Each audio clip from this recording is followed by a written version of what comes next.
He knew that risking his life was extremely foolish. Work, sports, hobbies, gambling. In 2034 Japan, it's hard to give up everything to try to achieve something. He didn't go to school, and even as an adult, he didn't work hard enough. He literally risked everything, giving up everything but the bare necessities, food, sleep, and toilet breaks, and he was simply stunned when he reached the top. He was the most powerful ruler in history. He was ranked #1 in the world by a wide margin.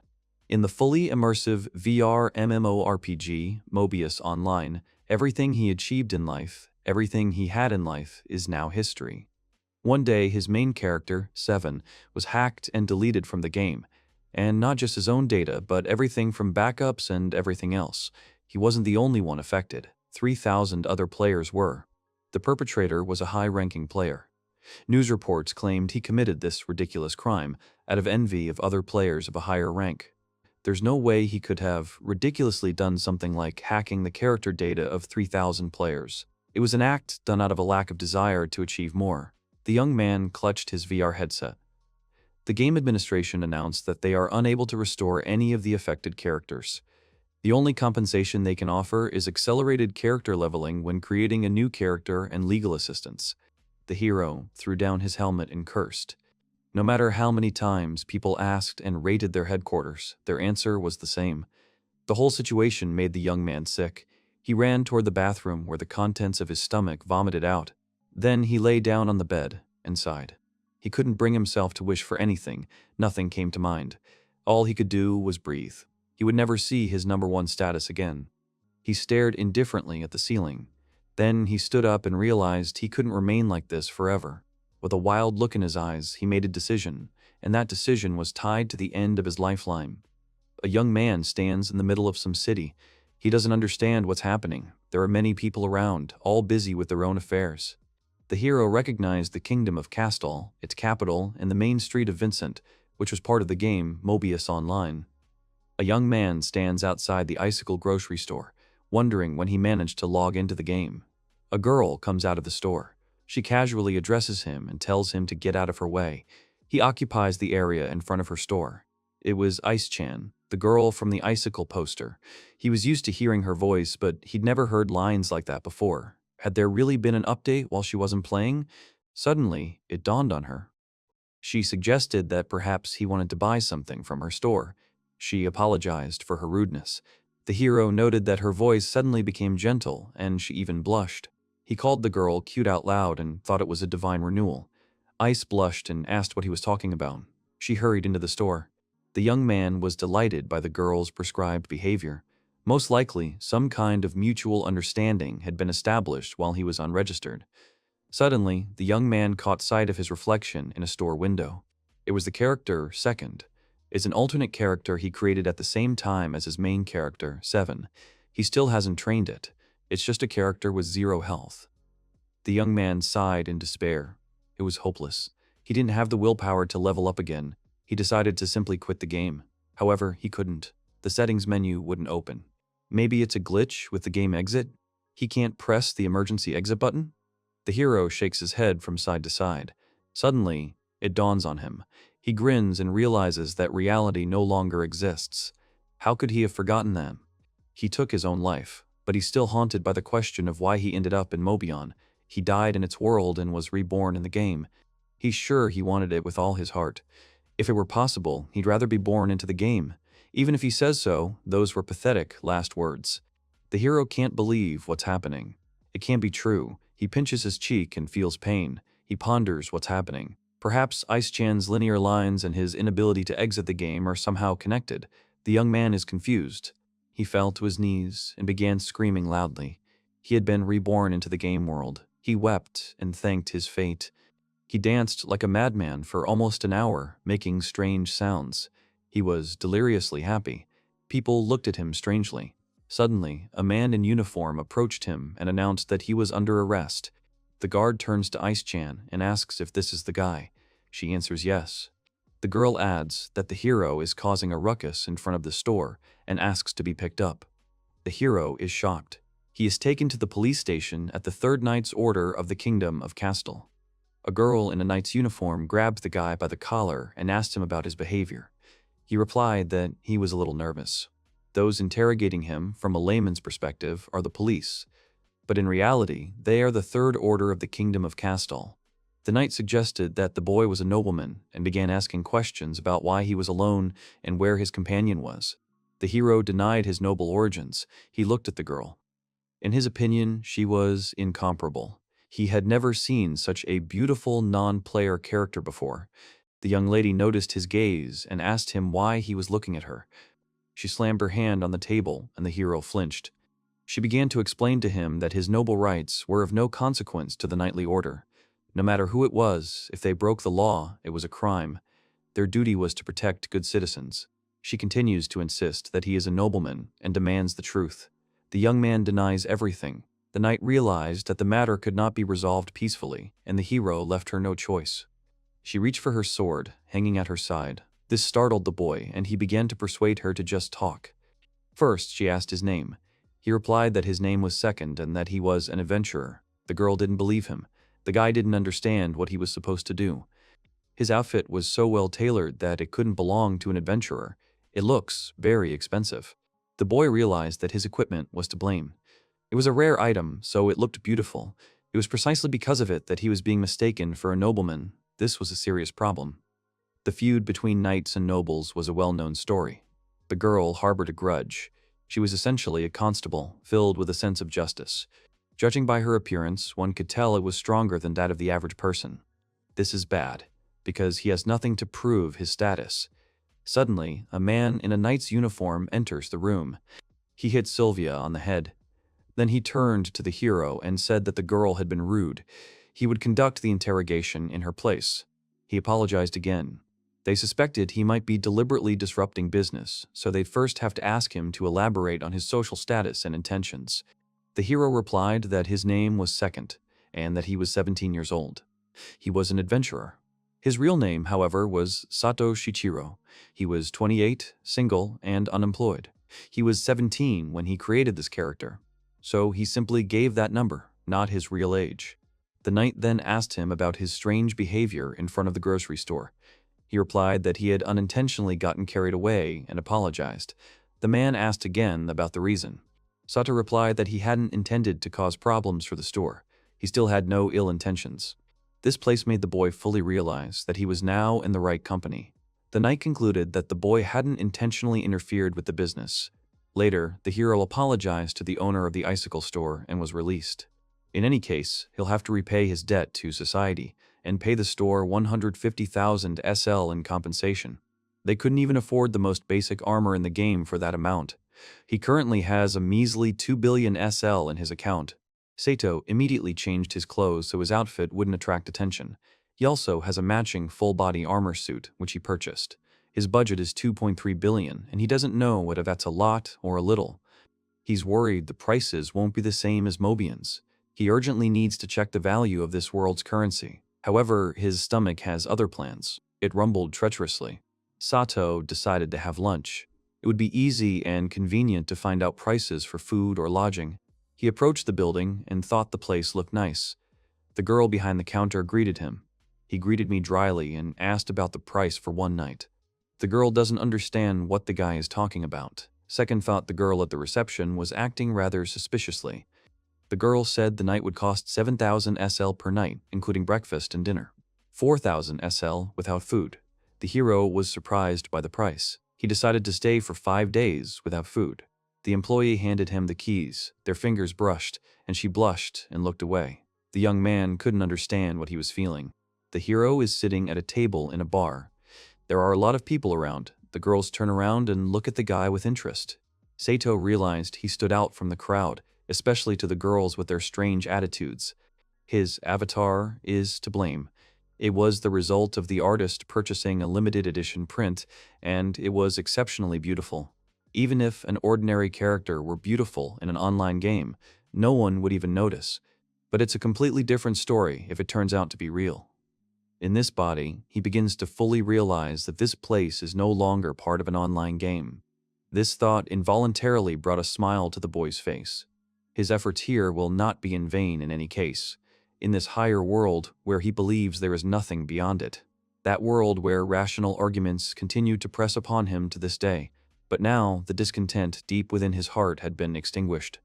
The young man covered his eyes with his hand, and then began to laugh loudly. He smiled slyly, and decided that here he would again become number one in the world. The young man woke up. He clutched his head and sighed. He'd overindulged in alcohol the night before. He was surprised to find himself with a hangover. He got out of bed and opened the window. Now, this place was no longer a game, but his reality. He sat down on the bed and began to analyze his next steps. The first thing was acquiring the necessary skills. He couldn't ignore them in this game. Leveling up in Mobion is based on an experience point system. Learning skills and increasing stats requires experience, and this is crucial. Experience is gained by defeating monsters or completing quests. Each skill has a ranking system. It starts with 16th to 1st grade, then 1st to 9th to 10th grade. There's also a special rank for the broken skill title. It's important to gain experience points to level up the skill. Additionally, the method of increasing statistics differs depending on the build type chosen when creating the character. He went down to the bar and ordered a curry with rice. He sat down at the table and thought about how the whole setting brought back memories. The waitress greeted him pleasantly. Second's build-up type is the same as Seven's. His character is a multifaceted type. With this type, the statistics grow uniformly without any deviations. The girl brought the guy his order and apologized for the wait. This type allows for flawless boosts to all stats at once. However, in exchange for this, initial development is more intense than with other character types. If that's the case, he has no choice but to use it all. The hero came to a shop specializing in potions. He asked for all the high-quality detoxifying potions they had, including the Recover Plus Plus potions. The store employees looked at him in confusion. The man warned the boy that the purchase would be prohibitively expensive. Second asked how many potions he had in stock. He replied that he currently had about 630. The hero announced he was buying everything they had. The workers were shocked. The potion cost 20,000 SL per bottle. In total, the young man paid 700 million SL for 600,000 SL for 600,000. He bought all the potions in cash. After paying, he put them away in his inventory. Before leaving, he informed the shopkeeper that he needed another 9,000 of these potions and asked them to prepare them for him. Using these potions, he wants to perform the so-called DK tactic. This is a clever way to gain initial experience. This is taken from the old game, Dinosaur Quest. You need to damage enemies with evasion and defeat them. Knowing this trick can give you a lot of initial experience. These potions remove poison, restore health, and also deal damage to undead. Each bottle he buys deals 1,200 true damage to undead. This damage is enough to destroy the health of a mid-class monster called a zombie viper, which has a truly desirable amount of experience even among the undead. In other words, anyone can destroy viper zombies this way by throwing this. Previously, this method was used by minor characters and high-ranking players. The sad thing is that all this cost an insane amount of money, and to gain the required amount of experience, 10,000 potion bottles are needed. The approximate cost is 1.2 billion SSCL. The only ones who are capable of making that kind of money are those who had the main character on the side. Therefore, the DK tactic should be the ideal method for gaining experience. This is strictly for the start. It won't work anymore once he becomes an experienced player. The hero bought himself a horse and named it the Seventh Emperor. He did not think that the third day would come when he would resort to this method. The young man set out. Almost 2 hours horseback ride separates him from the royal capital. He believes this is a good hunting ground, with a large cavern and a nearby mine, but there's not a single soul here. Perhaps DK's tactics are already known to this world. The protagonist begins to make various assumptions about this, but it's still a mystery to him. But there's no one here. He can hunt everyone. That's what he wants. In the distance, he saw the snake he was looking for. The monster's appearance made the boy uneasy. He was scarier in real life. As he crept closer, he thought about how he needed to get this over with quickly and go back. He takes out a potion and throws it at the serpent. The creature takes a variable 1,200 damage. The young man remarked that this was pleasant. Having cleared one area, one must move on to the next, and so on ad infinitum. Without taking a single break, the hero continued throwing potions at them until all 630 bottles had been thrown at them. The hero was satisfied with the amount of experience gained. Soon, he would acquire almost all the necessary skills. He will ride back to the capital on horseback and realizes that he will not be able to return before sunset. He finally reached the royal capital. He was about to enter, but someone stopped him. It was the knight Sylvia, who had fiercely interrogated him last time. He recognized her immediately. The girl asked why he was there so late. Her eyes were full of suspicion. The interrogation would continue now. Second replied that he'd been crawling around in the mine for a bit. The knight asked him about his actions. He replied that he'd been gaining experience by summoning in the mine's caves. The girl didn't believe the boy. She couldn't understand how he could voluntarily go to such a dangerous place and defeat all the monsters. The hero didn't understand the young woman's words. The young man said he never thought zombie vipers could be tasty. Sylvia replied that she understood everything. He simply had no concept of common sense. Or maybe his brain is missing a couple of convolutions. The hero found the girl rather irritating. The guy had a question that he wanted to ask the girl. He asked if they knew about the 21st dungeon. There are only 21 Paradise dungeons in the game. All the players were trying to recruit them, pooling data, each trying to find ways to easily explore them. Sylvia replied that there were only 19 dungeons. Second confirmed his suspicions. He asked how many of these dungeons had been explored so far. The girl replied that there were 13 dungeons. The young man thanked her and asked if he could go. Sylvia confirmed this. The boy more or less understood.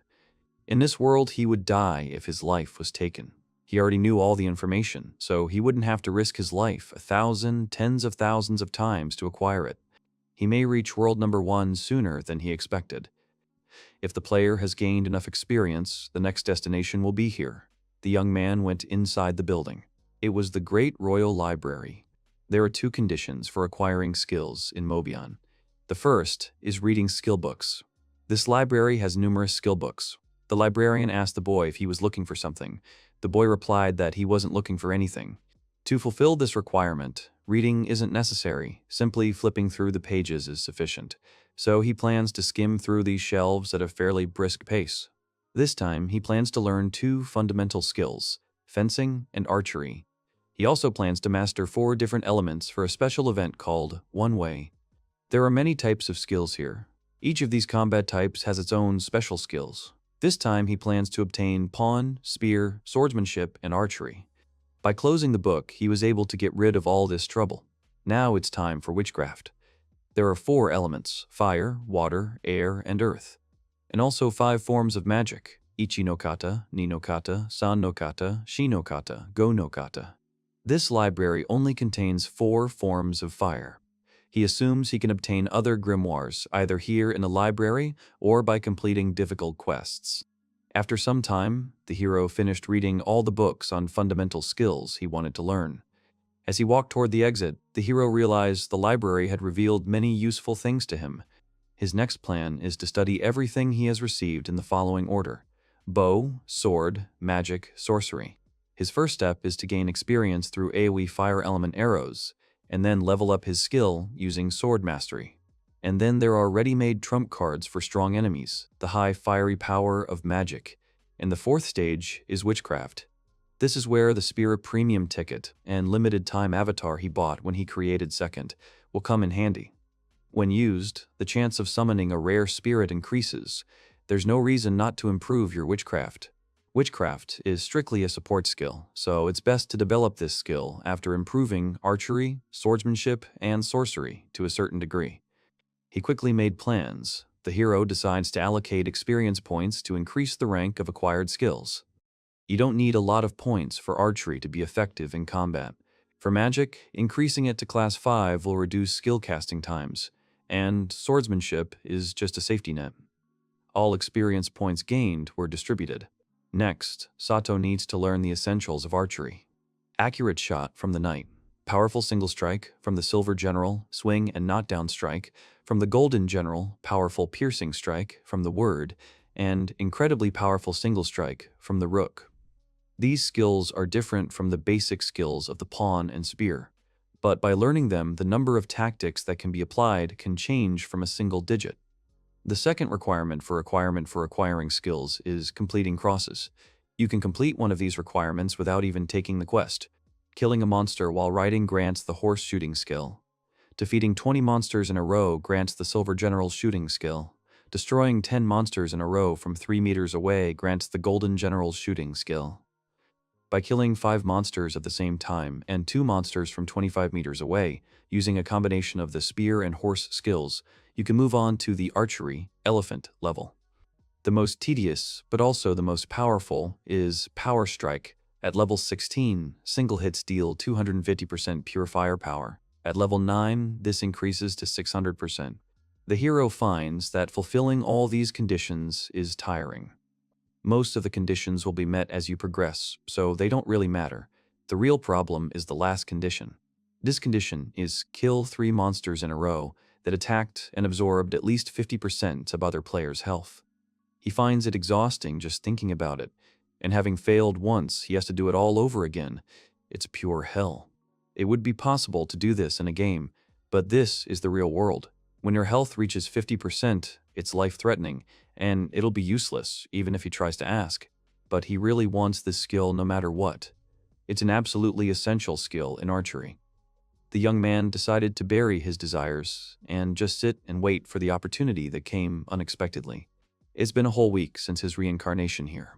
He's been using DK tactics and has also improved his other skills, which is quite nice.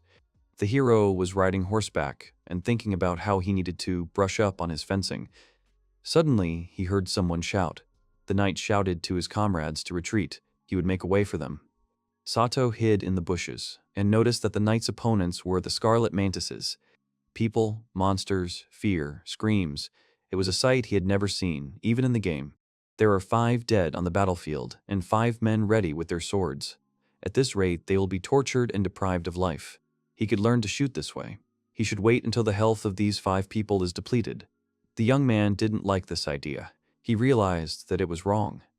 People die, they are not players, they are not players. They are people.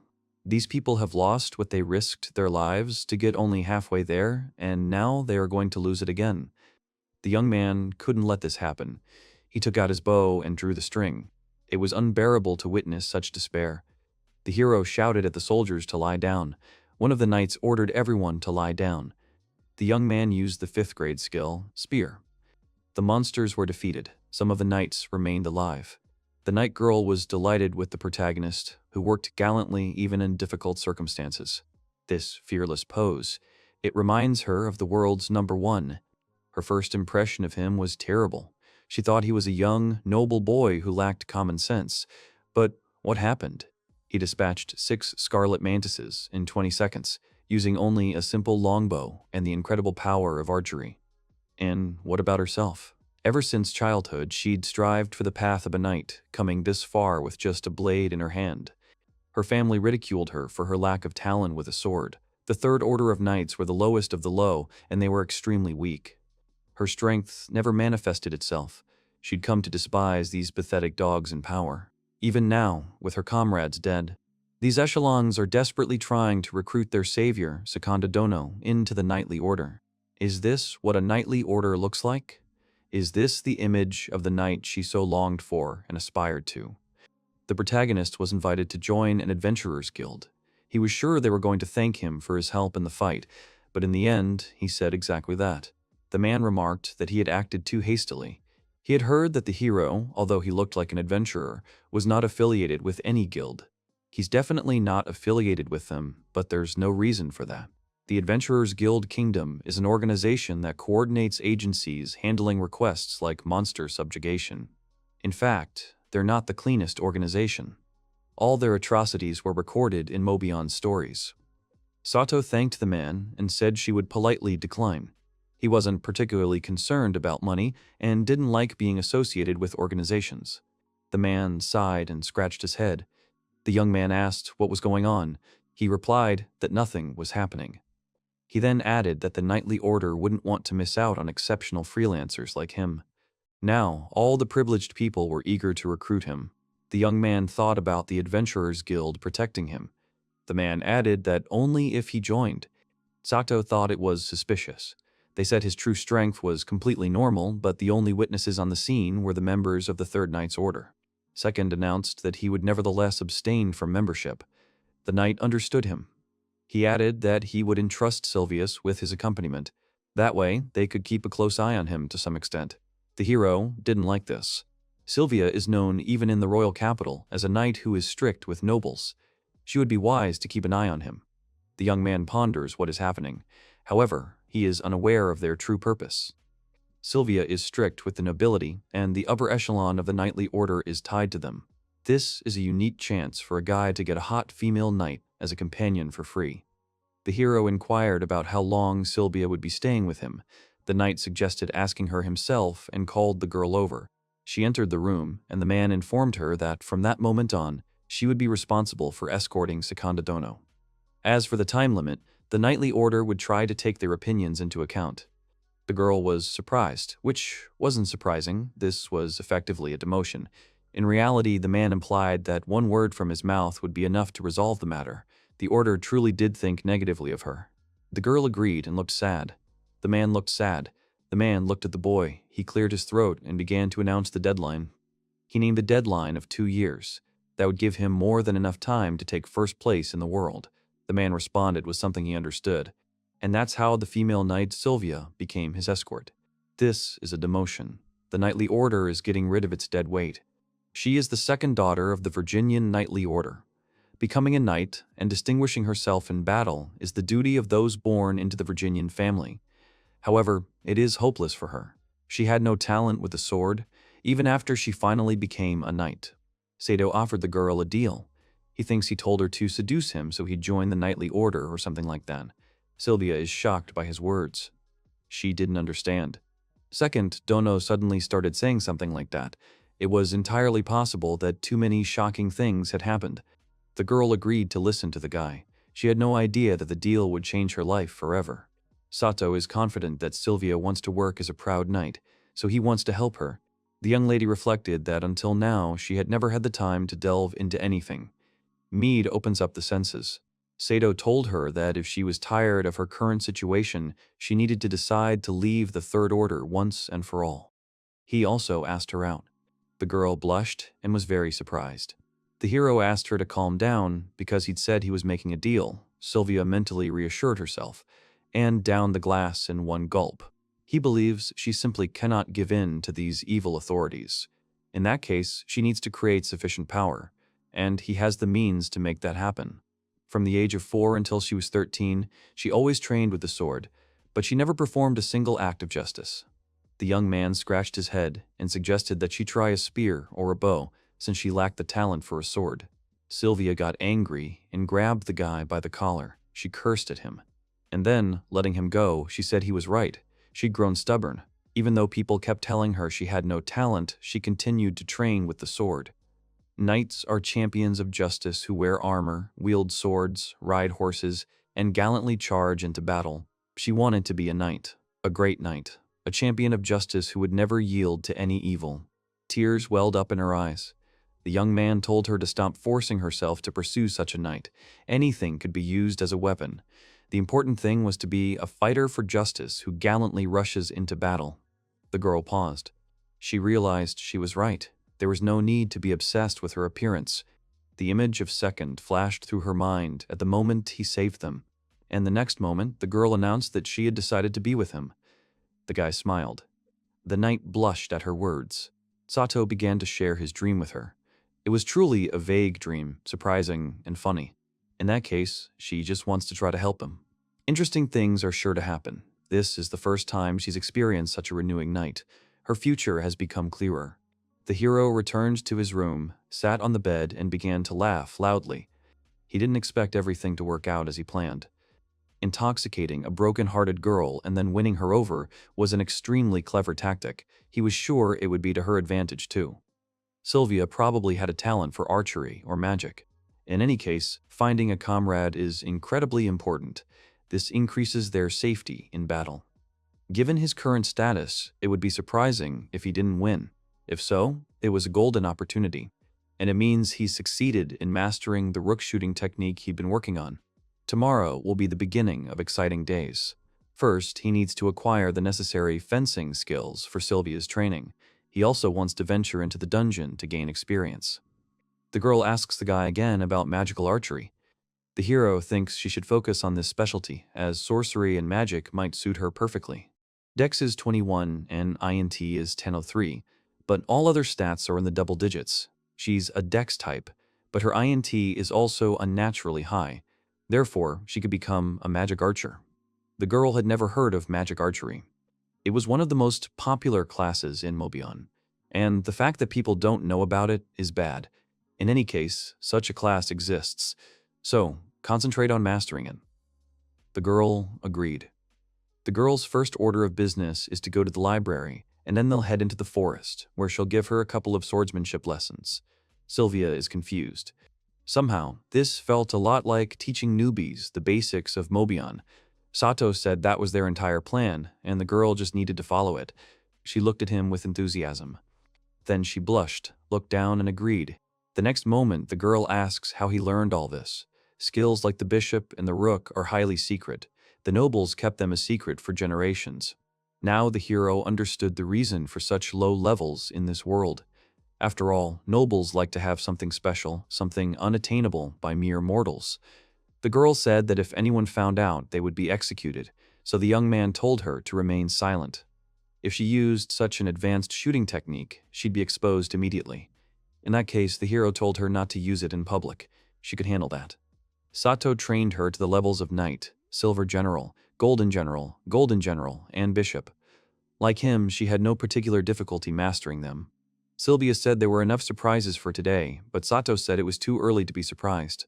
He gave the girl 999 recover plus potions and asked her what she thought they were going to do to increase their experience. The girl's first guess was incorrect. They used them to carry out tactics.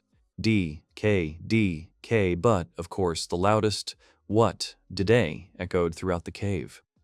Sato asked about Sylvia's desire to master the skill Rook. She replied that if she could do it, she'd like to do it. The hero decided to enter a dungeon today. This time, they'll be exploring a Tier 2 dungeon called Royce. Why did they choose a Tier 2 dungeon? Firstly, the reward for completing the dungeon. The boss of this dungeon, Blazing Wolf, drops a rare weapon, the Blazing Wolf Bow. It's a superb bow imbued with the element of fire, and he wants to obtain it at any cost. After that, they'll move on to their next goal, acquiring Sylvia's skill, Rooks. This could be considered their most important objective. Simply put, their main goal this time is to obtain a rare weapon. They're walking through the dungeon. The girl is wary, holding a bow. The hero looks around and announces that they're here. These are the monsters they came to fight, so the girl must try to defeat them using what he taught her. The knight drew her bowstring. She took aim and fired at the monster. The arrow hit him, and he fell dead. This surprised the girl. She turned to the guy and asked if she could become incredibly strong. With Dai, K's tactics, Sylvia's stats skyrocketed. The hero replied that he had given her his word after all. Sylvia smiled and thanked the guy. He thought she was so beautiful. After all, Sylvia, who had been nervous, had gotten herself into perfect shape and performed her role as a support from behind perfectly. Now she's eager to fight. Suddenly, the guy stopped abruptly. About 6 hours had passed since they entered the dungeon, and now came the final requirement for acquiring the Rook skill. And the reason they stopped here is because they found their target. The Blazing Troll is a large monster with incredible attack power. Its shiny, smooth skull is an obvious weak point. A headshot using the Silver General skill should be enough to defeat it. Sato explained the whole plan to Sylvia and told her to shoot after he gave the signal. The young man went into battle. He was simply delaying the inevitable. He asked the girl not to lose her cool no matter what. His health is perfect. However, he is afraid, but this step is necessary to help Sylvia. He will cope. The monster raised his hand to strike, and then he hit him. He flew back a fair distance. The girl was shocked. The boy thought it was strange. The monster had taken off a quarter of his health, but could he withstand another blow? He stands up and says it's too early. Sylvia is still waiting for his signal. The monster approaches the boy. A grimace of horror is frozen on the hero's face. He presses his lips together. He's number one. Number one will never let anyone down. This is his life. This is the meaning of his existence. He won't give it up to anyone. The guy keeps repeating the phrase that he is number one in the world. The monster hits him again. He hits the wall. His health level has reached the required level. He signaled to Sylvia, who took aim and fired. The arrow hit the monster's head. It fell. The hero pulled out a restoration potion. Another boss awaited them. Sylvia screamed at the guy, calling him an idiot. When it was all over, Sylvia scolded him. She cried. The guy just smiled. Upon exiting the dungeon, they realized the girl had acquired the rook skill. The boy felt an incredible sense of satisfaction. He felt it because he had endured everything. Her alternate life, in this alternate life, in this alternate universe, came to life when he had a new companion, Sylvia. After what happened, they regained their strength and went to the Royce dungeon. They stood before the lair of the Flaming Wolf. The boss of this dungeon is a powerful monster with a huge wolf's body clad in flames. Because of the fire barrier, he has tremendous damage resistance. The hero decided not to let him out of the stunlock. The girl asked what a stunlock was. Sato began explaining the plan. First, he'd attack him using the bishop skill. The Flaming Wolf would become enraged, and then he'd use Golden General. After that, she attacks with bishop. Then she pushes back the Blazing Wolf with Golden General. This was the perfect tactic for destroying the Blazing Wolf. Its name is the Almighty Golden Bishop's Hold. It's a popular holding technique that can be used by 2 or more people. And thus, the Flaming Wolf was defeated. For 3 weeks, they entered Royce's dungeon every day and defeated hundreds of flaming wolves. And finally, the Flaming Wolf bow dropped.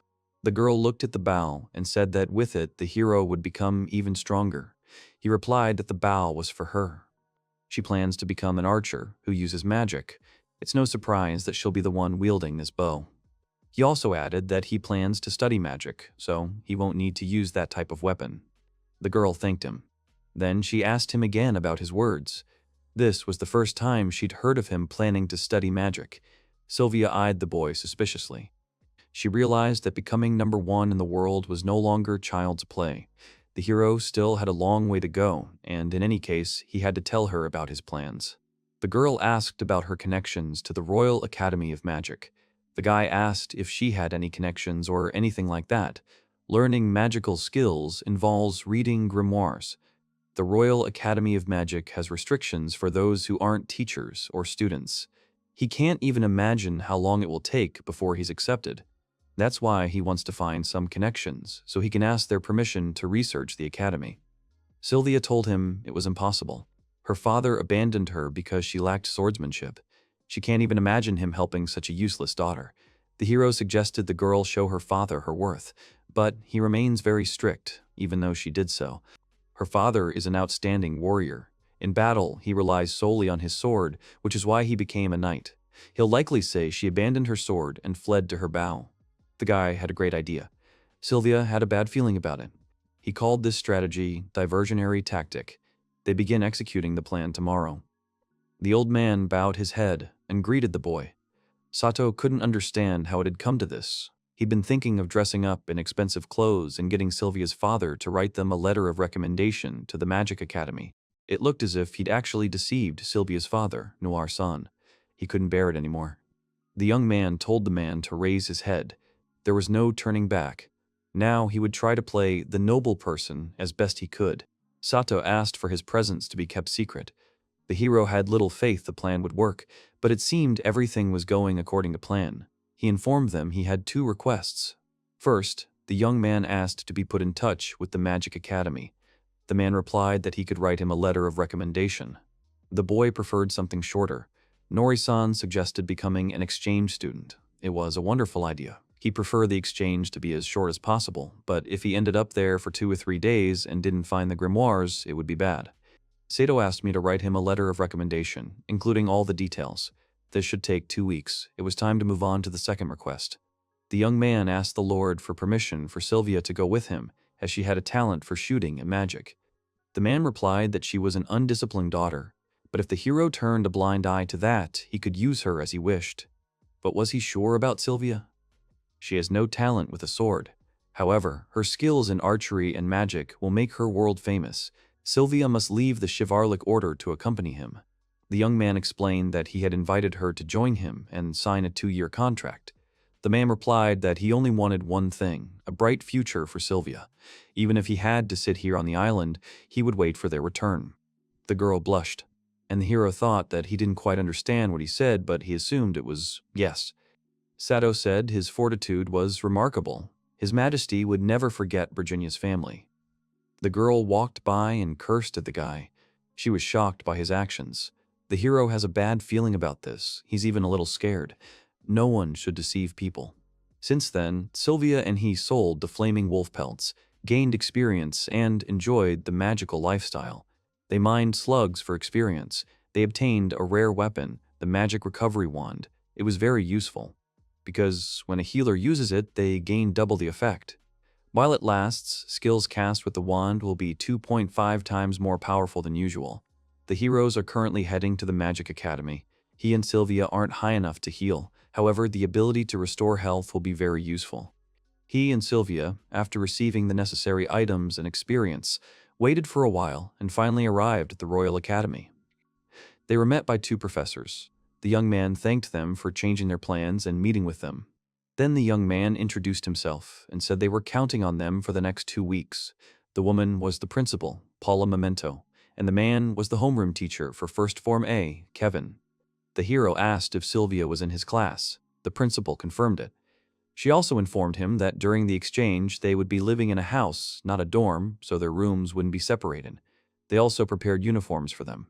They were walking down the hallway, and the man announced that he would be teaching classes in the morning and that they would be taking a tour of the school later. Sato asked who would be giving them the tour. It will be a student from Class A.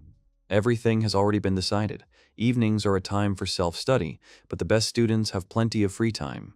The young man replied that he was grateful for this. They arrived at Class A. The students stared at him. Kevin informed the students that 2 exchange students were joining them for 2 weeks. He asked them to come in. Second and Sylvia entered the classroom. The boy introduced himself as Senond from the island country of Ziponga, wanting to check out the place.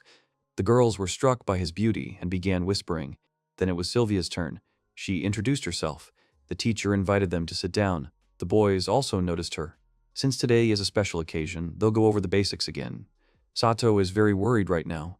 Once this lesson is over, he'll quickly ask them to show him around. The young man will ask the teacher to introduce him to the person who will lead the tour that evening. The man looked towards the Maine Coon, who approached the professor. Kevin asked him to show them the cafeteria. The young man replied that he was happy to do so. Sato asked if he could ask him questions about magic. The hero wants to question the Maine Coon first, before attempting the search himself. This will allow him to avoid unnecessary risks. The professor says this isn't a problem, since he's a first year. Sato said he hoped they would get along during the excursion. The Maine Coon smiled at the boy and agreed. Second realized he wasn't afraid of him. He would ask him about everything, including the grimoires. The young man shouted to Sylvia that they were heading to the cafeteria. She was surrounded by students and tried to push through them. Suddenly, she noticed the Maine Coon and called him His Majesty. The hero was surprised. The Maine Coon informed the girl that background was irrelevant at this school and asked her to consider him her equal. The girl apologized. Sato noted that Maine was the first royal he had met. The boy grabbed the protagonist's hands and announced that they were going to the cafeteria together. The young man was confused by the Maine Coon's coldness toward a beautiful girl and his flirtation with such a sweet guy like him. He felt like he was caught up in something. This unnerves him. He must respond in kind. The hero cannot reject the prince who has set his sights on him. He believes this is his only chance to ask him right now. Sato asked if the Maine Coon had really lost his way. He turned and looked at the boy in shock, blushing. He denied everything and wanted to know the reason for the question. Sylvia blushed at the question too. Second began to explain that, unlike Sylvia, he was a little off with him. The Maine Coon informed him that the hero was mistaken and that he was just a natural. Suddenly, someone bumped into the hero. He started looking around, but didn't see anyone. A cat girl walked by with a stack of books. She noticed that the guy was super cute. Maine Coon said that Second San had interested him. Sato asked what kind of disrespect this was. He was talking to the top-ranked player, probably, in the entire world. Sylvia was shocked by her friend's behavior. The Maine Coon replied that it was exactly like that. This was the first time he'd spoken to such an honest person. He was so moved to hear that social status became meaningless when one entered the Royal Magic Academy. After all, everyone saw him as nothing more than a second prince. Truth be told, only his mother sees him for who he is. Sato said it was a fairly typical situation. Sylvia hit the guy and said it was impolite. The Maine Coon informed him that Sato was right. She was talking to a man who, immediately after realizing he was a prince, asked him point blank if he was on the right path. A lack of politeness or anything else meant nothing anymore. Sato asked if Main knew where the grimoires were kept. Oppo and the raptor form in the library. Curl's form is also there, but he'll need permission from the library's headmaster to take it. He was about to mention the fourth form when the hero interrupted him to clarify. He replies that no, but he believes the form is kept in the royal palace. He's only seen it once before. It's time for them to leave. They're being given a tour, but by the time they reach the library, the sun has already set. The main kun showed them the now closed library. Any student of the Royal Academy of Magic can use it, so they could visit tomorrow, anytime. Then the prince said goodbye to them and left. The heroes were very tired. Sato told Sylvia they would start tomorrow and that she needed to prepare to spend the entire day in the library. She would be studying fire magic. Suddenly, they heard something. There were two students discussing two exchange students, namely Sato and Sylvia. One of them said he saw them with His Highness Main. Something was going on between them. The main kun certainly irritated him with his condescending gaze. His voice is constantly sarcastic when he says something about his situation. That's why he's always alone. Sato realized that these rumors had spread in a negative direction. Could Main really be so lonely? That meant he was being subjected to indirect bullying. The hero believes he has no choice but to become his friend. He might even establish connections with the Castola royal family, and he'll ask to see the fourth form grimoire. The boys continued to discuss the prince. In public, he pretends to be a damn honest student, becoming friends with these transfer students, and if they get in there, they too will be complete losers. They were walking and laughing merrily when suddenly Sylvia appeared in front of them.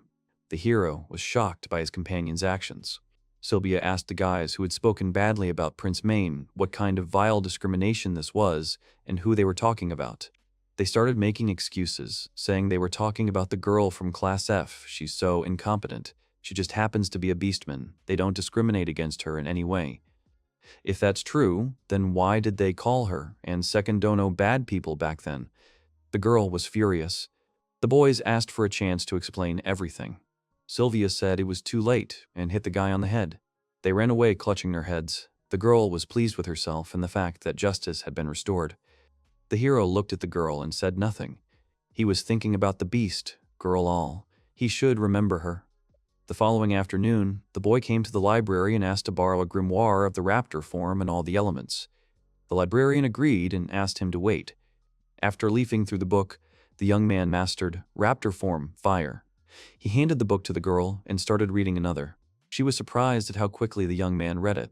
While Sylvia stared at him in surprise, he simply flipped through the remaining 3 grimoires and pushed them toward her. Everything was ready. The girl wearily said she'd be surprised if she could learn all of this in 2 weeks. Then she asked the guy if he had any tricks he could share. Tricks, secrets, key points. These are what the young man hates. In his previous life, newcomers always asked stupid questions about the game. It's depressing. He has bad memories of this, obviously selfish motive. However, coming from Sylvia, the word trick surprisingly doesn't sound even slightly unpleasant. Sylvia doesn't want to be a burden to the guy, which is why she's asking, so she swallowed her honor and asked him for help. This is different from the usual online interactions. Things are much more complicated here. This world is different from his previous one. After all, in that one, he sincerely believes that Sylvia is counting on him. The young man moved closer to the girl and said he'd planned to study separately, but his plans had changed and he'd help her. Sylvia blushed. It was the first time in his life that he felt wise, so he began to teach her. The girl looked remorseful, but still happy. After studying for some time, the young man closed the book and said that they would stop there today. Unfortunately, he assumed a serious expression when explaining the meaning of the grimoires. Because they were too arcane and difficult to understand, better to learn them through practice than to read tedious books. He tried to explain as much useful information to Sylvia as possible. Halfway through their conversation, Sylvia asked if she really had to remember it all. The young man answered affirmatively. These were the only things he'd ever learned in his life. But this information about Mobion, he knew more than anyone. This knowledge, which will be of no use in real life, is now the most formidable weapon. He is glad of this. They continued sitting in the library. While walking down the hallway, a cat girl approached the guy and told him he was very handsome.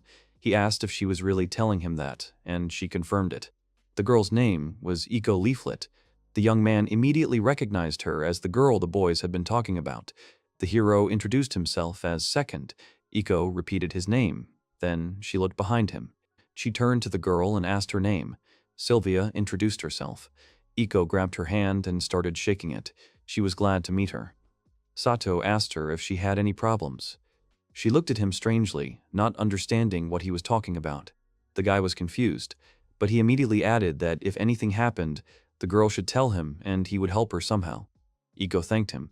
Then the young man asked her why she was carrying these books. She replied that everyone asked her to carry them. The hero concluded that she was an errand girl. Sato asked if she really was carrying them all by herself. Ekko proudly confirmed this and added that she was very strong. But still, if something happens, it would be better for her to tell Second and he would help. He would personally support her. In any event, the girl thought about it. But then she thanked the guy and said she could handle it herself. She believed that the more she helped them, the better they would treat her. These words shocked the young man. He clenched his fist and silently begged Ekko to stop. The beast man said goodbye to the heroes.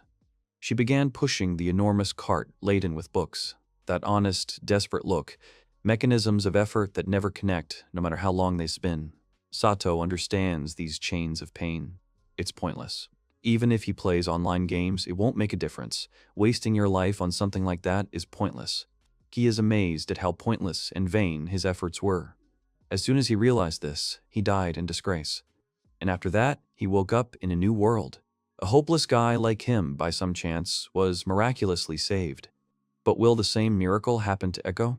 Unfortunately, he knows what she's like.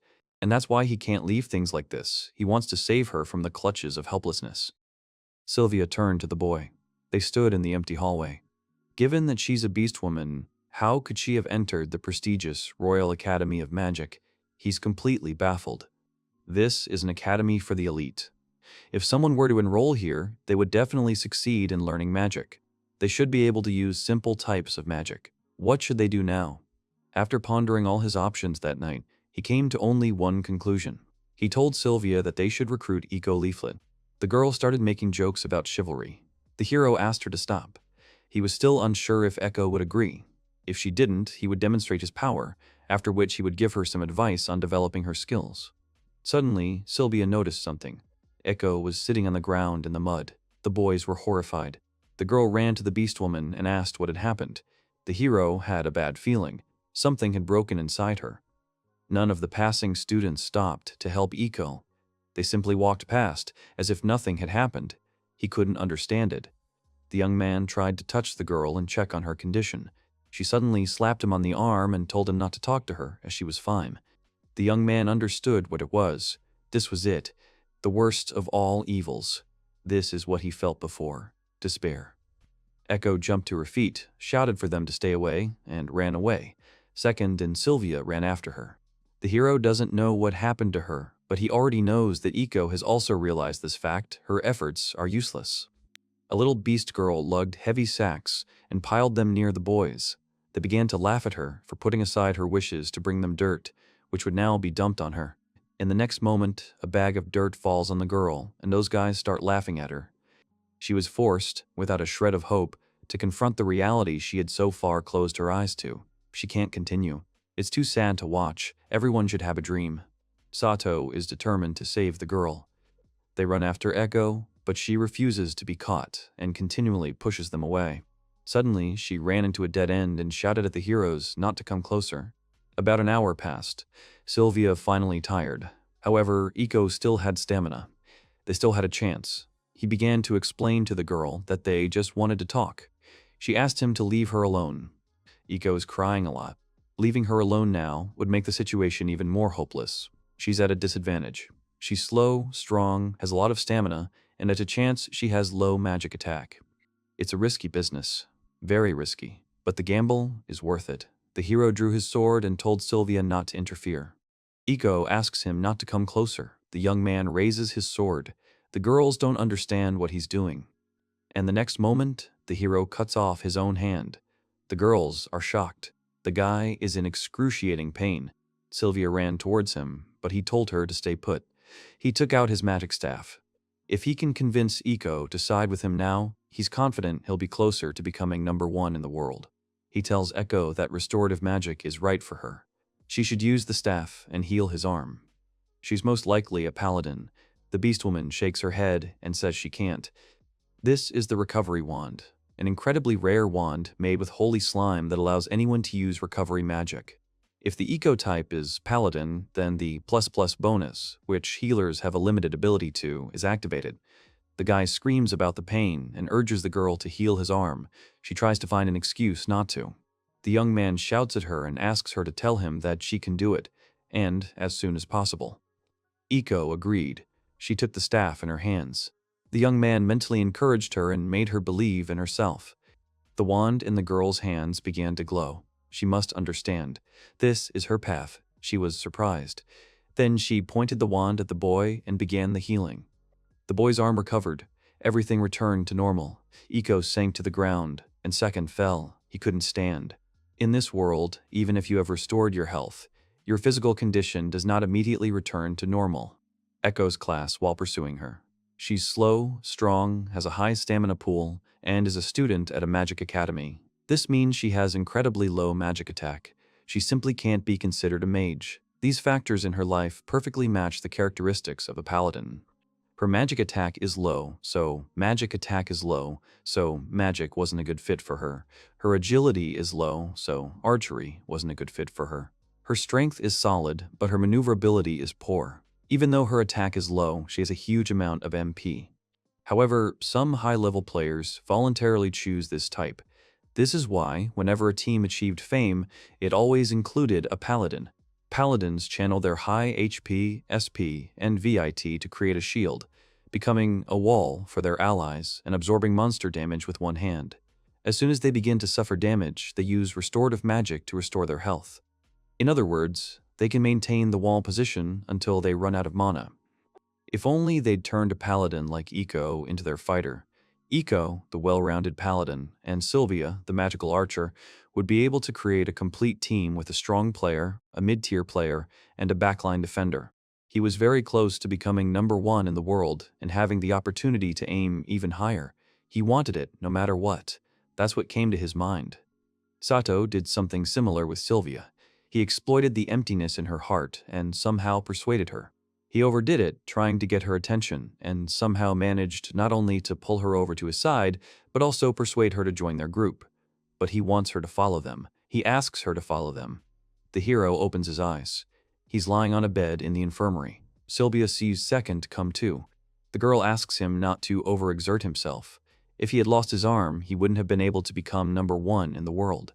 The young man pointed out that it was hard to tell her, but back then it was his left arm and the girl was holding his right. Sylvia let go of his hand and said that he had had quite a nightmare. Putting his hands under his head, the young man told her not to worry about him.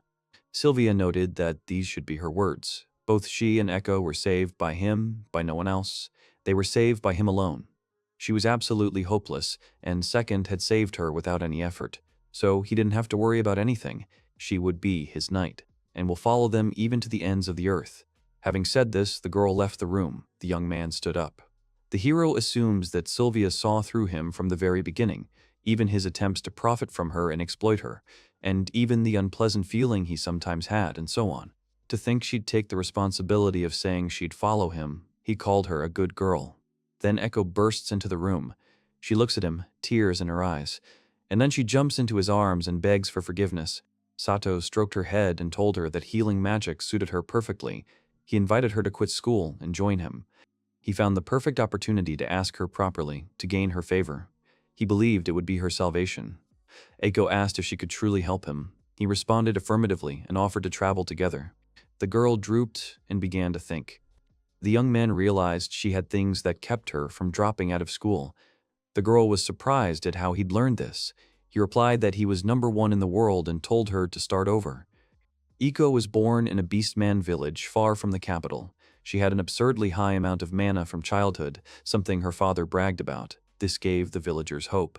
Time passed until, at one point, all the villagers collected as much gold as possible so that she could enter the prestigious Royal Academy of Magic. They mistakenly believed that by becoming an outstanding sorceress, Ekko would be able to help develop the village. The The girl mastered the predator form for the wind and earth elements. However, due to her woefully weak magical attack, she wasn't even half as powerful as the other students. As a result, she was considered a failure. That's why she can't give up. She has no right to let the villagers down. With their expectations, the residents have created a huge, unbearable burden. It weighs heavily on the lonely girl's heart, even now destroying her. The hero informs her that he's already prepared her escape route. Luckily, she'll be able to escape.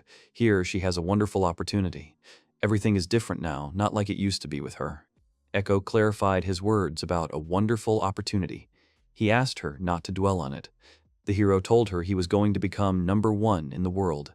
Ekko was surprised. She didn't understand what that meant. He explains that this means he's the best in the world.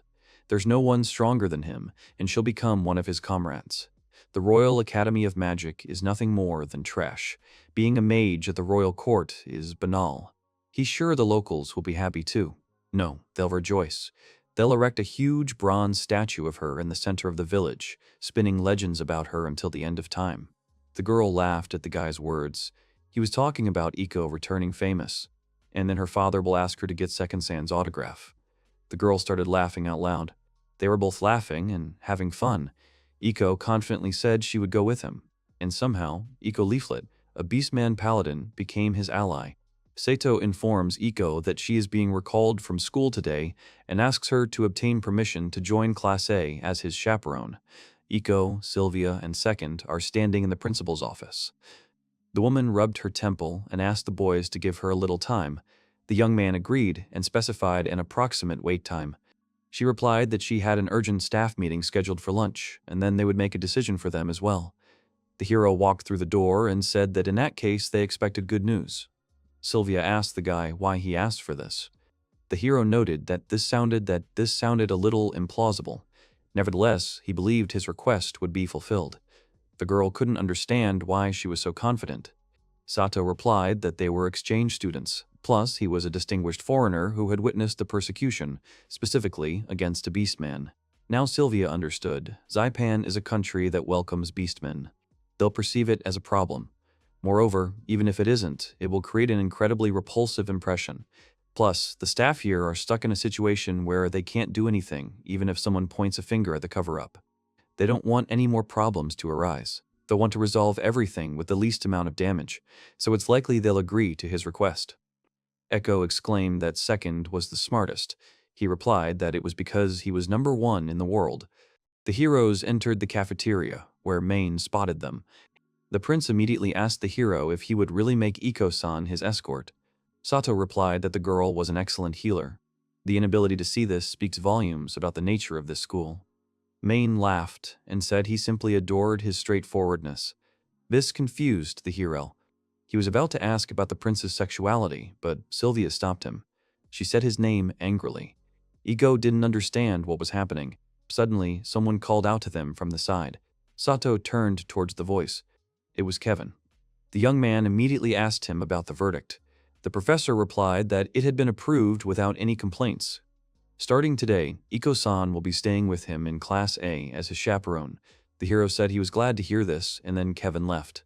Sato is glad the professor is perceptive enough not to ask such questions. But if he had, the hero would have bombarded him with sarcastic remarks about the persecution of the beast woman. Sylvia clarified the hero's reason for sending Ekko to Class A. The hero remembered that he had a not-so-smart knight there. It would have been easier for him to say that they wouldn't bully her anymore, but the truth was different. He briefly considered exacting revenge on those who had bullied Ekko.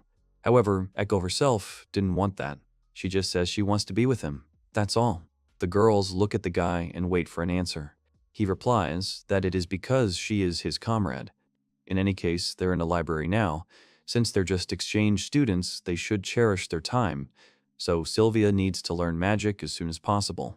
A week has passed since then. His lectures are bearing fruit. Sylvia mastered the fire element, predator form from Witchcraft, in just 3 days.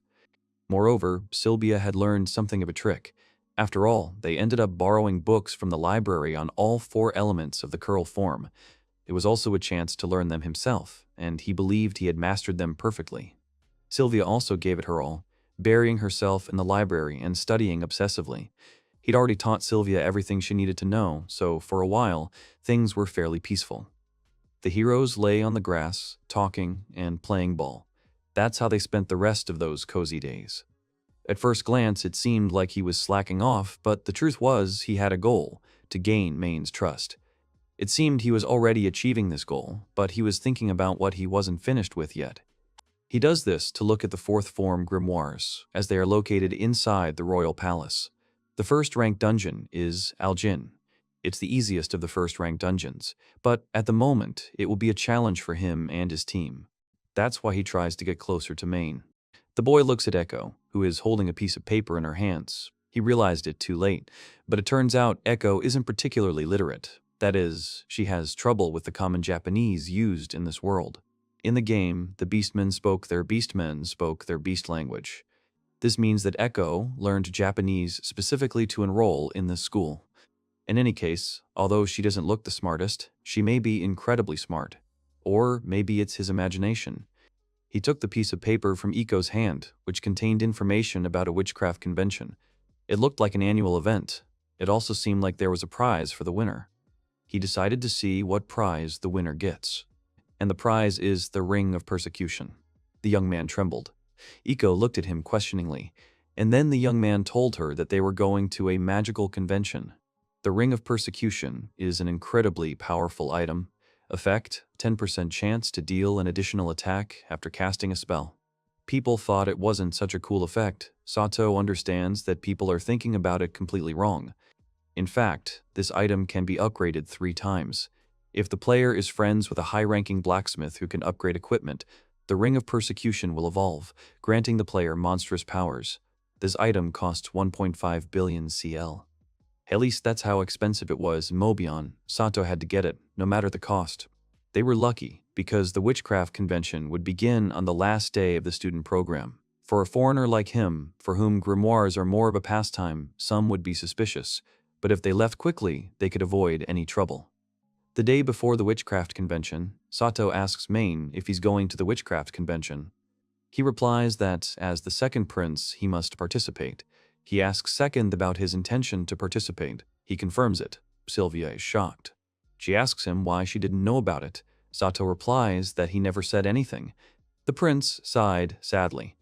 The hero noticed this and asked why he didn't want to participate in the Witchcraft convention. He replied that his older brother would be there tomorrow. He and his brother don't get along. His older brother is a talented suprematist.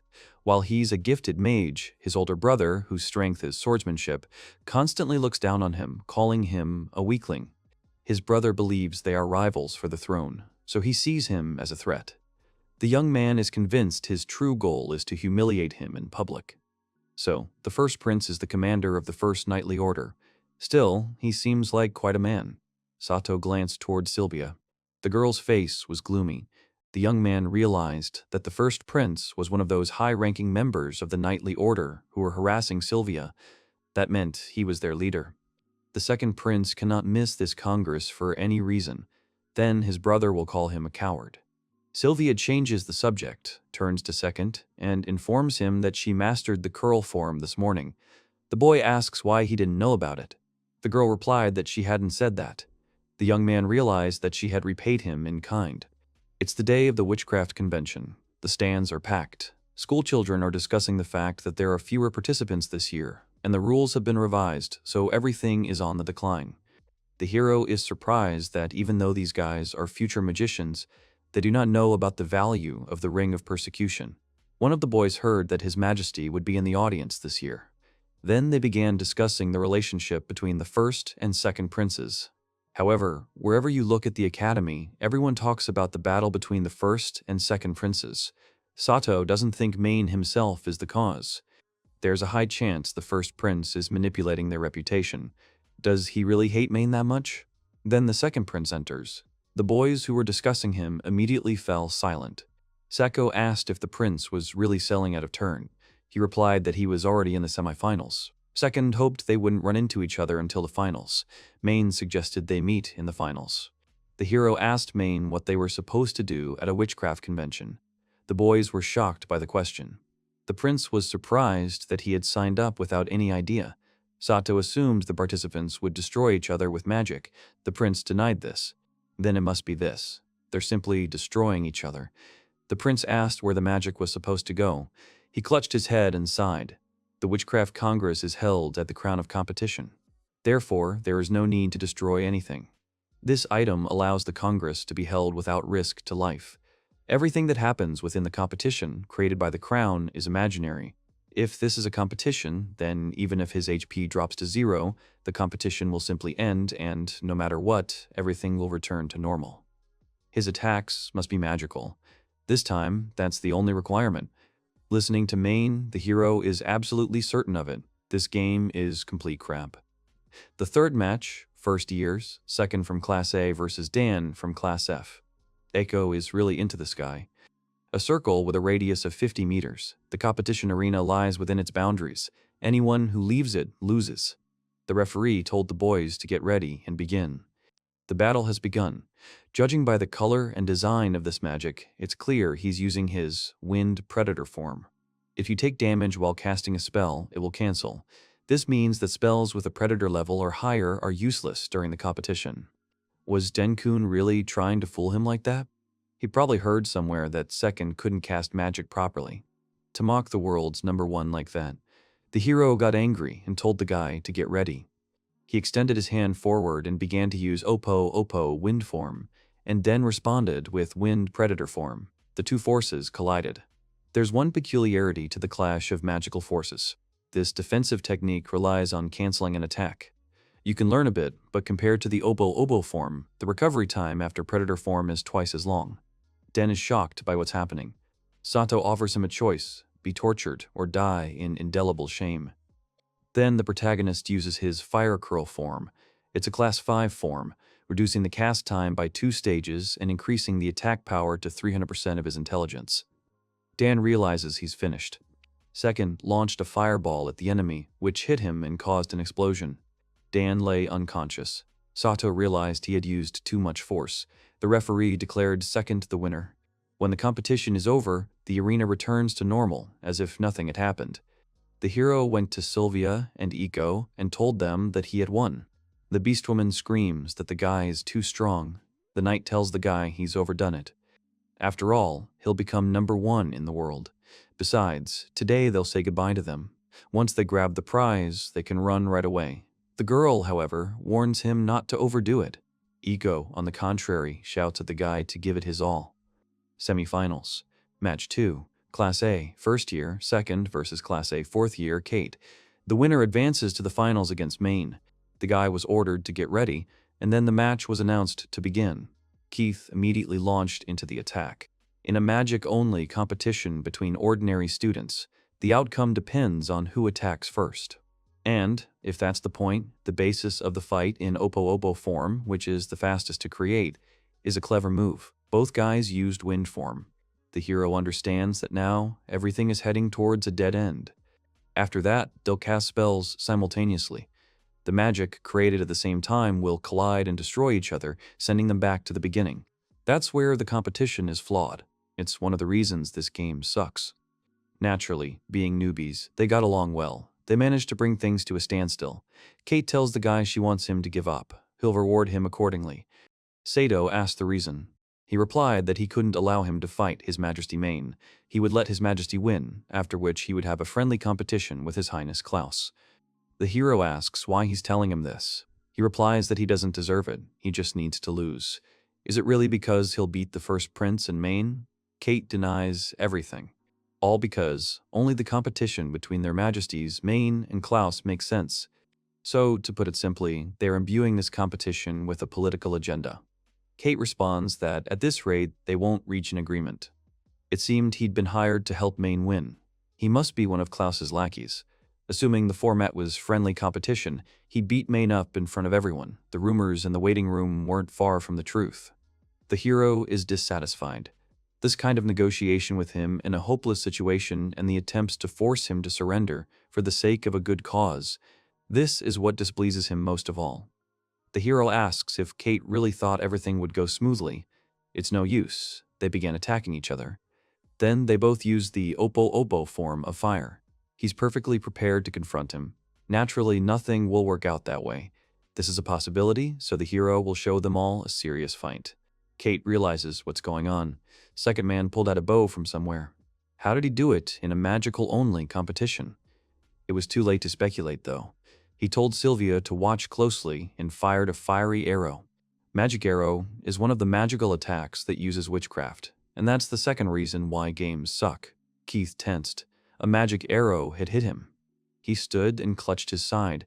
Sato asked him about the first prince's true goal. A competition where only a mage can compete. Attacks matter. That's why a stalemate can occur.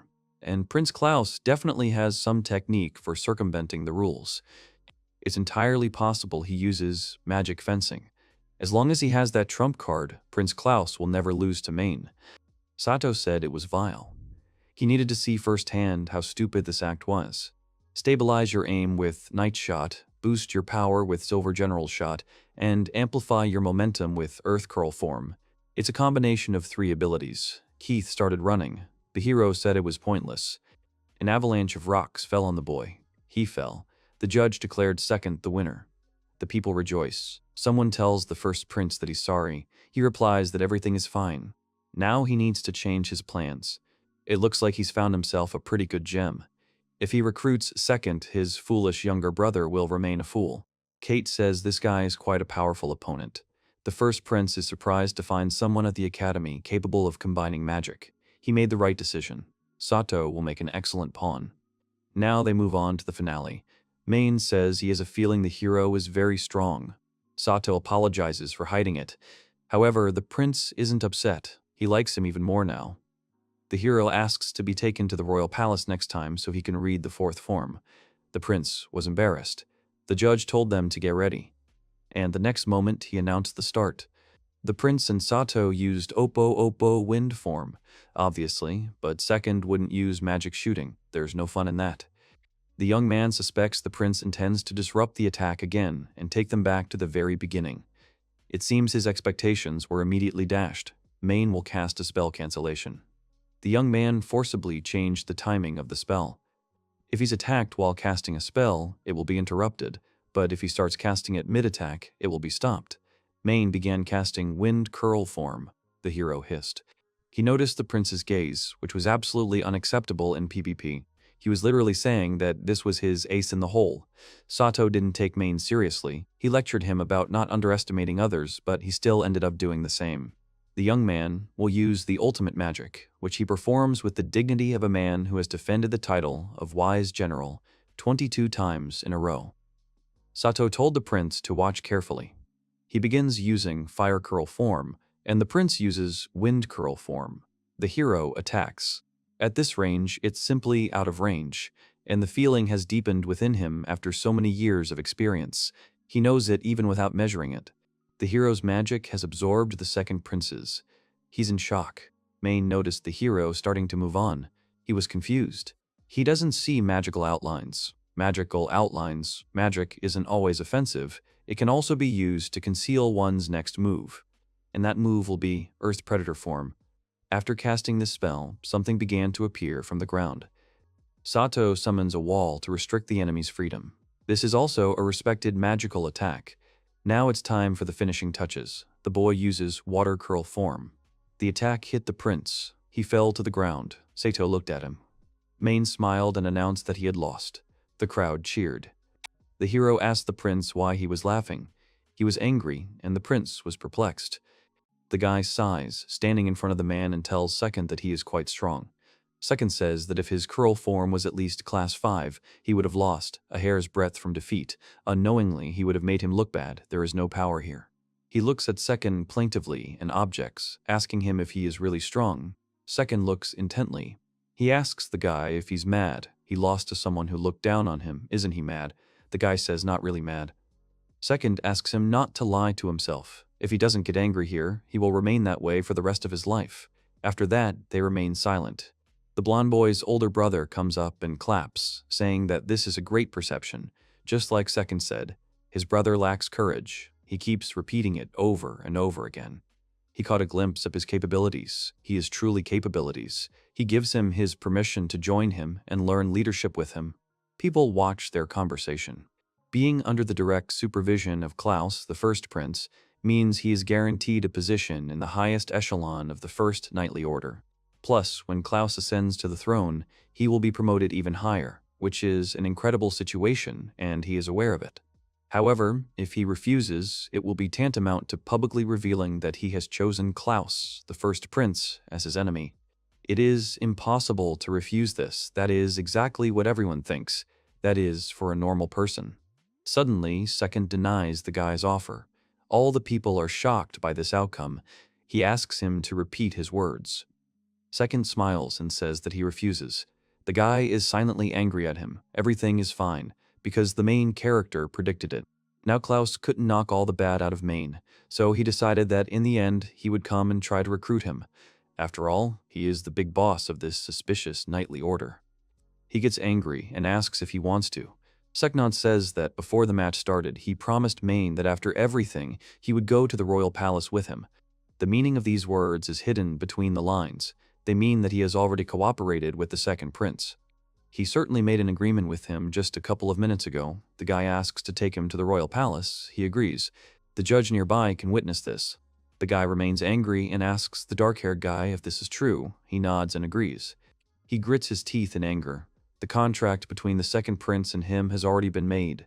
By pushing in and soliciting, it is essentially a public attempt at recruitment. Even if he is the first prince, it is a breach of etiquette. He understands that this is really unfortunate. Great. From that moment on, he asks to show him his devotion. The guys look at him.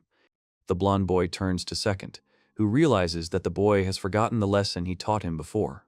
Now it's time to continue the lesson. Seknod asks if he could continue competing with him until he goes completely berserk. He asks him to be gentle. There's no way he can beat him. Second says that this trait of his requires changes, so he calls him a weak, stupid brother who says that he is terribly strict with him, almost like an older brother. The protagonist asks him not to put them in the same line and lightly hits him on the forehead, admitting that it is because they are friends.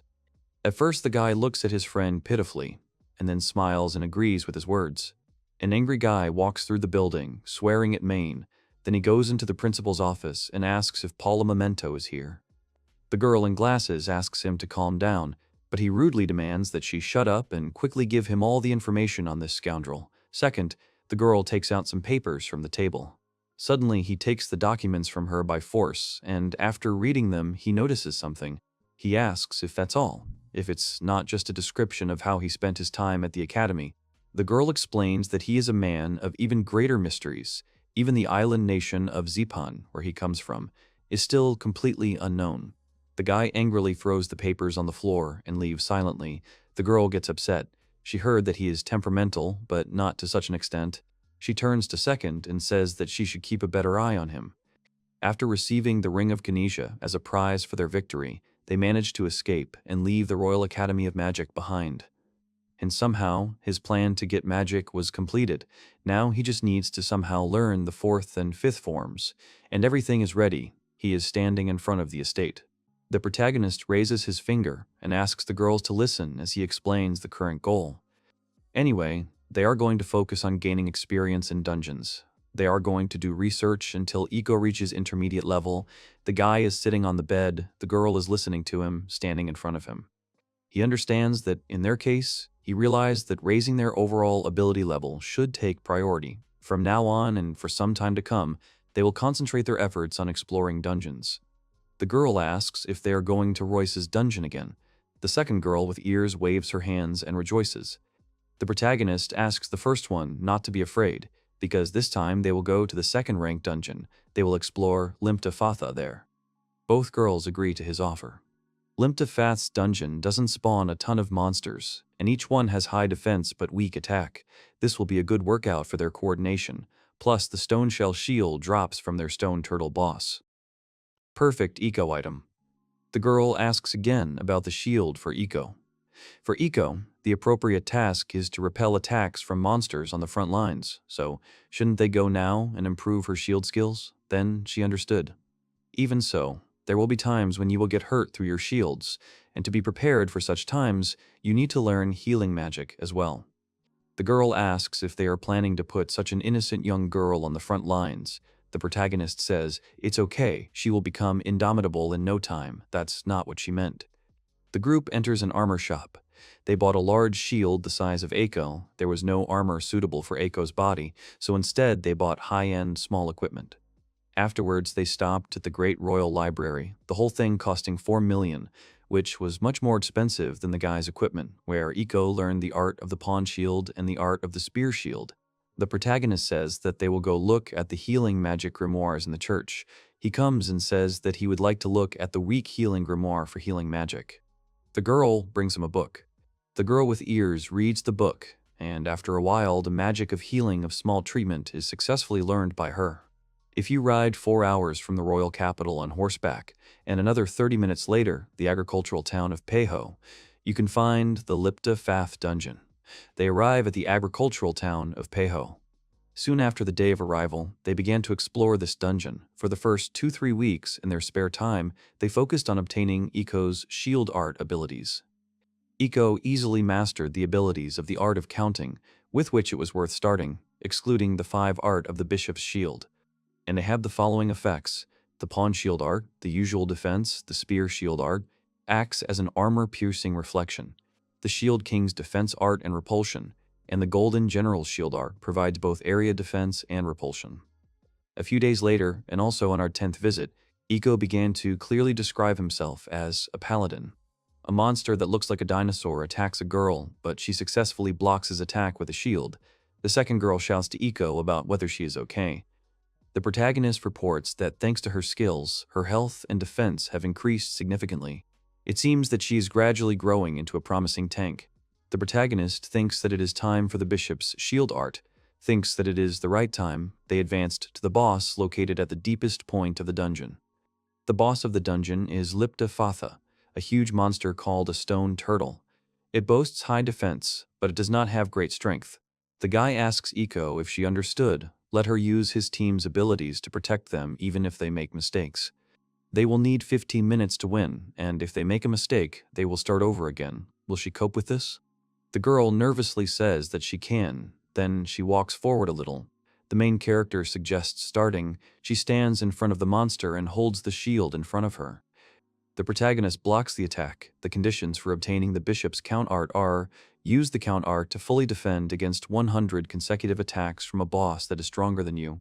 The main nuance is full protection. Roughly speaking, she cannot receive even a unit of damage. That is why she will not have so many ways to protect herself. The protagonist blocks the blows again. She will reflect the long-range attacks with the shield spear art, or parry them and beat them back with the knight's count art or the golden general's count art. Parry is a phenomenon that is provoked when you synchronize the enemy's attack and use defense at the right moment, which protects you from any damage and applies a small knockback effect. Now that it comes down to it, it's a music game, and it's damn hard to master. However, once they learn the timing of the attacks, they can constantly defend with parries, and they can fight with an insane advantage. The main character calls out to his friend Ekko's team and blocks the blows. However, at the beginning, it is quite difficult to find the right moment to parry. This stone turtle attack is quite primitive and ordinary. However, nevertheless, at the beginning, it is quite difficult to find the right moment to parry. Suddenly, the girl flies away from a sudden blow.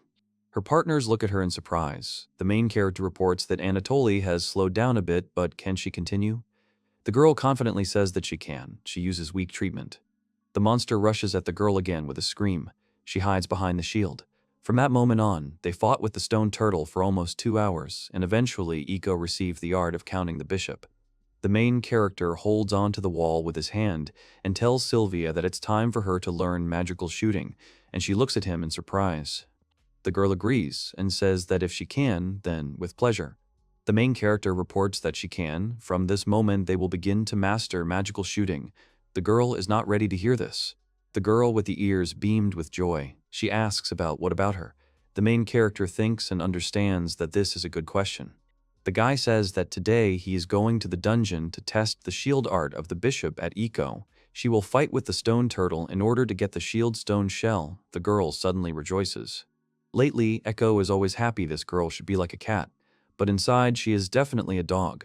The main character suggests moving on. They go into some forest. The Trinity walks through the forest. The main character says that then they will start by fulfilling the conditions of combining shooting and magic. The blonde girl agrees with him and pulls the bowstring.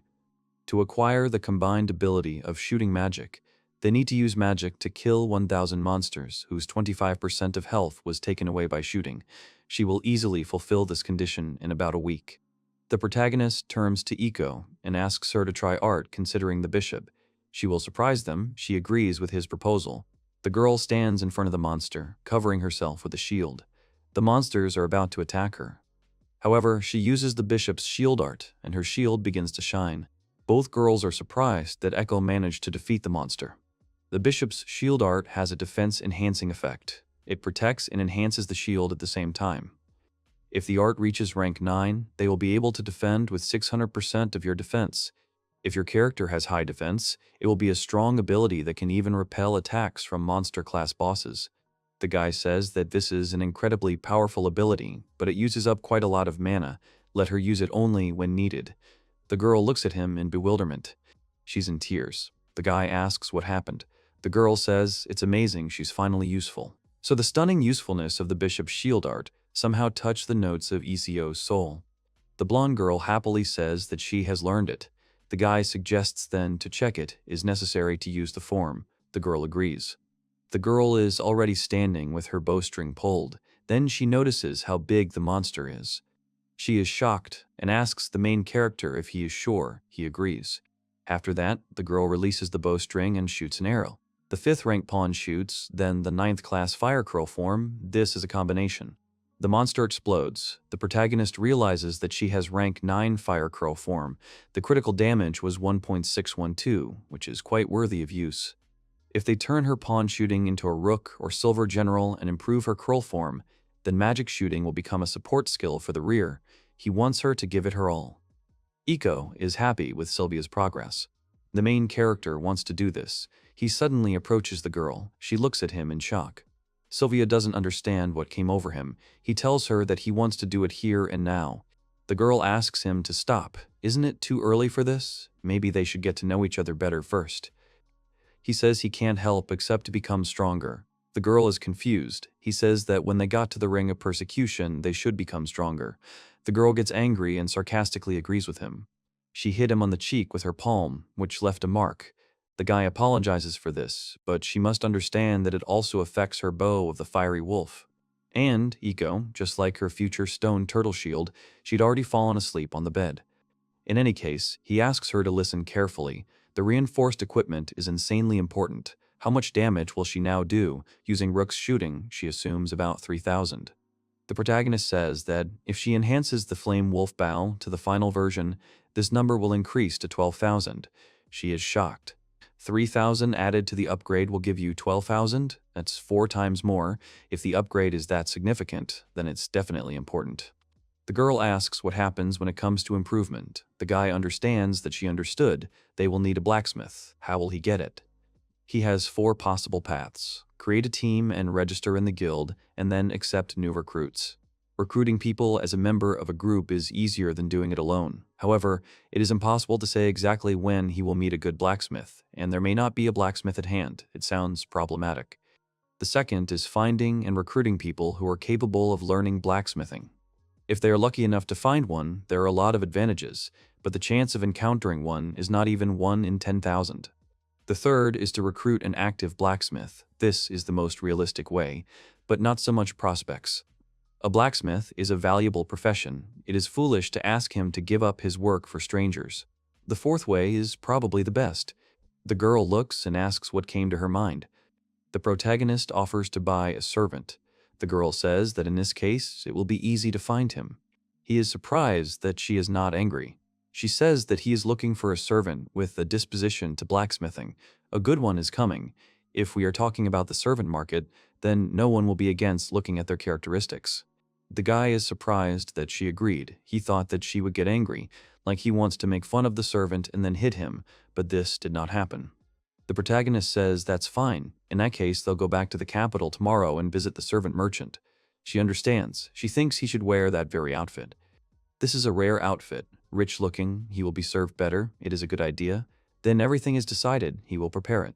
The main character and his companions find themselves in the capital of the Kingdom of Winston.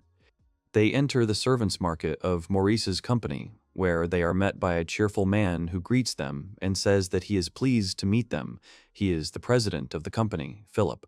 This is the most influential man in these lands. After all, the influence of this clothing is truly amazing. Its mere presence gives incredible results.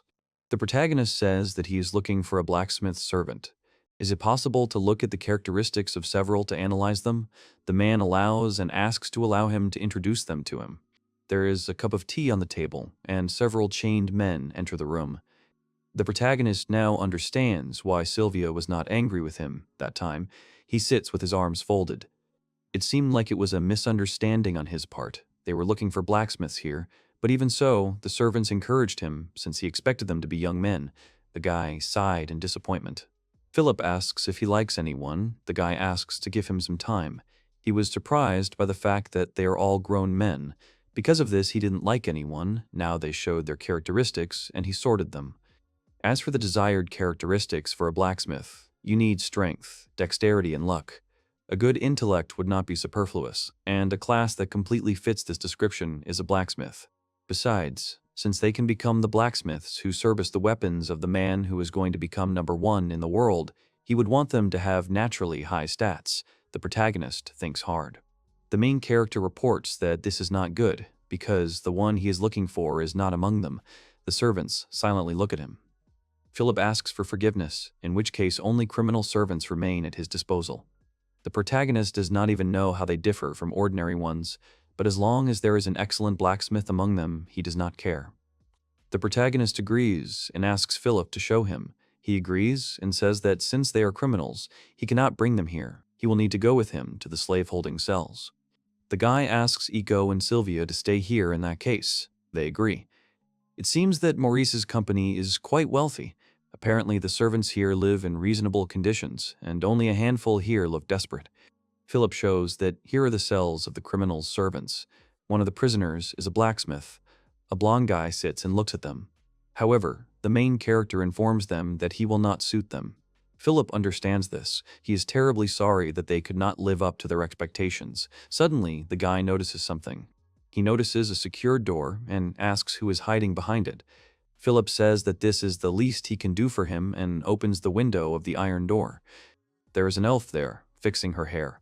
She is an assassin who served the Duchess, who was recently executed because she was forced to kill using a servant contract. The court decided that she was not guilty of any crimes. She was pardoned and sent here.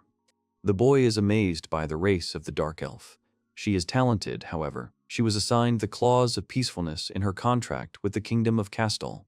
If she was used, it would most likely be as a maid, and as the guy can see, even though she is a dark elf, no one has taken her away in all this time, which causes great inconvenience. The protagonist realized that she can't attack. It's a serious limiter. But how come no one took her? There must be a big demand for such a hot thing. Philip says that people complain about the limiters.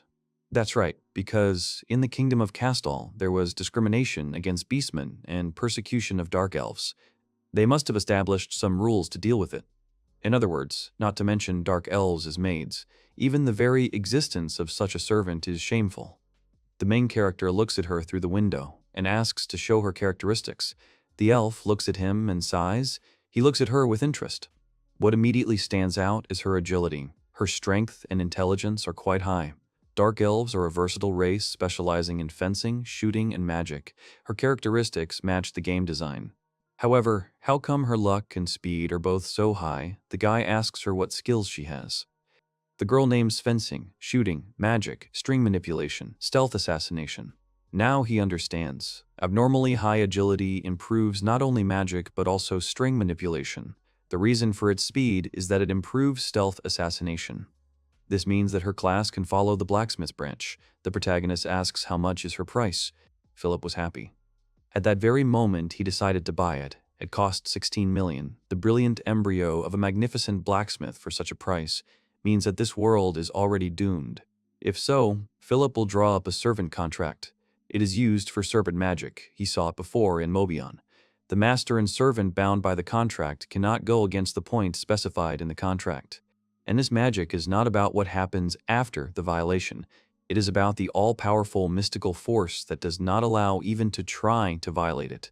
There are a couple of tricks for violation without punishment.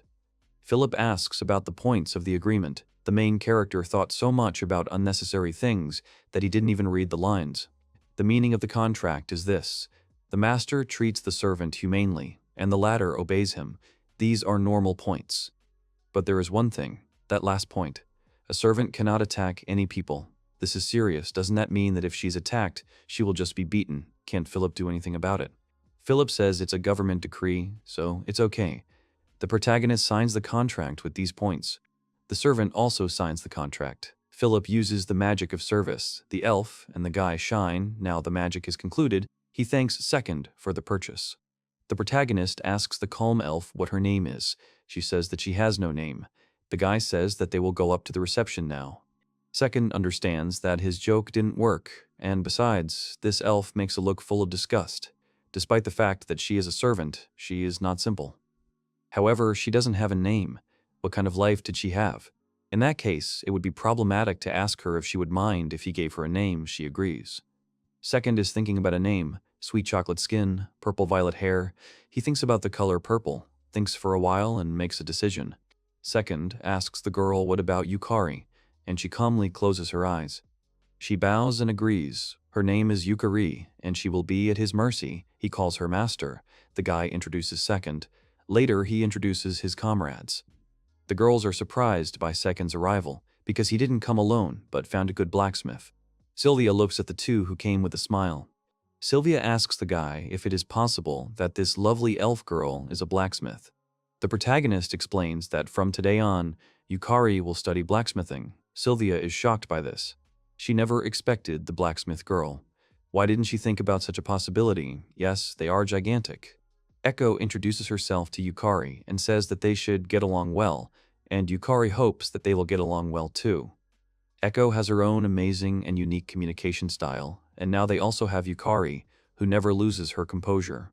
The guy says that Sylvia is there. Despite her appearance, she is an excellent magic archer. She does not understand, but the guy promises that in time she will understand. Now they are returning to the city of Peiho, and there they will discuss what they will do next. He thought he was excited at first, but he was wrong. During their journey to Peiho, he tried to deepen his relationship with Yukari by asking her various things. As a result, she behaved with restraint, and no matter what he asked, Yukari answered coldly and very sadly. Since he was not good at communication, he quickly gave up on this idea. They rode horses. Although she is a servant, she is also a valuable comrade. If possible, he would like to get closer to her. If their relationship is not favorable, even if she becomes a good blacksmith, she may leave. He thought about it and eventually came to the answer that he just needed to ask her directly. They arrive in town and the protagonist asks Yukari if she can tell him about her past. The girl asks if this is an order, but if she doesn't want to, she doesn't have to answer. They stare at each other. With her eyes closed, she states that, with all due respect to him, she refuses this. Then the girl leaves. Second thinks with a grin that he didn't even expect that he could get much from her. It's because she reveals a lot of emotions when asked. There's definitely something in her past. That's why she talks a little and acts like that. She's afraid of her past being revealed. Suddenly, the protagonist realizes that it was somewhere around the time when he was #1 in the world. He remembers how one guy asked him what he did for a living. It felt like he once had the same feelings as Yukari when answering the question. He always answered that he was in real estate. Why did he keep it a secret? Because it would ruin their relationship. If people knew from rumors that he was unemployed, they would definitely stare at him with angry glances. In fear of this, he always kept his distance from others. He acted in advance, saying that he had time and money, so being #1 in the world was his hobby. Yukari doesn't have such simple reasons for this. He thinks that they have a lot in common. She has thoughts that he won't accept her if she tells everything. He needs to make her believe that these people will definitely accept her for who she is, even if she reveals her past. It will be hard, but if he doesn't know what to do, what else can he do but try? Suddenly, he stands up and says that anyway, it's time for dinner. They discuss whether they should form a band. People in the bar are drinking. Sylvia and Ekko look at the elf, who asks again about the band. Second completely forgot. He never told her about their goals. He aims to become #1 in the world. Sylvia and Ekko are his comrades who help him. He would like Yukari to help him too. The girl says that she's a servant. If there is something that she is capable of, then she will definitely help. But what does number one in the world mean? The protagonist asks if she understands that he is not joking. She calmly agrees. The guy understands that she does not believe him. Sylvia says it's been on his mind for a while, but how is he going to turn the world's number one dream into reality? The protagonist says it's a good question. She asks why he uses her full name. Second says that the answer is simple. Study each title ability as much as possible, defeat their owner, you just need to win each title fight. The girl is shocked by this. Titles are the pinnacle of any skill. This can be explained using shooting. As an example, there are 7 sub-skills ranging from pawn shooting to improved rook shooting. To obtain the shooting title, you need to max out each of the 9 side skills to rank 9. This is the first requirement. The second is attending and winning the title fights, which are held twice a year, in summer and winter. This is a tournament style of competition, where those who fulfill the first requirement fight in hopes of winning the title. If he fulfills the second requirement, he will be rewarded with the privilege of fighting the current title holder, and if he wins, he will be able to officially take the title of Armor-Piercing Demon General for himself. It is possible to be the first to fulfill a requirement on a server, or to defeat others in a title fight, which means that the same title cannot belong to different people at the same time. From this, it is clear that the title is the absolute mastery of the skill.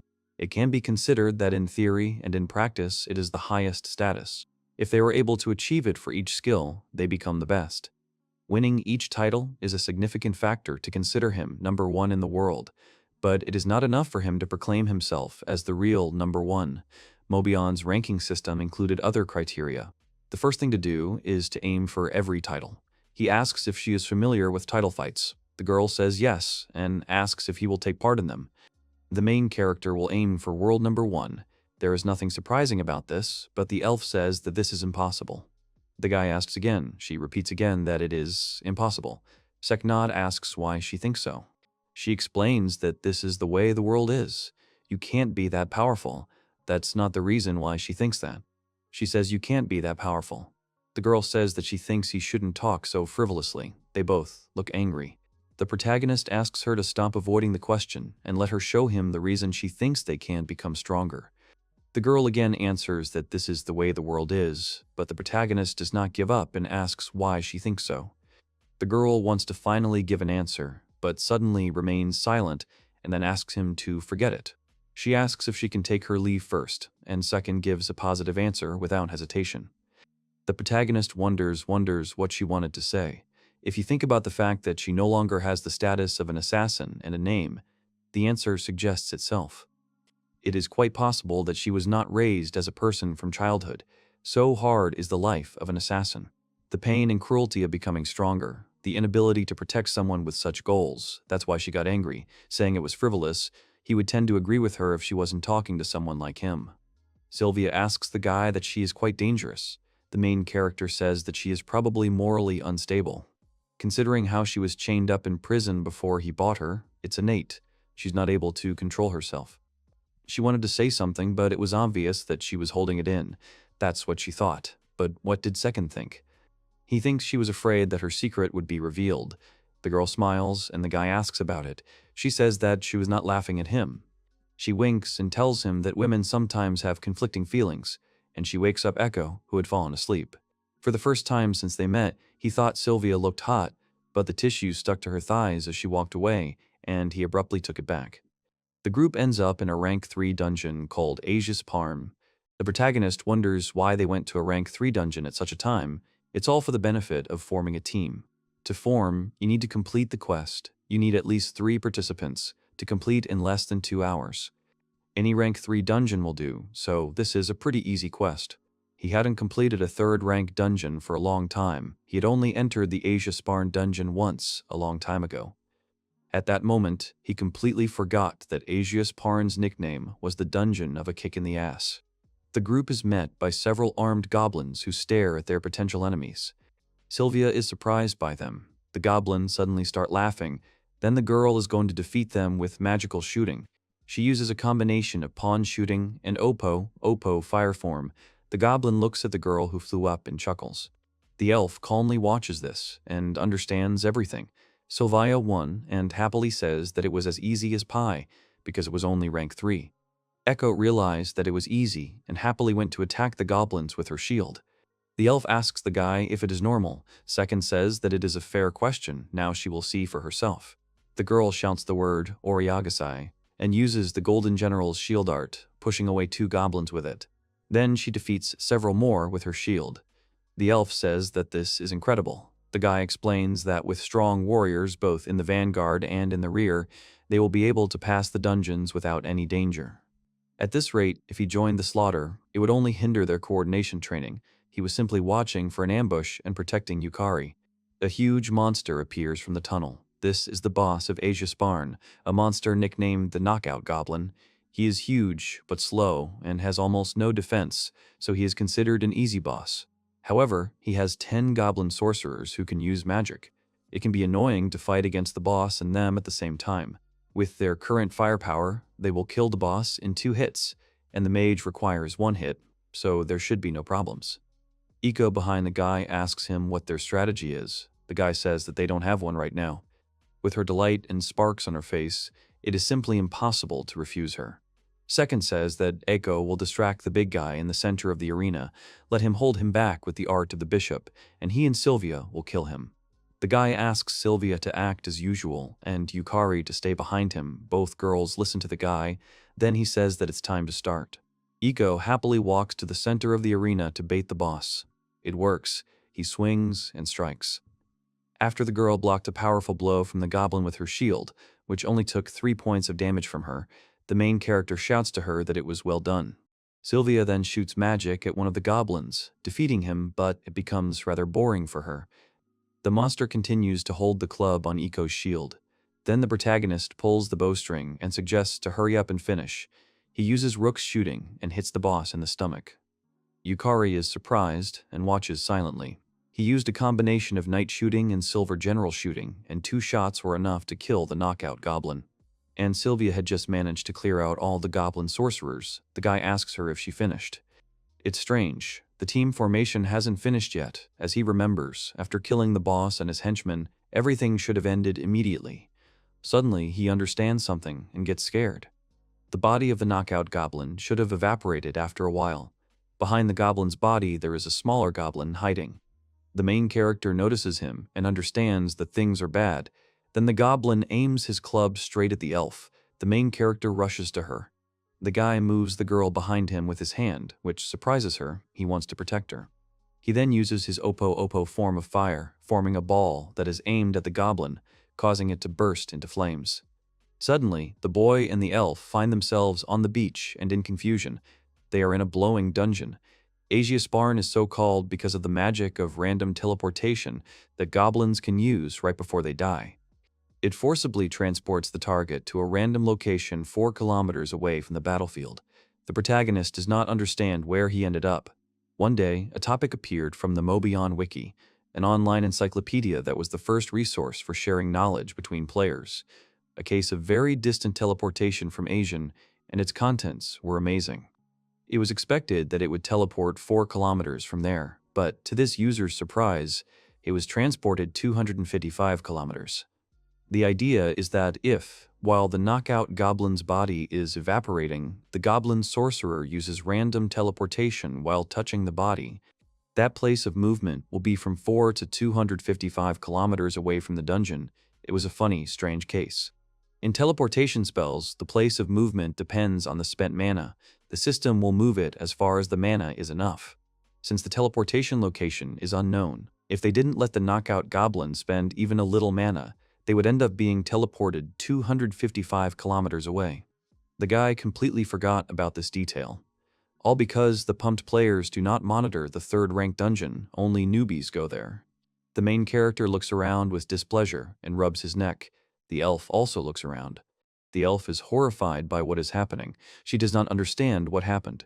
The main character asks the girl not to worry. The goblin simply teleported them. She asks again about teleportation. The guy says that he most likely teleported them about 255 kilometers from here. The girl looks at him sideways. The main character realizes with displeasure that this is how it is and will have to come to terms with it, then is surprised that they have finally created a group. It looks like the goblin mage is dead after all. Wherever they are, as long as they are in a group, they will have access to one of the group perks, open communication, group chat. The protagonist turns to his partners and asks if they can hear him. Sylvia screams and calls the guy names, asking where they disappeared to and if they are okay. He answers that they are fine. They were teleported far away from them. Now they will return. They should stay in the city of Peho and wait. The girl asks how long they will have to wait for them. Second says about a week. They have a vacation for that time. Let them have fun. The girls are shocked by this. The guy says goodbye to them, but the girl asks to wait, but he disconnects. The elf asks if they are really far away. The main character says that of course there is no point in doubting it. If you think about it, for a week he was stuck here along with Yukari. He would like to try to open her soul during this time. If we decide that they are on the coast and 255 kilometers from Asia Sparn, then we can understand that they are now in the southeast, in which case they will go north along the coast. They will reach the city of Kula. And from there to Peko, it's about a day's journey on horseback, and from here to Kula, it's about 5 days' walk. The elf says that he seems to be familiar with this situation. He asks if she can believe it, but that is not the point. The guy asks why she is so calm then. The girl apologizes and says that she was born that way. He understands that she doesn't even think about portraying emotions. He can't do this anymore. He will have to change the original plan. He has no choice but to force her to show her real emotions. He tells her that from their first meeting she seems to be under a shell. What secret does she want to hide like that? She says that everyone has things from the past that they would not like to tell. In that case, is she going to continue to behave like that, trying not to reveal the past? The girl gives positive answers. He understands that she has finally begun to reveal her thoughts. Second asks the girl if she admitted that she was behaving badly. The elf denies it. She was just trying to make conversation. The guy asks if it's true. It just slipped out of her mouth. If she's nervous. The girl's lips are trembling. The main character notices this and draws attention to it, asking if she feels it herself. She's quietly angry. The guy understands that the tactics are working. Emotions are starting to overwhelm her. Now they should move on to a more important topic. Having arbitrarily decided that if she told, it would be pointless, she created a wall between them, whether she really thought it would work. The girl remains silent. The protagonist says that this is a rule of thumb, but he will take on her burden of telling the whole truth. Frankly speaking, she already has a guess. Last night he learned something. The recently executed old woman, Lucia Isekai. He had already heard about her. The guy asks her to be honest with herself and throw off this burden. There is no point in keeping secrets. Then she says that she is hiding them for someone else. Not for herself, but for the kindness of Mrs. Lucia. The guy says he doesn't understand, but it seems to him that she does it only for herself. The girl gets angry and turns away. The guy's operation was successful. He was able to make her show her feelings. Maybe he overdid it, but if he hadn't done that, the wall of feelings would have remained the same. Yukari thinks that he is a superficial person who is trying to lure her in by telling her this unrealistic, stupid dream and does not deserve to be her master. He sends a magical archer and a little beast girl to the front while he himself stands aside. A person who goes through dungeons like this will never be able to become number one in the world. She thinks about the accidental teleportation. It's definitely a lie. This man uses dirty methods to be alone with her. Most likely, having got into such a place with her, he wants to defile her. She cannot resist. She is disgusted by the idea of this. Perhaps she should leave. She can't just leave, interrupting the life given to her by Lady Lucia. Her life was provided by her. Day turned to night. Then morning came, and he still hadn't touched her. It seemed he had been watching the camp all night. He had been on guard all night. At this rate, she would soon exceed her limits. On the morning of the third day, she had been struggling with drowsiness all night. After 2 nights without sleep and 2 days of walking, she felt herself getting weaker. He didn't even touch her last night. It's quite possible that he's waiting for the moment when he completely loses his strength. He's a really treacherous man. Like yesterday, they spent the whole day just arguing. Whenever they talked, everything ended in arguing. Their relationship completely evaporated. Due to politeness and sleepiness, she can't even make the right decision. Yukari's actions are completely unstable. Because of her hostility towards him, she behaves normally next to him. Maybe it's just because she's tired, however. Everything together has had an effect now.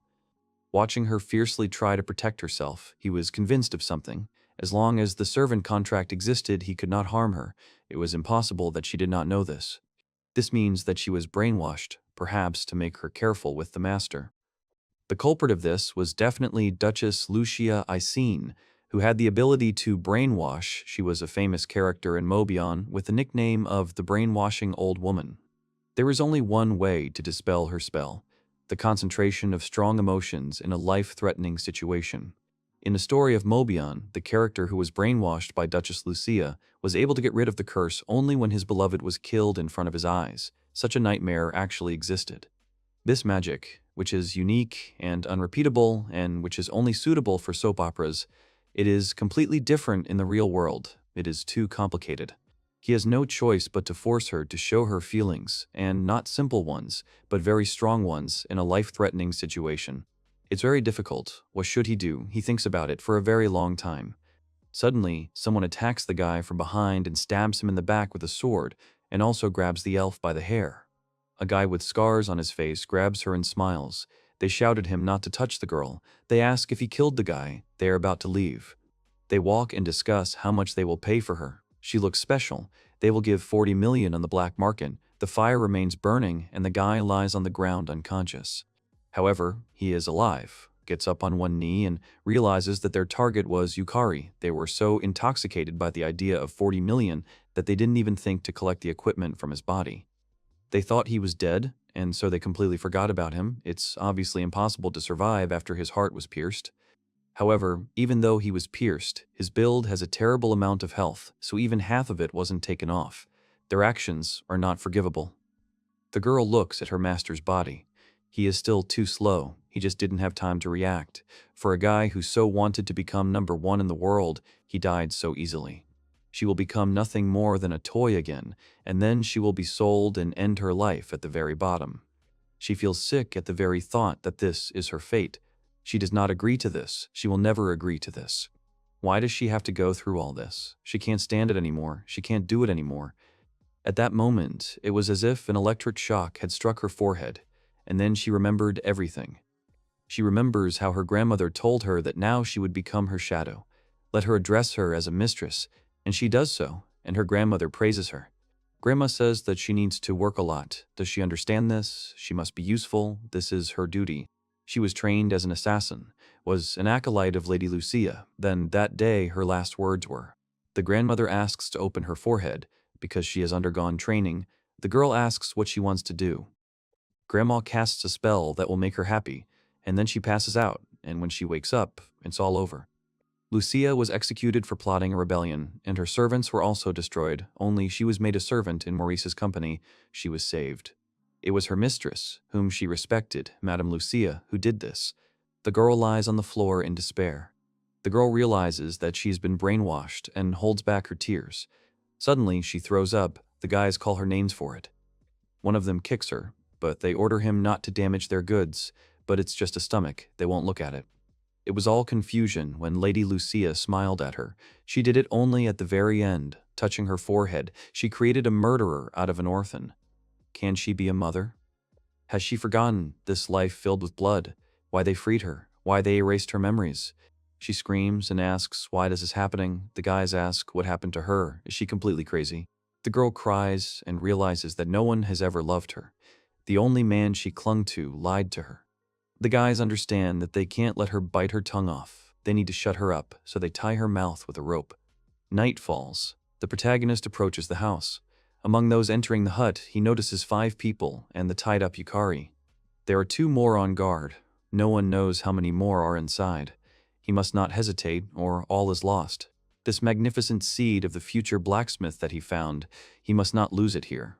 The guy shoots arrows using piercing arrows, nightly arrows, and a combination of the 2 kills. 2 people. He killed them. He thinks he won't be able to forget this feeling for some time, but now he has no time to think. People inside heard something on the street, want to go check. 2 people come out. The main character is ready to attack them. He suddenly lunges at them. They both look at him in shock. He rips one of their heads off. The main character goes inside, sees the door, and realizes that the elf must be there. He kicks the door down. He bursts into the room. 3 guys look at him in horror. The guy uses the Golden General's swordsmanship and kills the 3. One of the guys is ready to swear that he died. They stand in front of the elf, ready, and ask if this is the guy.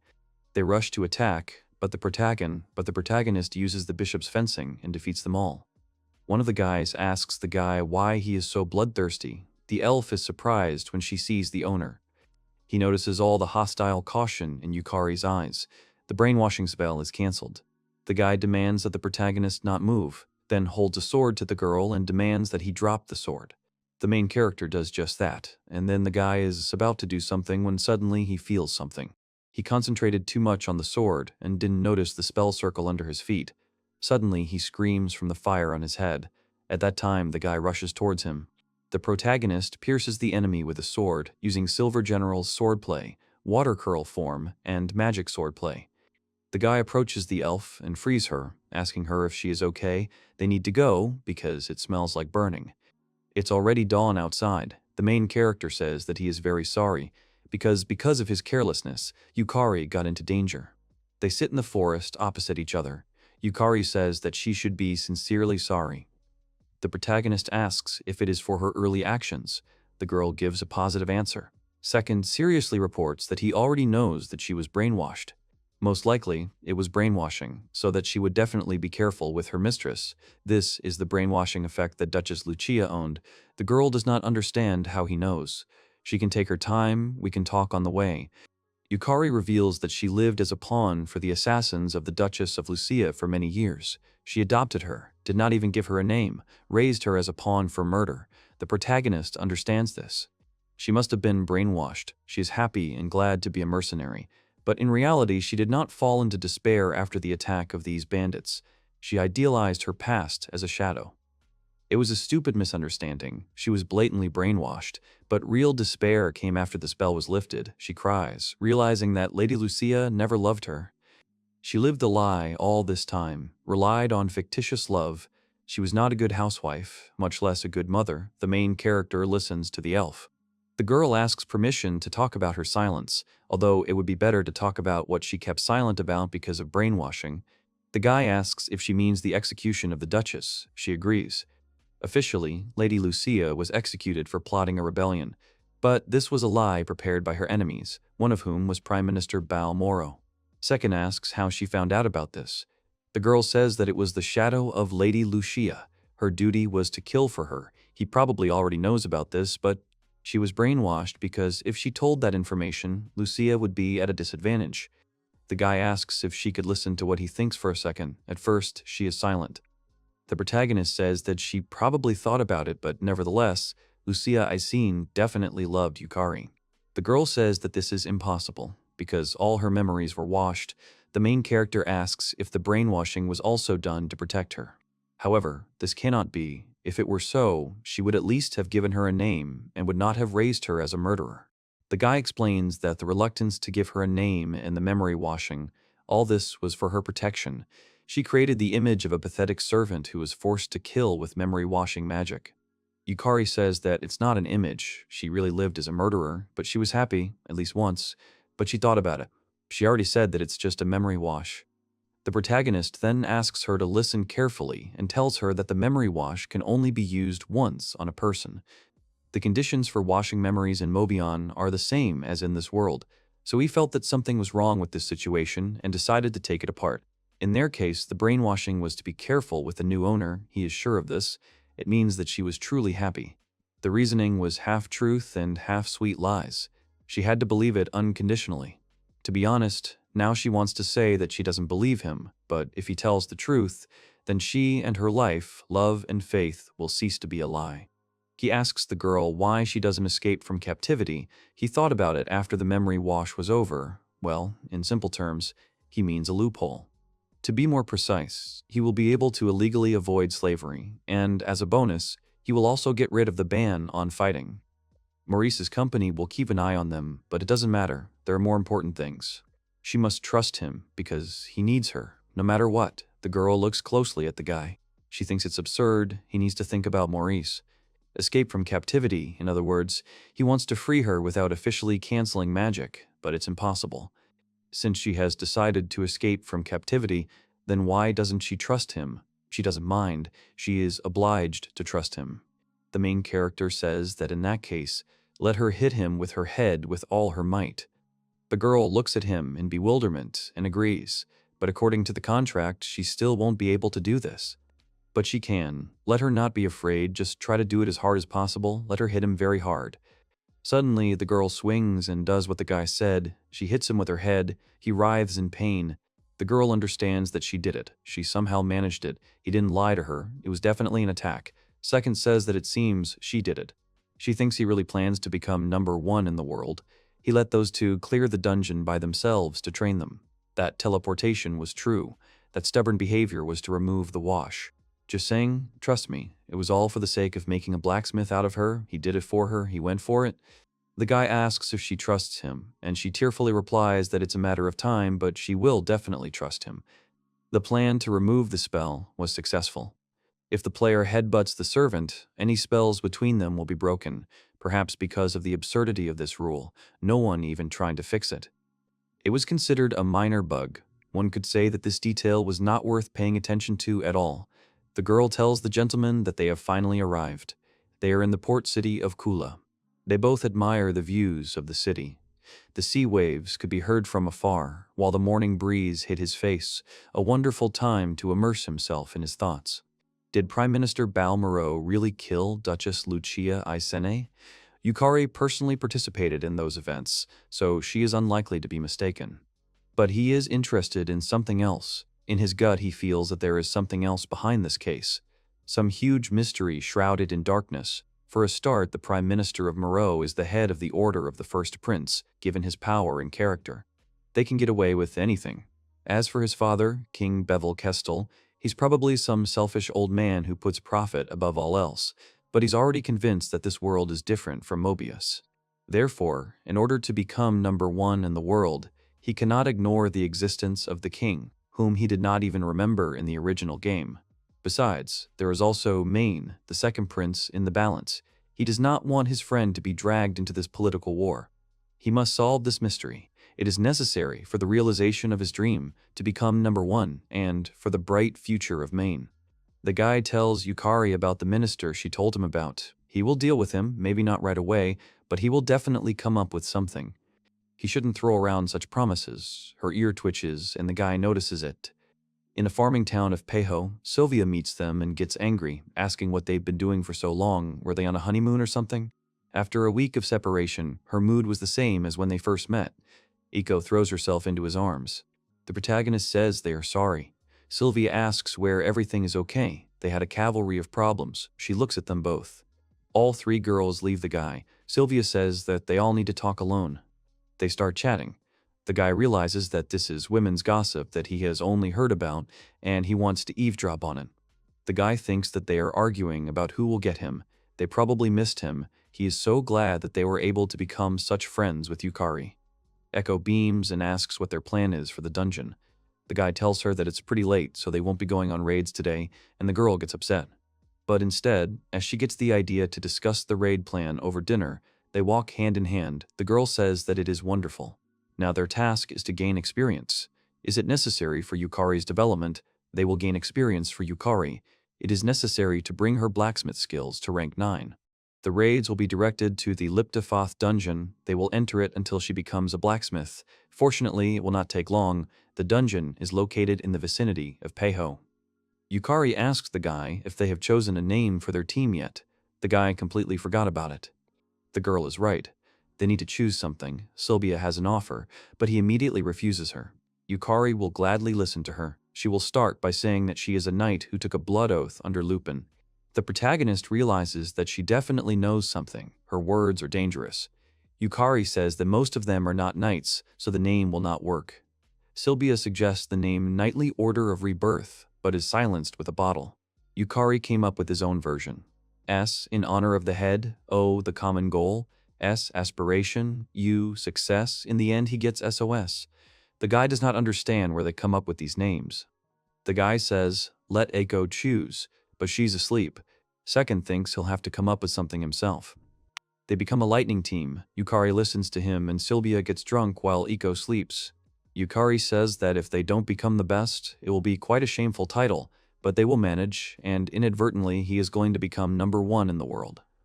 One day, while drunk, he randomly chose a name for the team. This will sound like an excuse, but he believes that one should act just as boldly.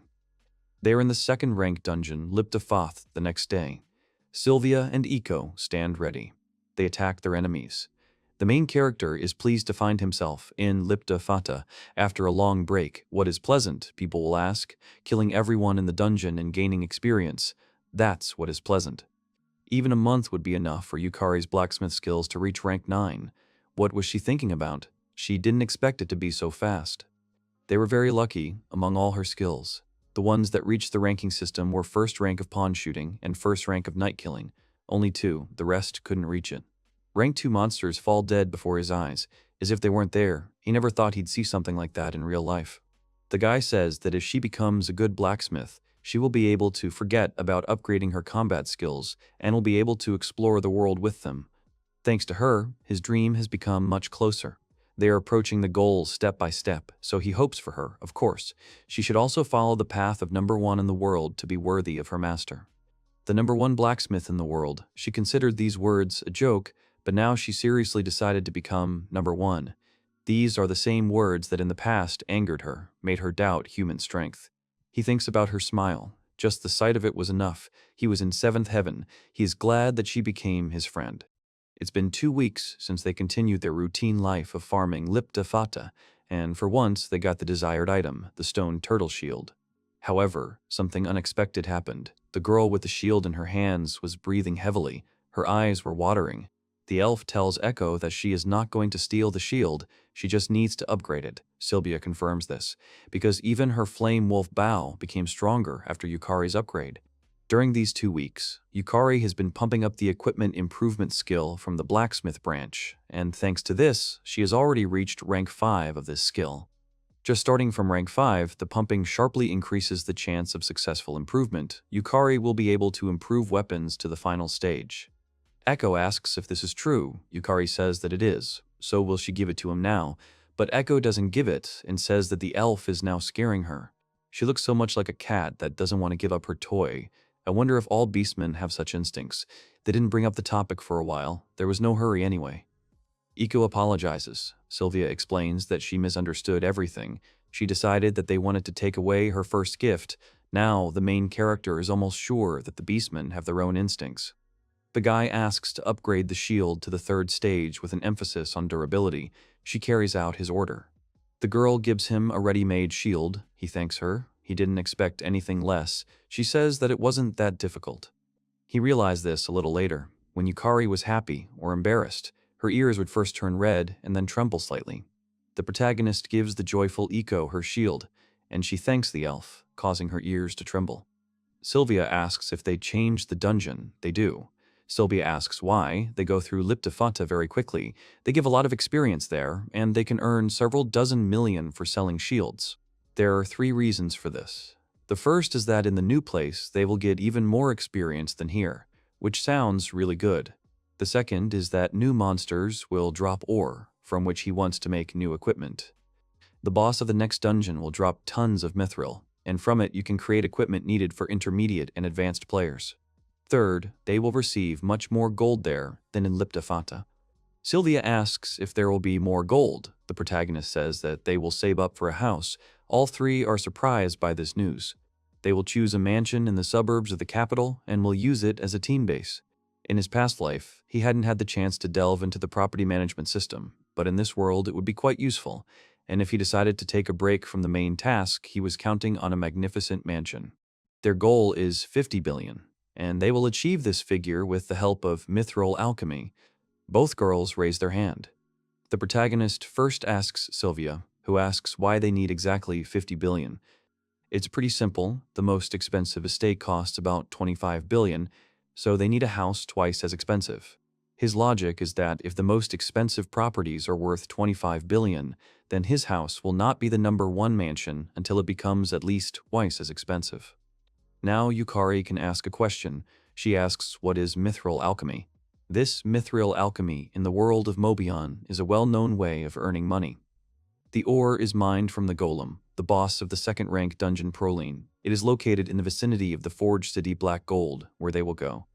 Yukari will be able to make pure mithril from the ore, and then using fabrication, mix it with iron, and they will get a mithril alloy. Mithril alloy is obtained by combining pure mithril and iron in a ratio of 1000:0. It is an extremely strong and valuable metal. Sylvia suddenly became interested in how, if Proline's dungeon had not yet been found, he knew so much about it. What should he do? He simply has nothing to answer her, whether to justify himself or tell the truth, what to do. Even at their first meeting, she noticed this feature.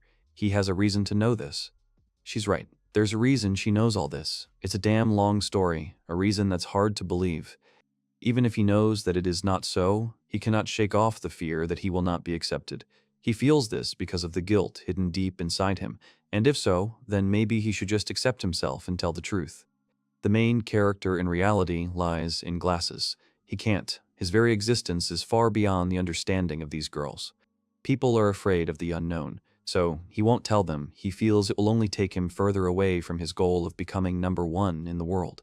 Sylvia trusts him, so she doesn't mind. Let him tell them about himself. She will accept any truth. The main character is surprised. She has the courage to want the truth. A girl with a brave and straightforward heart. That is what Sylvia is. She has so many things that are beyond his reach. A pure, brave, strong heart, something he will never have. The protagonist apologizes because he can never reveal his secret. He simply avoided the answer. He decided that it would become his secret. And yet he wouldn't be himself if he told, and if he didn't avoid answering, he would never be able to return to being the number one in the world he once was. The protagonist would be lying if he promised to tell her about it later, because it is a secret he will take to his grave. Sylvia looks at him silently. She says that in general she is not against it. If someday it will torment him, then he should not be afraid to cancel the promise about the grave and tell her about it. The group ends up in the city of the blacksmiths of Bag Gold. The protagonist says that as soon as they find buyers for the mithril alloy, they will head to Proline. The men tell them that safe deliveries of mithril are impossible. They don't have time, some just laugh. They went to many buyers, but not a single place gave them the green light. That's how it all turned out. When he occasionally thinks that if a stranger shows up and says he'll buy all the mithril, he's willing to trust him. The elf says that they should make one swift raid into the Proline dungeon to build a reputation. If they show potential, they will gain trust. The protagonist asks if this is an adventurer's guild. He doesn't want it that way. It only left bad memories. Can't she think of another method? But nothing concrete. And as for Sylvia and Ekko, they have no idea. And what if they go to a raid without registering in a guild? In this case, everything will be complicated. If you go to a raid without registering, you don't even know what they can do. They can put pressure on customers and interfere with business, or even send assassins. If they are the same as the famous guild, then it is possible you need to head to the Adventurers Guild after finding a place to stay. The protagonist greets them and says that they want to register. A friendly girl greets them. She gives them guild cards. These are adventurer numbers, such passports for the guild. On his card, his rank is listed as F. The ranks go up to A, which means he is a low rank. Would they like a beginner's manual, but the guy refuses. Second is annoyed that he can't get into the bastion right away. He was refused the sale of mithril. He is annoyed that he has a lower rank. A rude man asks them if they are newbies. If so, he will teach them. His friends laugh behind him. What pisses the guy off the most is that he has to listen to them. He hates this guild. The man says that the guy should be grateful. The guy asks if he thinks he's lucky with the weakling. The only bully here decided to shake his fat. He thinks he's asking for trouble, but the guy denies it. It's not his fault, it's the guild's fault for neglecting guys like him. The man shouts at second, not to ignore him. Then the guy says that the man is squeaking like a mouse. Let him come here already, he won't even be able to defend himself. After that, the man attacks him, sadly, but he is open everywhere. He can defeat him at any moment. Suddenly, Ekko asks them to stop and puts herself right in front of the man's blow, which leaves the guy in shock. He hits the girl, and then suddenly screams from the pain in his arm. She, unharmed, looks at him in bewilderment. Three guys are screaming and asking who second thinks he is, and suddenly they are grabbed by a rope. Behind them stands the elf who tied them up. She tied them up for their own safety, she tells the master.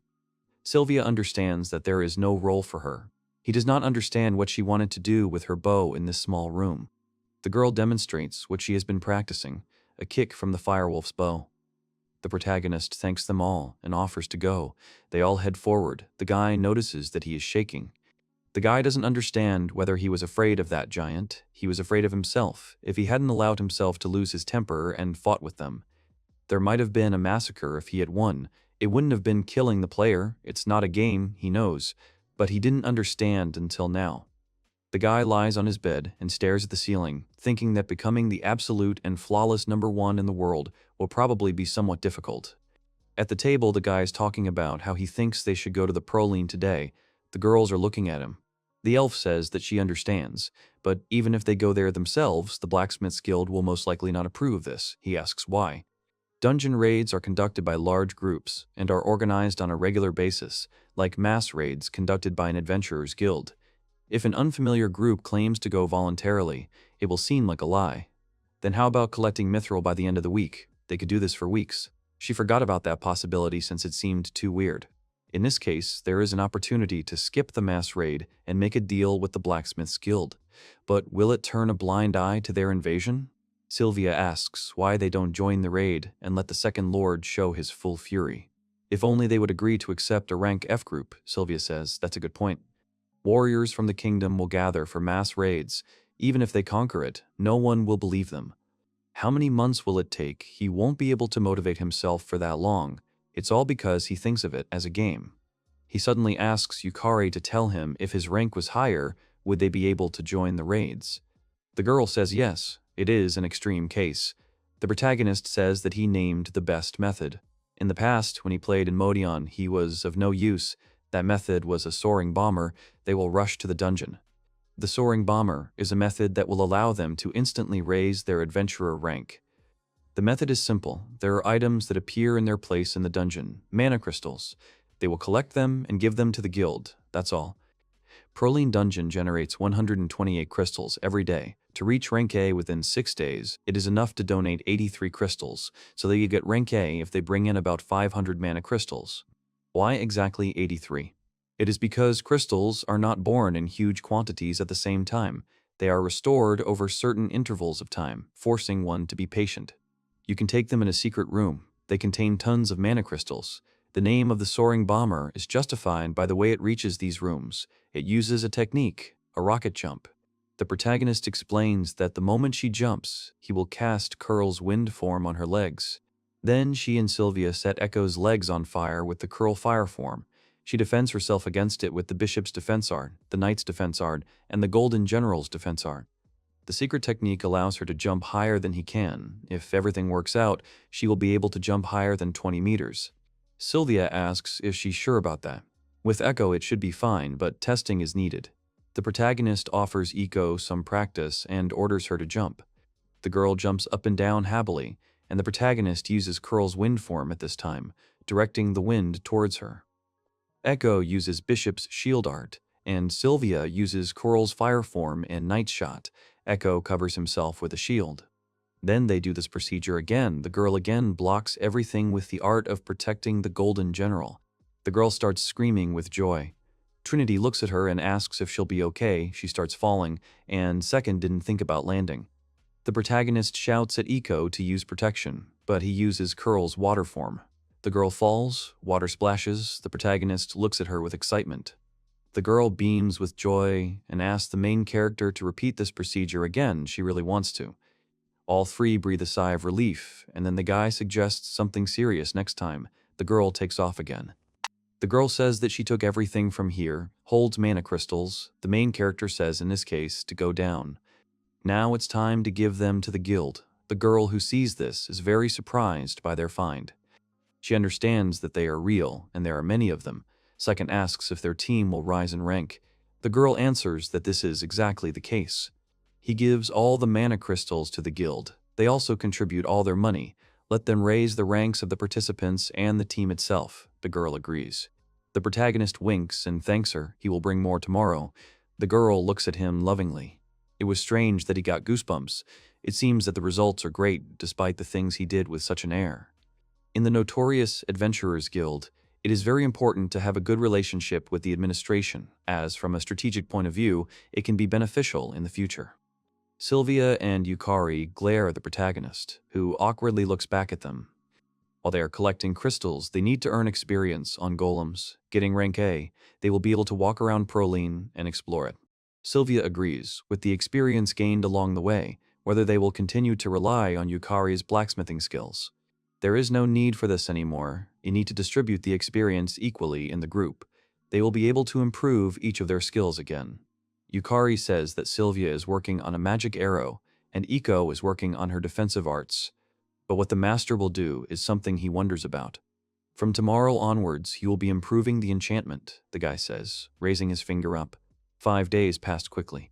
While Ekko collected crystals, she and Sylvia killed time in constant hunting for golems in the places where they roamed, whether they would die out from this. While they were settling things in Proline's dungeon, Yukari was free. He asked her to do something for them.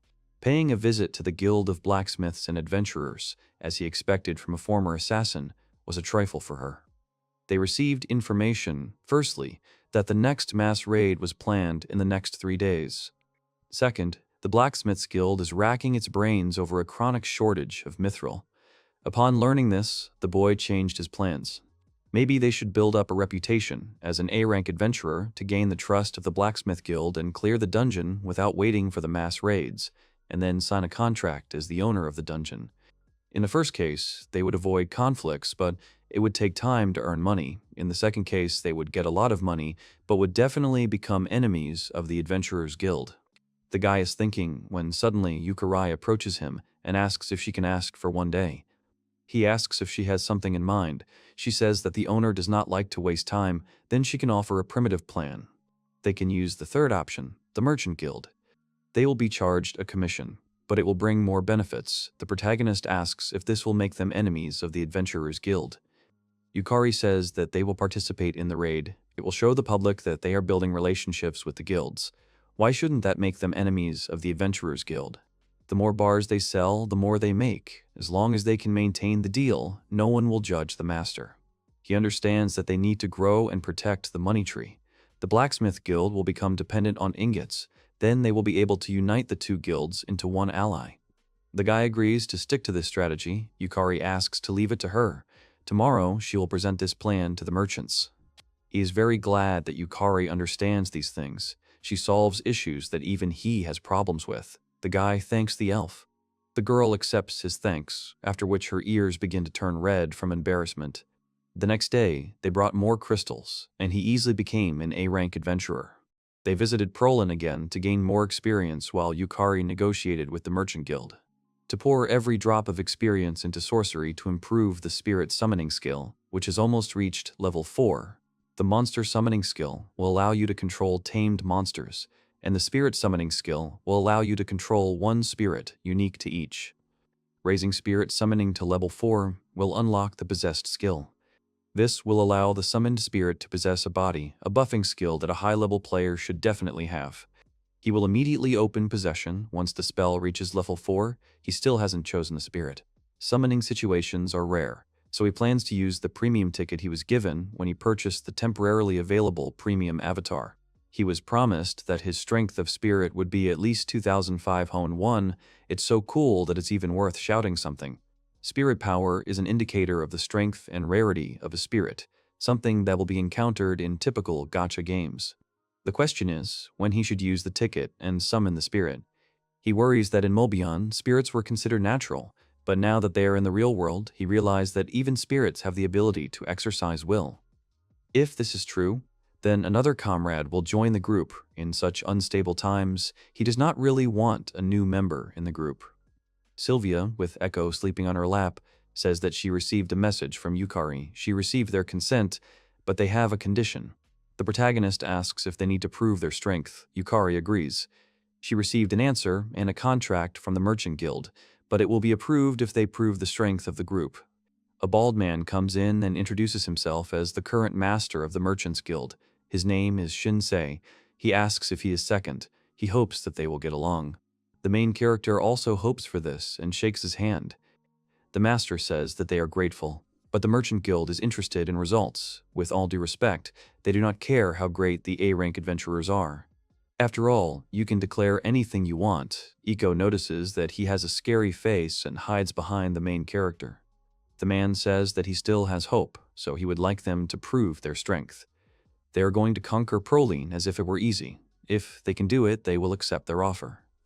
The protagonist understands that this threat would affect an ordinary person, but it does not make an impression on him. This is because he is confident that he can cope. If we talk about ranks, this muscular guy wouldn't even reach 10,000th place. He asks what it will take to prove his strength. Should he go conquer Proline right now? The protagonist thinks that he wants proof that he can explore Proline multiple times. They look at each other, and then the man starts laughing. It was easier than he expected. He was exactly as Yukari described him. Sylvia realizes he was testing them. Yukari apologizes and says that it was necessary. The man gave Yukari the task. He felt it was necessary to find out if they were capable of ensuring a stable supply of ingots. The main character notices the frightened Ekko and starts to get angry, shouting for the man to apologize to the girl. He apologizes twice.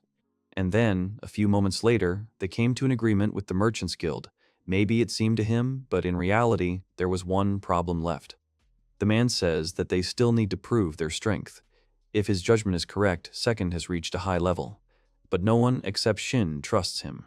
Sylvia will use a magic bow, and Ekko will deflect the attack with a shield to demonstrate her strength. The man asks what techniques Second uses. He says shooting, swordsmanship, sorcery, and witchcraft. Sylvia says that she can only use the element of fire, but Second can harness all the elements with his magic, which impresses the man. Yukari asks the master if he raised the level of sorcery. He raised it to level 4. The man is shocked by this. Ekko gets scared again, and then the main character again swears at the man, who apologizes. He reports that they have found their solution. They are talking about summoning a spirit. Second realizes that he needs to demonstrate summoning a spirit in front of the crowd. The strongest force of the spirit is obsession. The highest rank is the summoner of the spirit. The most striking and spectacular is the moment of summoning, especially the first call. And in Mobian, each call of the spirit was accompanied by a unique scene. If such appearances are inherent in this world, none of the observers will have any complaints about the demonstration. The guy understands that people understand that the summoning of level 4 is very high. It is a good idea. With the help of the spirit ticket bonus, he can summon a spirit with a high initial spiritual power. He is sure that it will be a spectacular scene. The protagonist agrees and is going to develop their discussion in this direction. He never dreamed that their issue would be resolved this way. The atmosphere on the court was tense. Sylvia held her bow with the string drawn, and Ekko readied her shield to deflect the blow. At some point, the arrow left the bow and flew towards the shield in a bright flash. But Ekko was unwavering. She was fully focused on the incoming attack and was able to take the blow. The people watching this were stunned by what was happening. When the girl waved her hand at them from afar, enthusiastic cries were heard. One of the men with a serious face said that they could really clear the Proline, but the other one with a thoughtful face said that the fire bow and impenetrable shield could go there several times a day. At this point, the girls began to leave, and the host said that it was time for the last demonstration, namely, the main character of Second. The guy confidently appeared before the crowd. Without saying a word, he raised his hand up. A premium ticket lit up in it, after which a magic circle in the shape of a pentagram lit up under the guy. Looking at him, people did not understand what was happening. One of the men exclaimed in surprise and pointed his finger at the sky, where gray clouds began to appear and lightning flashed. They started talking in shock about how the sky looked. They were surprised that he could control the weather. The main character stood and looked above himself. He thought that this was just a summoning scene. At that moment, he remembered something. People just continued to be amazed by what was happening. In Mobion Online, after each massive update, every first-player summoner received spirits with spiritual power of at least 35,000 units, and they took a spirit of a certain type.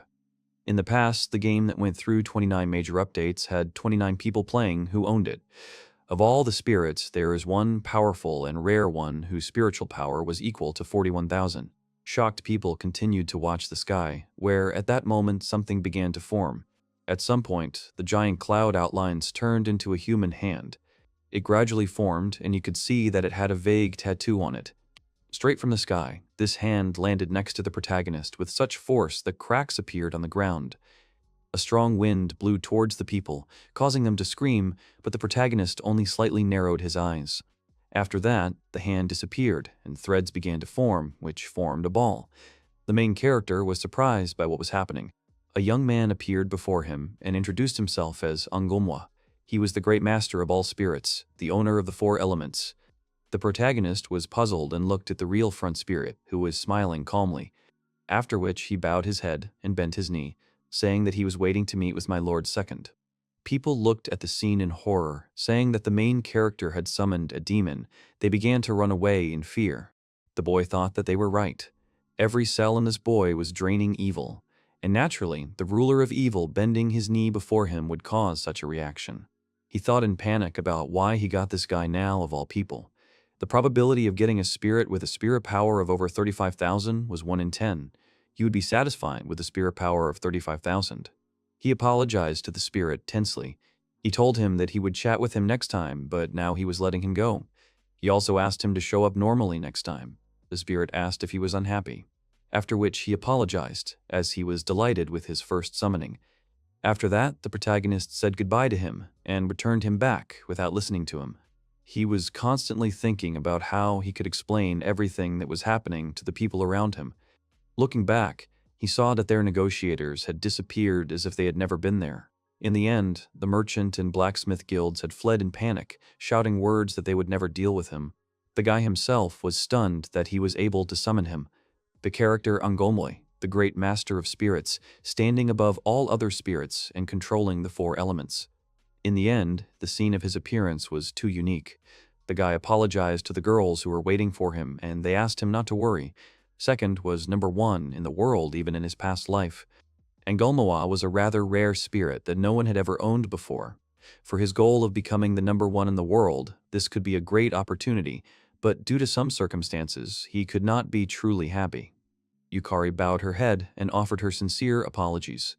The protagonist, sitting in front of her on the bed, asked what she was apologizing for. He added that he was very much at fault. The girl replied that she had miscalculated. It was pointless for a simpleton like her to suggest such an idea to him, and that had led to her master now being tied up. The boy asked her again, puzzled. She replied that the master was extraordinary. Persuading the guild to cooperate or gaining their trust, worrying about such things and making beautiful plans, none of that was necessary. She had learned a lesson from this situation. The protagonist asked her in surprise why she thought so. She replied that the owner was unusually carefree about this. He did not believe that any failure was truly a failure, but he denied it, saying that he thought it was a failure. One could even say that it was an epic failure. The girl disagreed with him. She added that after a real failure, human beings would not eat dinner on time, enjoy wine after a bath, and say goodbye to friends with a smile on their lips. The boy listened to her thoughtfully. Yukari was sure that the owner did not consider this incident a significant failure. On the other hand, in her opinion, he thought from the very beginning that losing or winning did not matter. Second thought that her words were meaningless at first, but they made sense in the end. After all, he was trying to save money to buy a house. Even if it was a failure, it didn't stop him from his goal of becoming the world's number 1. After these reflections, he realized that, indeed, as the girl had said, he did not consider what had happened a failure.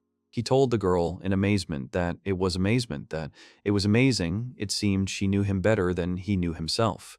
In response, the girl exclaimed that it was not that. After that, she became calm again and apologized. She also added that she understood the owner well, but if she knew the owner a little better, she could come up with a better plan for the situation. He told her that she shouldn't worry about it. Although he didn't know her well, he could only rely on her in everything. The girl replied sadly that she had taken responsibility for it and that it was her failure, but the guy insisted that it was his fault.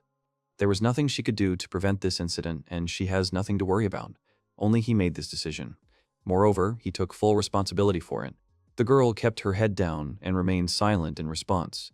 The guy continued encouragingly that this time the plan had not worked as well as it should have. He was sure that next time everything would work out and suggested that she develop a new plan with him. The girl happily agreed with him. Raising his finger up, the guy said that he would count on her. The girl again agreed with him. She also added shyly that then she needs to know more about the owner. She wants to know everything about her owner. Her words left the protagonist speechless, and the girl began to approach him. Coming close to him, she invited him to be with her that night. She was embarrassed, and her cheeks turned red. Her face was already a few centimeters away from the main character. But at that moment, there was an unexpected knock on the door, which made the girl wary. She looked away. her face full of discontent, causing the protagonist to literally freeze with a distorted face. The door opened, and an elderly man entered the room, apologizing for such a late visit. Looking at the guy, he asked if he was Mr. Second. The guy confirmed his words. He introduced himself as Major Domo Forrest, an employee of the lumberjack family. He was sent by a gentleman who wanted to talk to the main character. The guy did not understand the essence of what was happening. The girl said that this was a count's family who owned the trading city of Renyado. A personal visit from the housekeeper was a sign of respect. The guy understood what was happening. In his opinion, a majordomo is a butler. These complicated terms were hard for him to understand. But he still didn't understand why the count's majordomo had come to him so late. The girl added that she believed he wanted it to remain a secret. Yukari read him like an open book. The boy turned to the majordomo. He was curious about what the count wanted to talk to him about. He replied that the count had a proposal regarding the trade of mithril ingots. The protagonist asked what he meant. He thought that if the count wanted to talk to him despite his recent terrible failure, then he probably had some ulterior motive. The butler confirmed his words and added that the count wanted the boy to sell the ingots wholesale to his family at any cost. The guy grimaced thoughtfully. He found it suspicious. But at the same time, it was a very attractive offer. He noticed the girl who was looking at him with a serious face. He realized that she was eager to prove herself. She probably hopes that this time she will definitely succeed, and that she will have a chance to make amends. He asked her if she was ready to take on this case. Putting her hand to her chest, the girl agreed with him and asked him to give it to her, after which she continued the conversation directly with the majordomo. After some small talk, she informed the gentleman that they would have to meet the count once. She asked him what the plan of action would be. The guy replied that he was fine with her deciding the action plan for this matter. She replied that she understood him and would try to make his schedule as soon as possible. She outlined a plan for the next few days, which included meetings with the count, dinners, and a meeting, as well as an agreement on the contract. The guy said that she was like a super express. He wondered if the count would agree to this. The old man bowed and said that in that case he would come for them tomorrow evening at the appointed time, after which the door closed and the boy and the girl were left alone in the room. The protagonist asked her what she thought about this, whether it could be a trap. The girl replied that she could not say for sure, but the probability of this was extremely low. She added that they immediately released and adjusted the schedule for them for 3 days. In addition, the count did not hesitate to send his majordomo to greet them. She believes that they want to make a deal at any cost. A majordomo is a servant of the highest rank. Therefore, from a diplomatic point of view, this is the most respectful greeting. The boy thought that this foreshadowed some trouble, but it was hardly a trap. However, Yukari seemed to be very busy. Second asked the girl if she was sure she wouldn't mind doing all this. She agreed with him and asked him to leave it all to her. She would organize everything in the best possible way. The guy said it sounded encouraging, but he was asking if it would be a burden to her. The girl didn't understand the meaning of his words. Looking at her calm face, the guy wondered what was on her mind right now. Was she confused or not? He said that in addition to blacksmithing, taking care of his personal belongings, and being his personal secretary, she would have to handle the deal. He would probably have collapsed from exhaustion by now. The girl calmly replied that she wanted it herself and there was nothing wrong with that. Personally, she thought that striving to become number one in the world was many times more difficult. The guy asked if she really thought so. Blushing, the girl replied that unlike destroying others, this was beneficial. The guy smiled at her words, after which he seriously added that he would call him again tomorrow, so she needed to be ready. The girl wasn't very happy about it, and frankly, she wasn't at all sure that they would get along well, but the guy wasn't sure either. The Great Spirit King could be an extremely powerful weapon in his quest to become the number one in the world, but that's only if he can get along with him. The next day, the protagonist announced that he was going to summon him now. Ekko and Sylvia stood next to him with their weapons at the ready. Yukari said that she didn't mind either. Then she hid behind Ekko's shield, and Sylvia screamed at her that it wasn't fair. Second decided to start the summoning. A circle formed under him and the King of Spirits began to appear. He was extremely unhappy with what was happening. He began to ask about what it meant. The looks of everyone in the room were extremely serious. The protagonist first thanked the spirit for appearing normally. The spirit replied that he had been asked to do so next time, so he had to fix himself. Second realized that the King of Spirits was much more simple-minded than he thought. Manhwa said with displeasure that he demanded an explanation as to why he had been sent back. Didn't the protagonist need his great power? The guy replied that it wasn't needed now, but sooner or later it would be needed. He replied irritably that he understood him, but that didn't answer his question. Pointing his finger at the protagonist, he asked if he was being too rude to him. Had he forgotten that he was the great king of spirits? He was the supreme ruler of all spirits. Second was also dissatisfied with his words. He seriously asked him what the big deal was. After all, he was number one in the whole world. Manhwa responded enthusiastically that this meant that Second was such an outstanding person. He laughed and added that he was worthy of being the master of the ruler of all spirits. The protagonist, purely out of curiosity, asked whether the Spirit King was a boy or a girl, and also how old he was and what he wanted to be called. He replied that he was a great king of spirits and was devoid of such concepts as gender and age, but he could be considered either a guy or a girl, and any age could be assigned to him. He could also call him whatever was most convenient. The protagonist was shocked to realize that the spirit didn't care about anything. He agreed with the spirit and said that he would call him Manhwa. He also added that he wanted to introduce his comrades to him. Manhwa was inspired by the idea of meeting the protagonist's comrades. The guy turned towards the hiding, frightened girls and introduced each of them in order. The spirit immediately realized that Sylvia was a master archer, Yukari was a master blacksmith, and Ekko was a shield bearer. They truly had a well-balanced group. Alarmed, Second asked him how he knew everything. He replied that he himself did not understand. Something came to him from him. Second wondered if he was reading his knowledge in real time. Then he asked when his birthday was. The spirit replied that it was July 7th. The protagonist did not give up and told him to answer the question of who was the first emperor of Japan.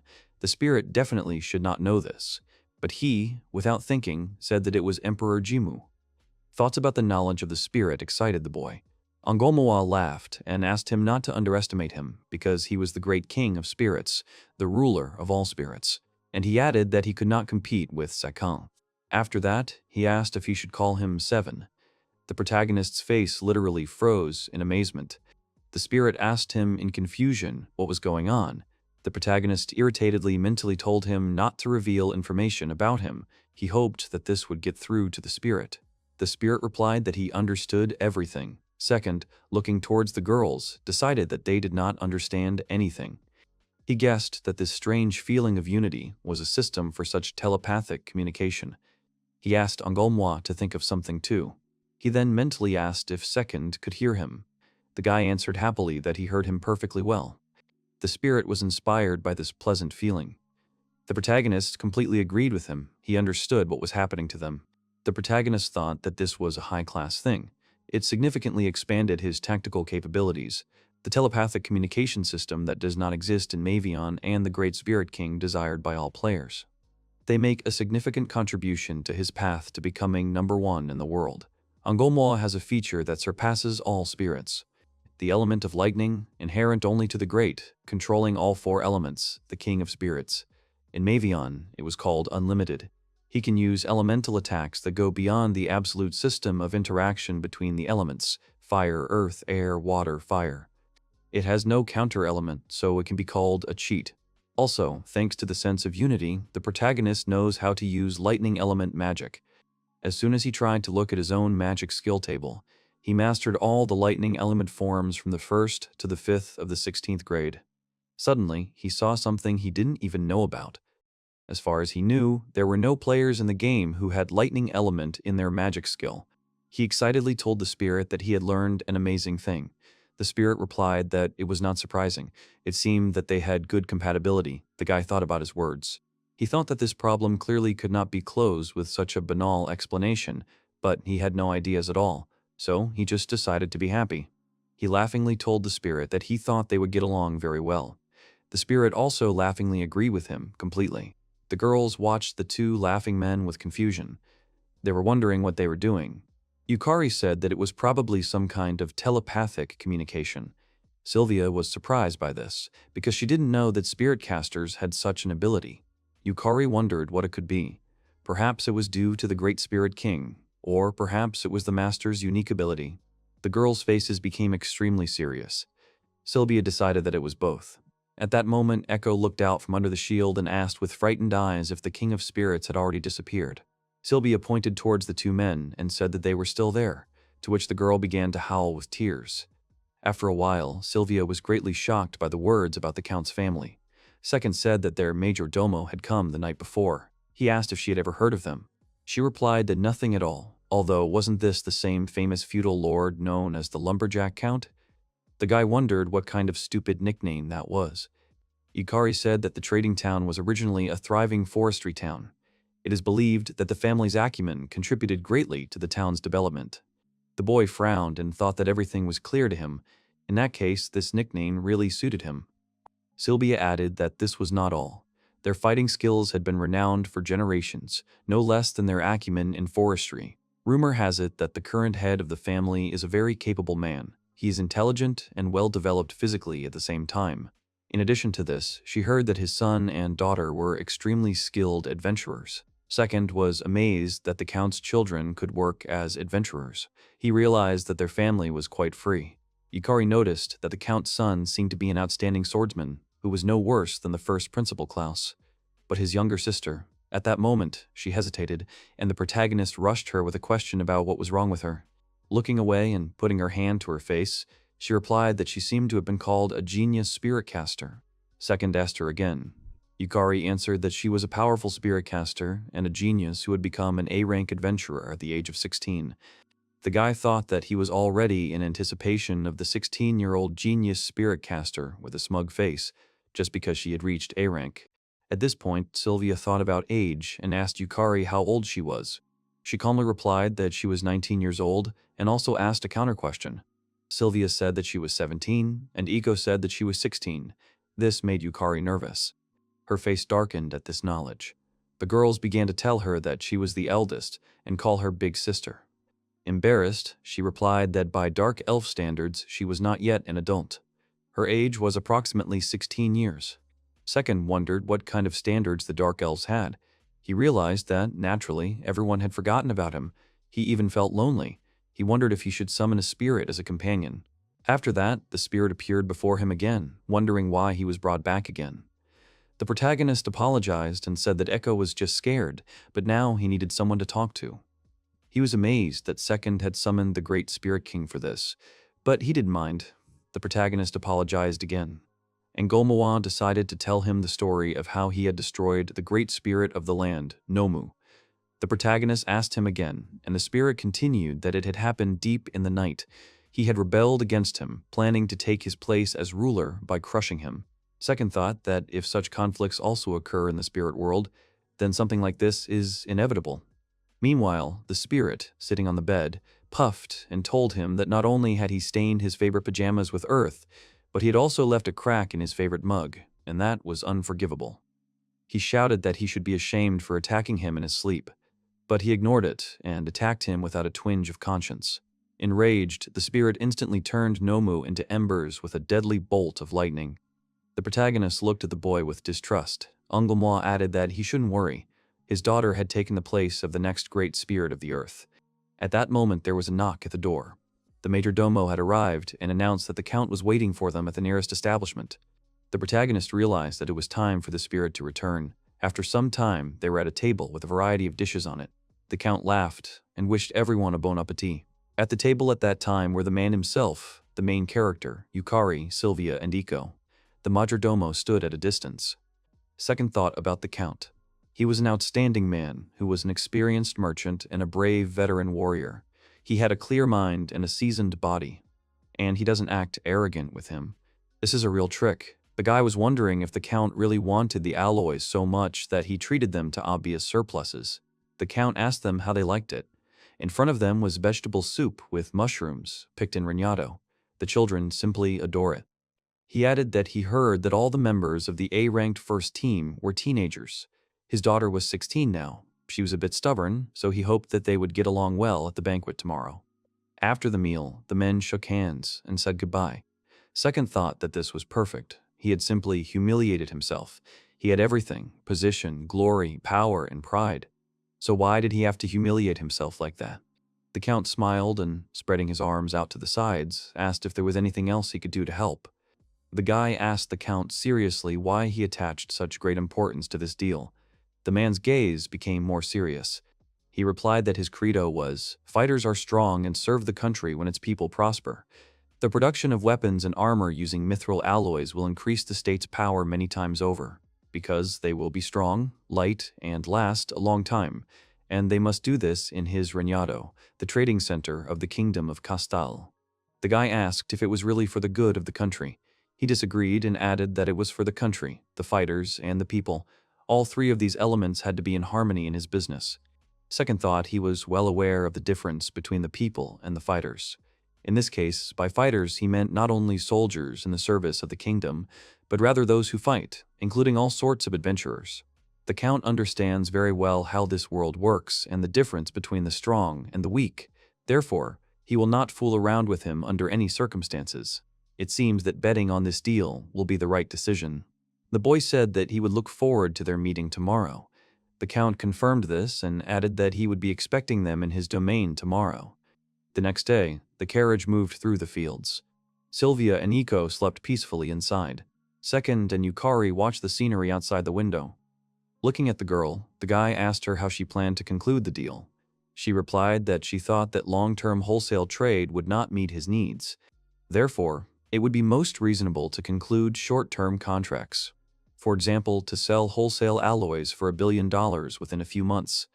The guy started doing calculations, saying that in Proline you can collect about that much mithril in a week. How long will it take them to earn 30 billion if they make 5 visits a day? The girl took the piece of paper from him and asked him to wait for her for some time. According to her calculations, it would take about 20 days. It came out to about 10 billion in 1 week. And in a day, it would be something like 1,400 million. It was amazing. It was impossible to believe that mithril was so highly valued in the world. Although if you think soberly, there is nothing surprising about this. The chance of mithril dropping from a regular one is 6.25%, and this is about 1/20th of the amount of its drop from a mithril golem. The rarity of the material is natural. The guy said it was weird, but the girl told him that they would be weird if they did it 5 times a day. The guy just laughed at her words. He added that it was worth considering the possibilities.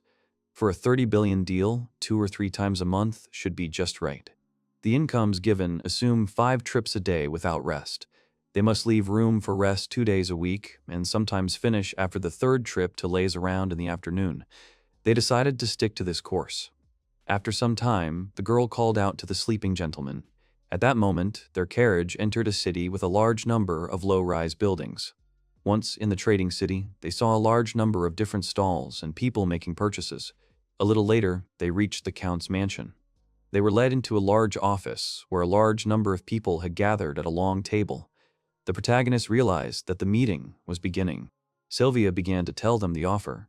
The guy thought that despite all this, he would leave everything to Yukari, and he himself was going to constantly nod and, in recognition of what was happening, make a mooing sound, as if he completely understood what was happening. His face literally turned to stone, because he really didn't understand anything that was happening here. Men were approaching him, saying that this was a truly successful meeting, and they wanted everything to go smoothly. They consider it an honor to be there. They were interested in whether the contract suited them. The protagonist gratefully agreed. After that, he asked Yukari what she thought about this, to which the girl replied that everything was as they planned. The guy thought about the fact that, in essence, it turns out that they will provide 30 billion bars in 2 months. At the end of the meeting, Second patted the girl on the head and thanked her, saying that she had been wonderful. The girl, with flushed cheeks, replied sheepishly that the contract had not yet been concluded. She added that after a short break they would attend a banquet with the Count's family and other nobles. The boy thought contentedly of the kind-hearted girl. Later, a large number of people in evening attire gathered at the banquet. They were happily discussing the various groups and laughing. The protagonist thought that he should leave there. He wondered how everyone else was doing. Sylvia was talking to a girl who knew her father. She was telling Sylvia that her father had helped her once. But on the other hand, Yukari seems to be having a difficult discussion with several middle-aged elites. She impatiently told them that she would steal new know-how, as already at this time she was surrounded by maids who fed her with tasty treats and were touched by her appearance. The main character at this time was alone in the middle of the banquet hall. He felt out of place there and wondered what he should do. Then he decided that he should join in. Suddenly, he was called out from behind. A girl with an angry face stood in front of him. She introduced herself as Sherry Limberjack. The guy immediately realized that this was the girl who was the Count's daughter. She smugly told him that she had done him the honor of talking, so he should be grateful to her. The guy simply agreed with her, after which she angrily added that he shouldn't rush things, to which the guy replied that he wasn't even trying. She became even more indignant. She told him angrily that he was annoying her. She did not understand what kind of attitude this was. Second, did not know what to answer her. She turned around abruptly and ordered him to follow her. However, the guy did not follow her. He just remained standing in the same place. However, after 1 minute, the girl returned back. Blushing, she grabbed his hand and told him to follow her right away. The protagonist chuckled and thought that she had just been talking to herself without realizing it. Together, they went out onto the balcony of the mansion and stood opposite each other. The girl asked him if he was a spirit summoner. Well, the guy calmly answered that she was mistaken.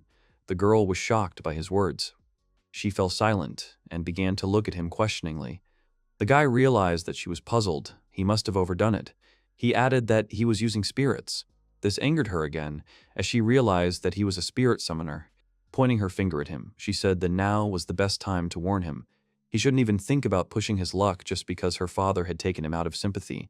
However, the guy replied that he didn't feel anything. She asked him if he could hear his own voice, since he should show more respect to an A-rank adventurer. The guy said that he did exactly that. Then she chuckled and asked if the four of them were A-rank. The guy didn't know what to say to her. His face froze without any emotions. He thought to himself that no one would be able to work with her in principle. The girl literally boiled with rage, asking what this cold look was. The guy told her that if she had problems, why didn't she just discuss them with him? But she didn't want to listen to him and hit him back. Second was outraged by her actions.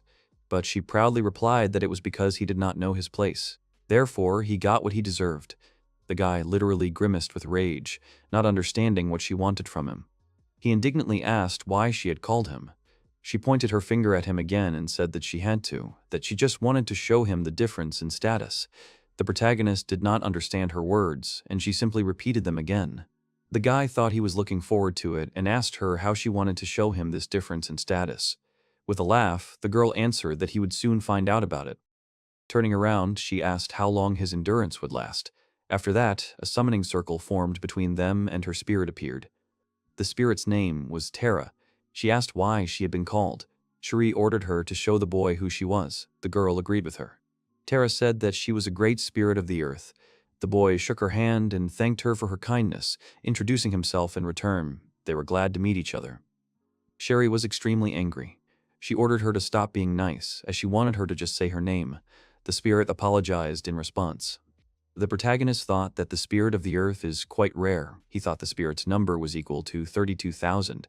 He realized that the difference in their status becomes clearer. Sherry was outraged by his laughter and demanded to call his spirit. She also added that calling him after the great spirit of the earth would be very funny. The main character thought that it would be really funny and said that if she insisted, then there was nothing to talk about. At that moment, Sylvia ran onto the balcony and said that something bad had happened to Ekko. Without thinking, he ran after her. Cherie tried to stop him. In the room, the doctor said that the girl had eaten too much. With proper care, she would soon come to her senses. Ekko said sadly that she thought it would be a big omission to leave it uneaten. The guy wondered if it was really that tasty, or if this was just cat behavior. In any case, he realized that he would have to watch her diet. He didn't want her to become a fat cat. If she became fat, it would affect her role. The next morning, during the final meeting, according to Yukari, it was decided that they should supply the existing stock of mithril ingots of 30 billion or more. The guy didn't understand all the details, but his part in this deal was crystal clear. He had to actively explore the dungeon and earn experience points. They finally signed the contract and shook hands. The Count smiled and said he was looking forward to the day they would see each other again. The butler asked if it would be okay if they took them to the city of bad gold. The boy was perfectly happy with that. Suddenly, the protagonist had a feeling that he had forgotten something. Yukari called him, not understanding. He decided that it was unimportant and it was time to go. At that moment, he was asked to stop. Sherry came running to them and said that she wanted to join them. Second and Yukari looked at her suspiciously. Throughout the journey, the protagonist and Cherie talked incessantly. Whenever he tried to act stupid or embarrassing, Cherie would intervene and fight him. From the outside, it looked like a comedy duo, where everything revolved around the funny person and the straightforward man.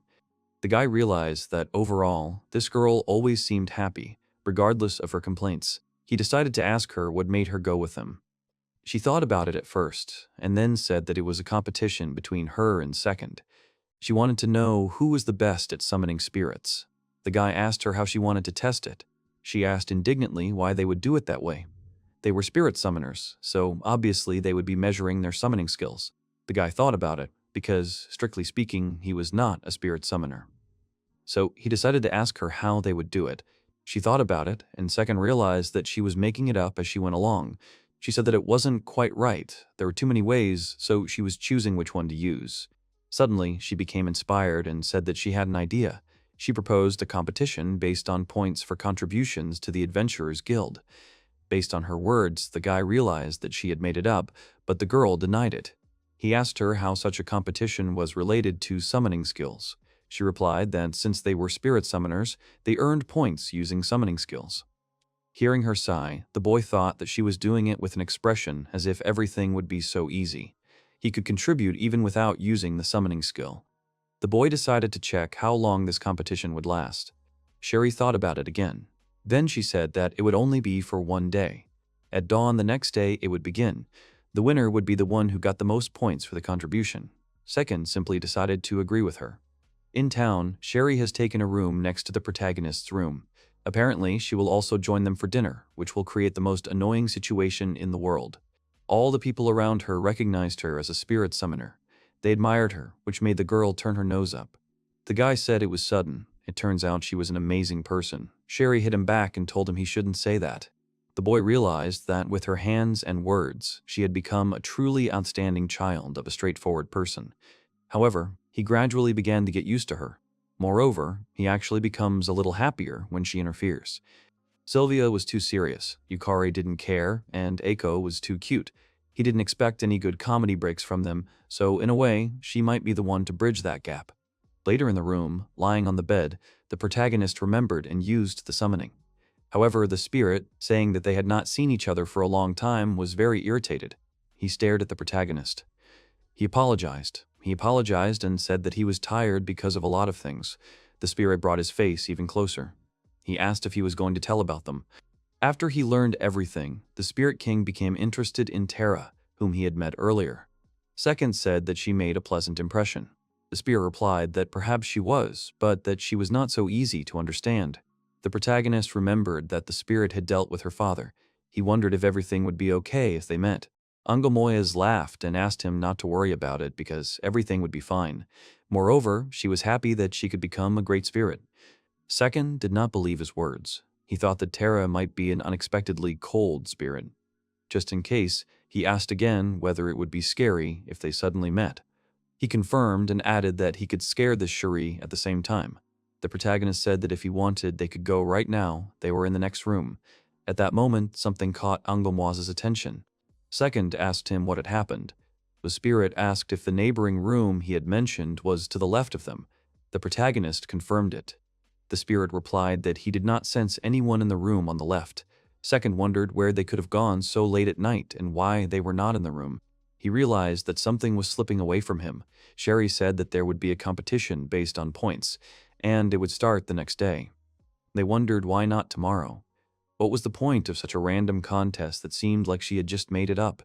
He had many questions about why Cherie had confronted him and why she had followed them. He did not understand why she wanted this competition. The spirit told him it was envy. The boy thought he couldn't deny it. Cherie really was jealous of him. And most likely, as a fellow summoner trying to figure out a way to get rid of this envy, she began to travel with them. It turns out that she wants to solve his powers or something like that. Suddenly, he realized that she was extremely annoying, and she was too careless. If that was the case, she would be destroyed. He ran to the exit, saying how tired he was. The spirit told him that despite his complaints, it was noble of him to rush to her aid. Cherie thought that she wanted to conquer the dungeon, and then they would only have to acknowledge her. They would have to appreciate her merits. Everyone would look only at her and no one would abandon her. All the admirers surrounding Second will be hers.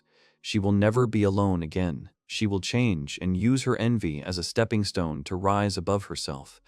She turned to her spirit, asking her if she could not offer to be her companion, that she would do so in her place.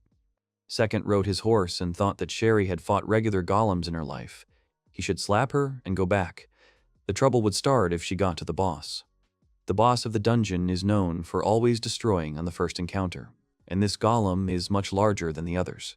Usually, everyone thinks that this is just another golem that is invulnerable to physical attacks. This is a common misconception. Using physical attacks against a golem is naturally difficult, and the best strategy would be to use enchantments. But this is different.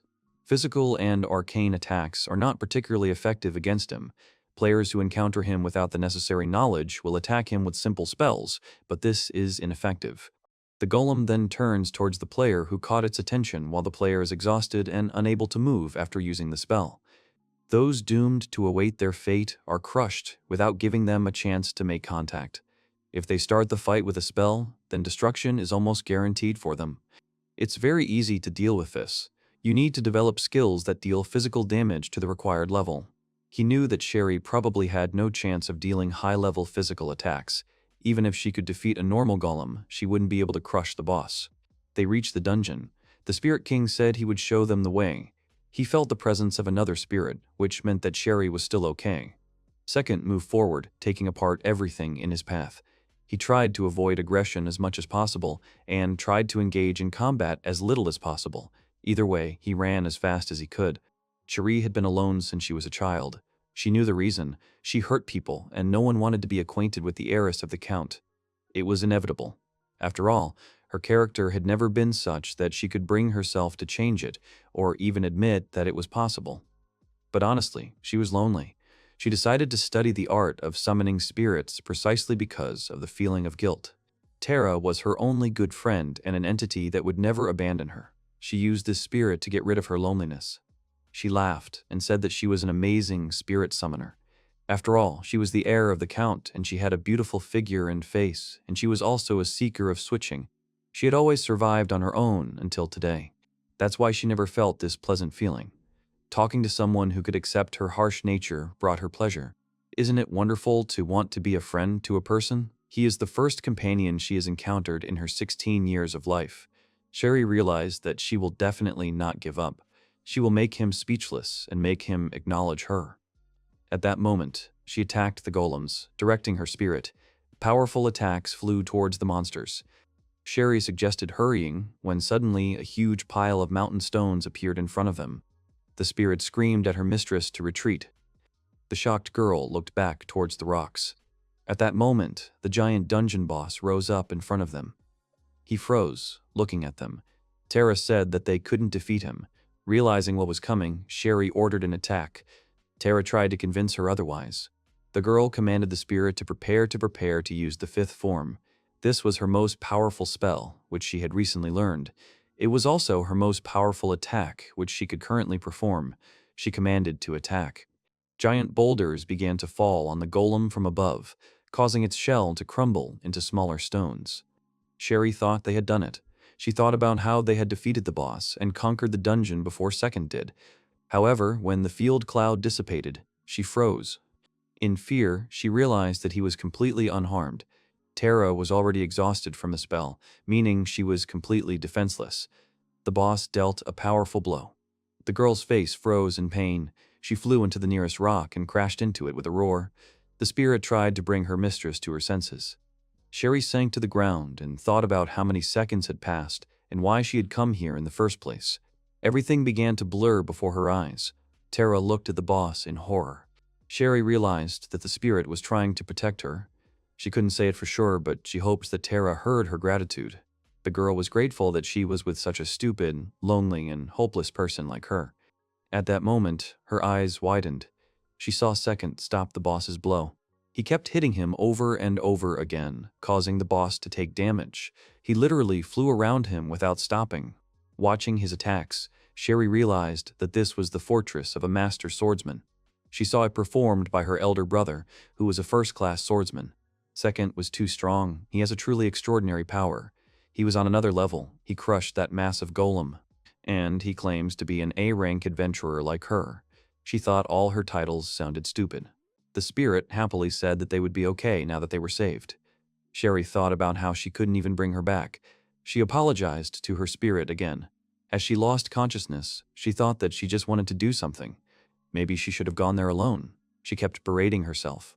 The protagonist distributed all the experience points he got from monsters into spirit possession. He raised it to level 11, which expanded its capabilities. The spirit lord said the girl was in danger. Second realized that things were very bad. He said he was going to use possession. After the spirit agreed with him, a whirlwind arose between them and they united into one person. The protagonist was delighted with what was happening. Spirit possession lasted for 120 seconds at class 11.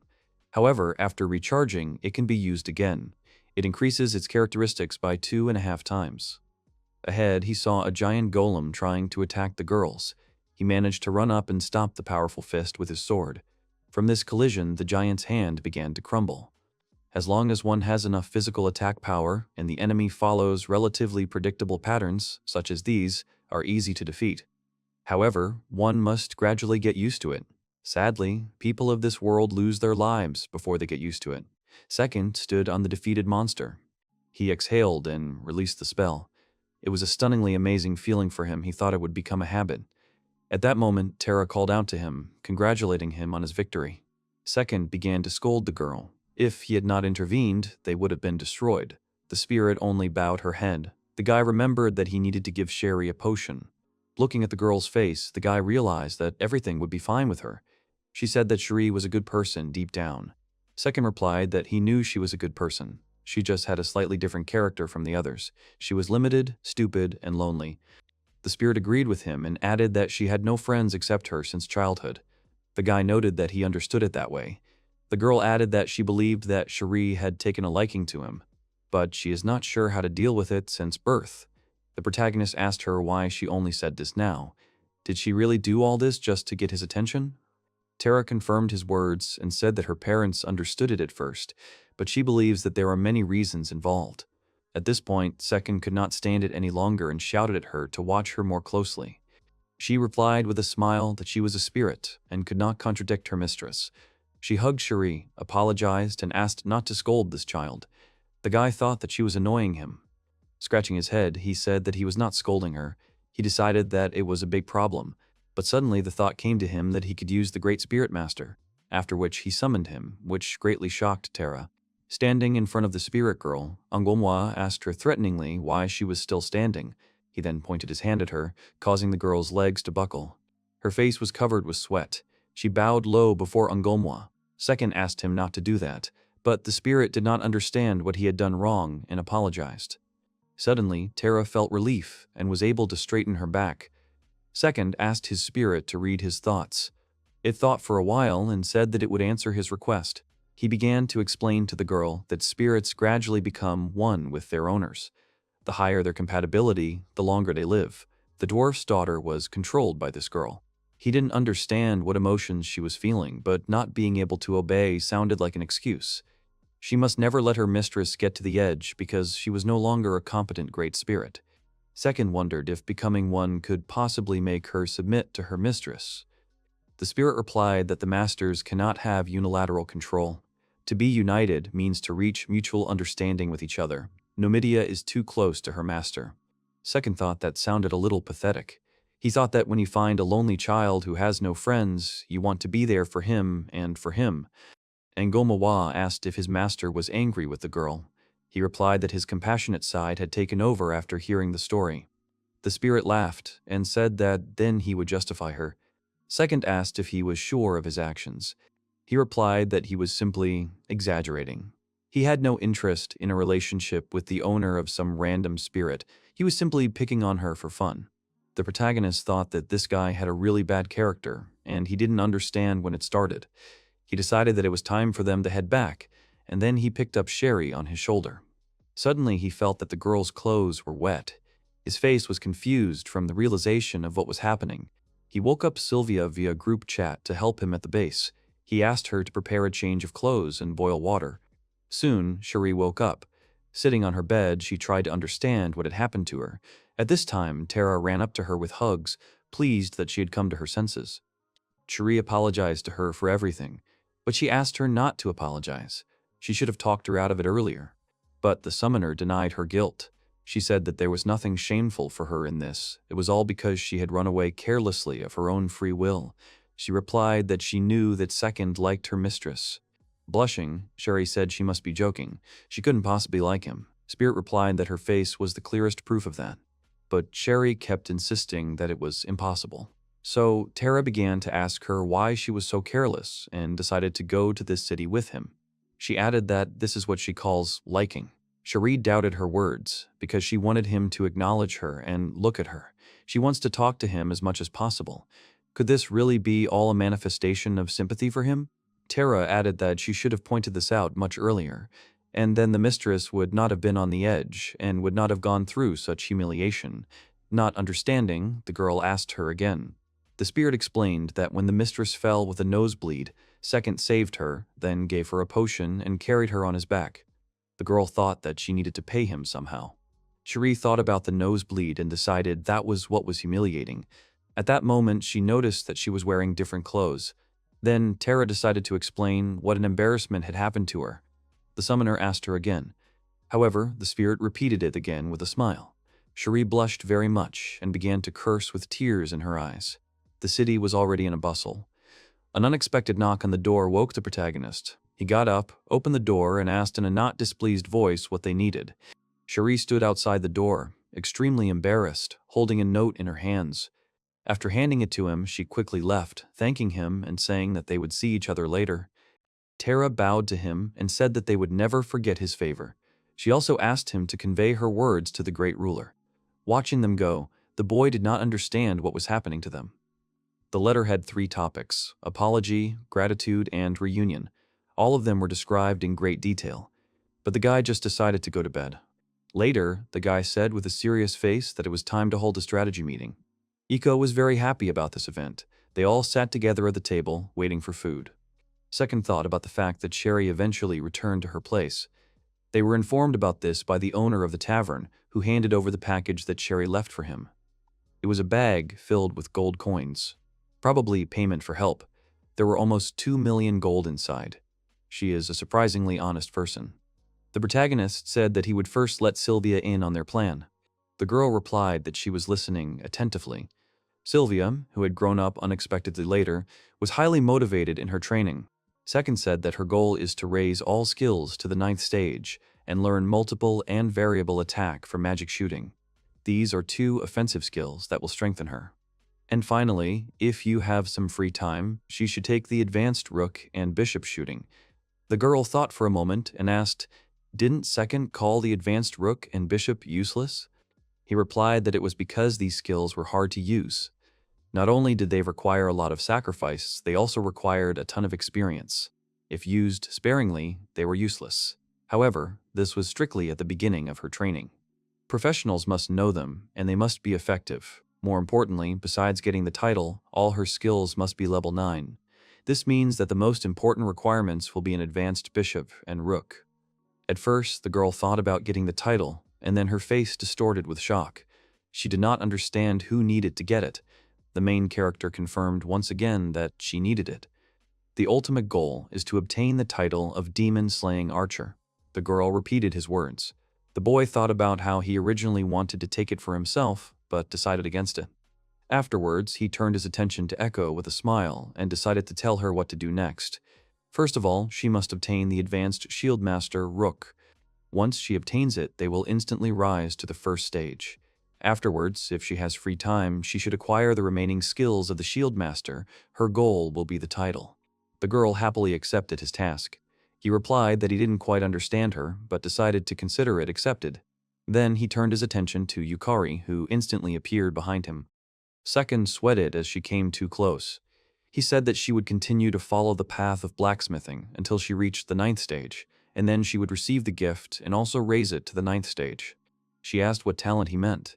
He explained that it was a skill that imbued equipment with a special effect. If she raised it to the 9th rank, it would be insanely good.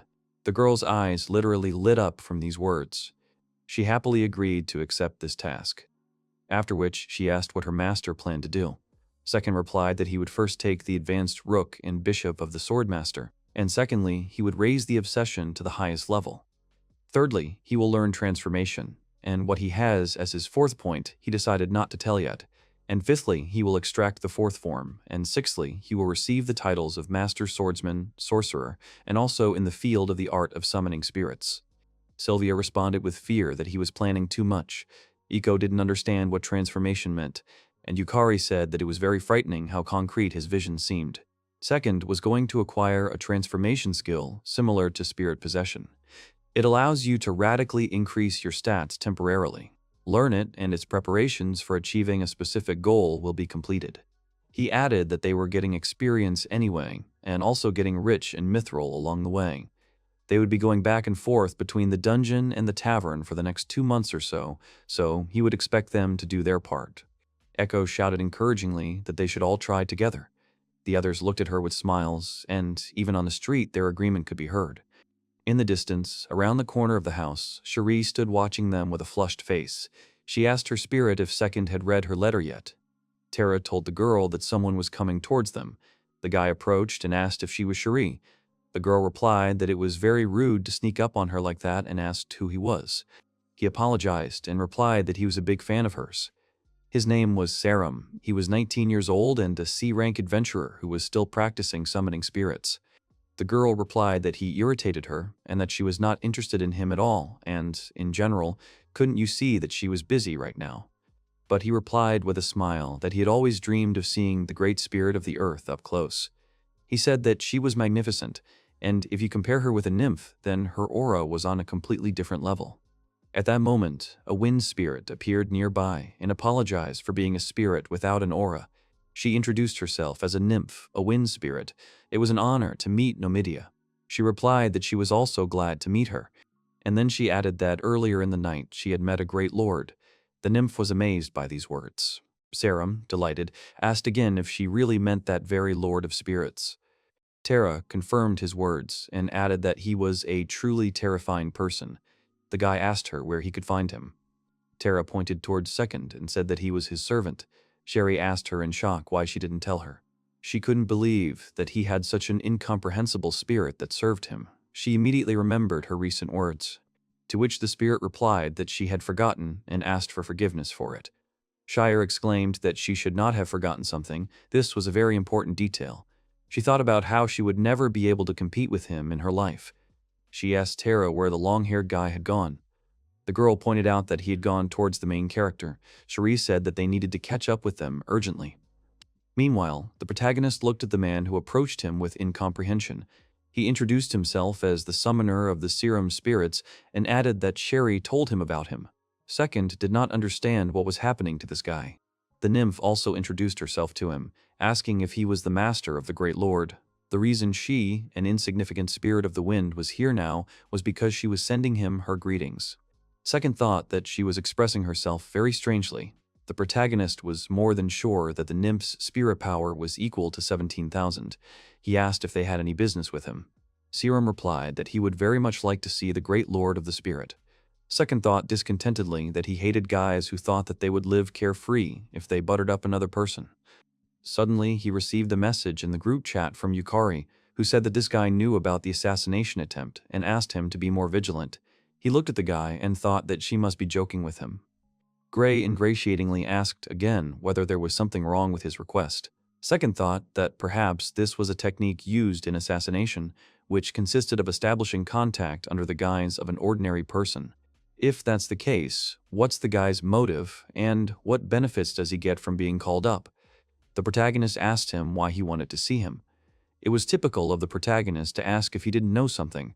He said that the great spirit of the land claimed to be a fearsome figure who stood at the pinnacle of the spirit world. To gain an audience at any cost was the desire of every spirit summoner. Second thought, that was an acceptable answer. If he's really a real spirit summoner. Suddenly the protagonist had a good idea. He said that he would show it. Then he summoned Angomwa. The protagonist mentally gave the order to the spirit to make them fall down. It agreed with him and used its power. Serum was literally pressed to the ground. He did not understand what was happening. Looking at them from above, The protagonist thought that the spirit had done the same to Terra. If this technique that made people crawl could be used in combat, it would be impossible to defeat them. Manhwa informed him that this was a special privilege of the great Lord of Spirits, shining dominance. However, it works on timid spirits and their masters, so its use is limited. The boy realized that the spirit was using him to make scared people bow down and then making them even more scared. It was just monstrous. Trembling, the nymph said that it was an honor for her to see the greatest ruler himself. The protagonist thought that they looked pathetic now. Perhaps they should lift her head. Manhwa immediately ordered us to look at him. Second thought again that this feeling of unity was magnificent. At that moment, Serum turned to the Lord of Spirits. Manhwa told Second that this man was strange. He wanted to investigate it with the help of the nymph. He asked for a minute. Yukari added that the man was waiting for an opportunity to escape. Suddenly, lightning struck the nymphs. The Spirit Lord ordered the boy not to move. Manhwa reported that this man is a spy from the so-called Empire. It seems that he is sniffing around in the adventurers area of the Kingdom of Castle. In the game, the Empire was a famous country for its belligerence.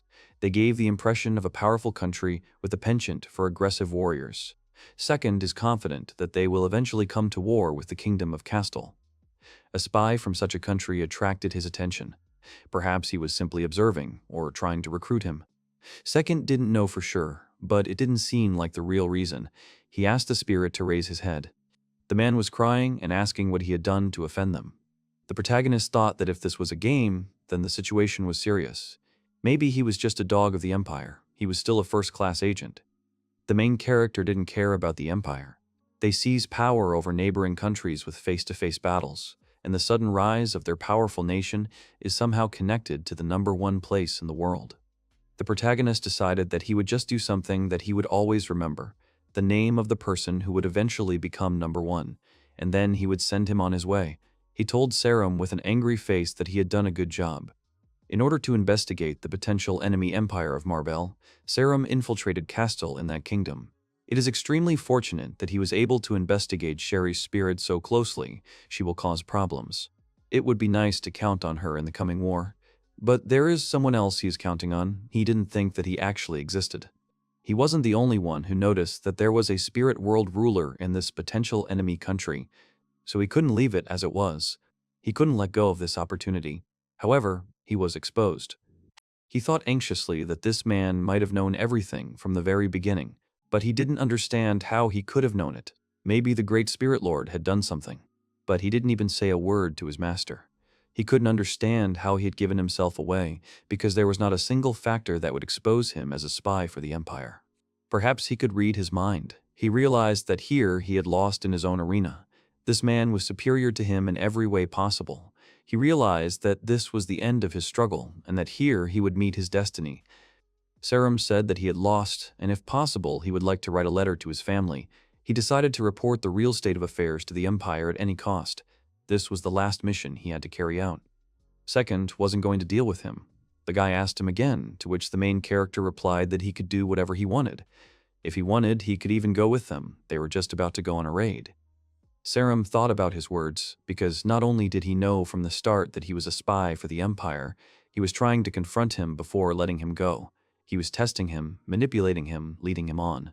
This unnatural composure of his stemmed from the game he was playing. Serum was an operative for the Empire's intelligence service. In fact, his life was on the line, and he was trying to win. He didn't understand where such composure came from. His legs were shaking. He thought it was all just awful. He said that he had to refuse, to which the main character replied that he could go. After that, the guy got his spirit back. Second told him to tell his boss about it. Second, the #1 in the world likes the Empire. In other words, he asked to convey his words to the Emperor. The guy said that he would inform him. The man who thinks he is #1 in the world, he solemnly swears that he will never forget this terrible man. He will soon leave the kingdom. Yukari asked if it was a good idea to let him go. The protagonist answered in the affirmative. The girl countered that he was an Empire spy, however. She doubted the guy had intuition. The protagonist said that the spirit had figured it out. Manhwa said that he could extract memories from any spirit under his absolute control. The protagonist realized that the Spirit Lord was simply incredible. He asked the girls if he had left a lasting impression. They only looked at him in bewilderment. He asked if they didn't know he liked the Empire. The spirit fully supported him in this matter and added that it was beautiful. Yukari decided to inform him that they were far beyond his reach. Sylvia added that he so calmly claimed to like the Empire, although he had just defeated a spy in a mental battle and sent him back. Provoking the Emperor was quite bold. The disappointed boy thought about the fact that he had just been scolded, but he realized that their words had some sense. Ekko called him to go, so he decided to go to the dungeon. For about 2 months from now, they will gain tons of experience in dungeons while collecting mithril. A little more than a month of raiding later, they suddenly finished collecting mithril to complete the deal with the Count. They also had a whole bunch of experience. Now that they had some unexpected free time after the case, he decided to take the next step, considering it a good opportunity. Gathering the girls around the table, he announced to them that since they had a rare opportunity, they needed to study everything they could. In other words, they should learn the advanced rook and bishop skills from the basic skills they now have, regardless of whether they can use them. In Sylvia's case, it will be an advanced archer rook and an advanced bishop. For Ekko, the shield skills, one way or another, it will not only be advanced. It will be difficult to open them one by one when they need them, so the plan is to learn one while they have the chance and get them to grade 16. Sylvia was wondering how they could get them.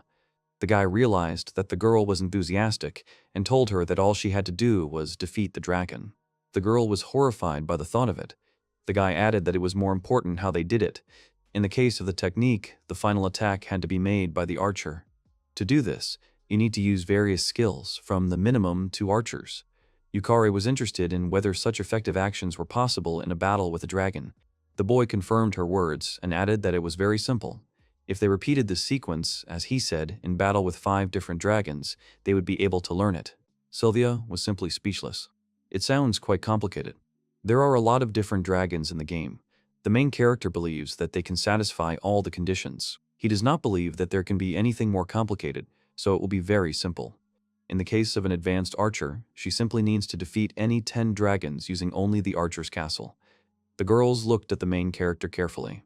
The girl's face was full of fear. She didn't think it could be so easy. She felt like she was in a dream. Second said that the same conditions apply to the master. This means that they will hunt the dragon together, and since he will help her, everything will be fine. At first, the girl was inspired by his words and then asked if he was going to throw her into the dragon's lair. The guy did not understand who this woman took him for. For Ekko, it was much simpler. The dragon had to be defeated by the party leader after it attacked with at least one of the skills. They do this with 5 different types of dragons. For advanced, he needs to take 100 hits in a row using the Shield Master lock. It might be difficult, but he'll explain how to do it right. The girl said she'll try. When they finished hunting dragons, could he count on Yukari's help in dealing with the Count? The girl replied that he could rely on her. After which they decided to proceed with the operation. That's how the adventure came to an end, and they went towards the ravine where the dragon is. The guy said that there were plenty of them in the dungeon. It was a canyon. It looked like a ravine, and there were 7 types of dragons, among which there was.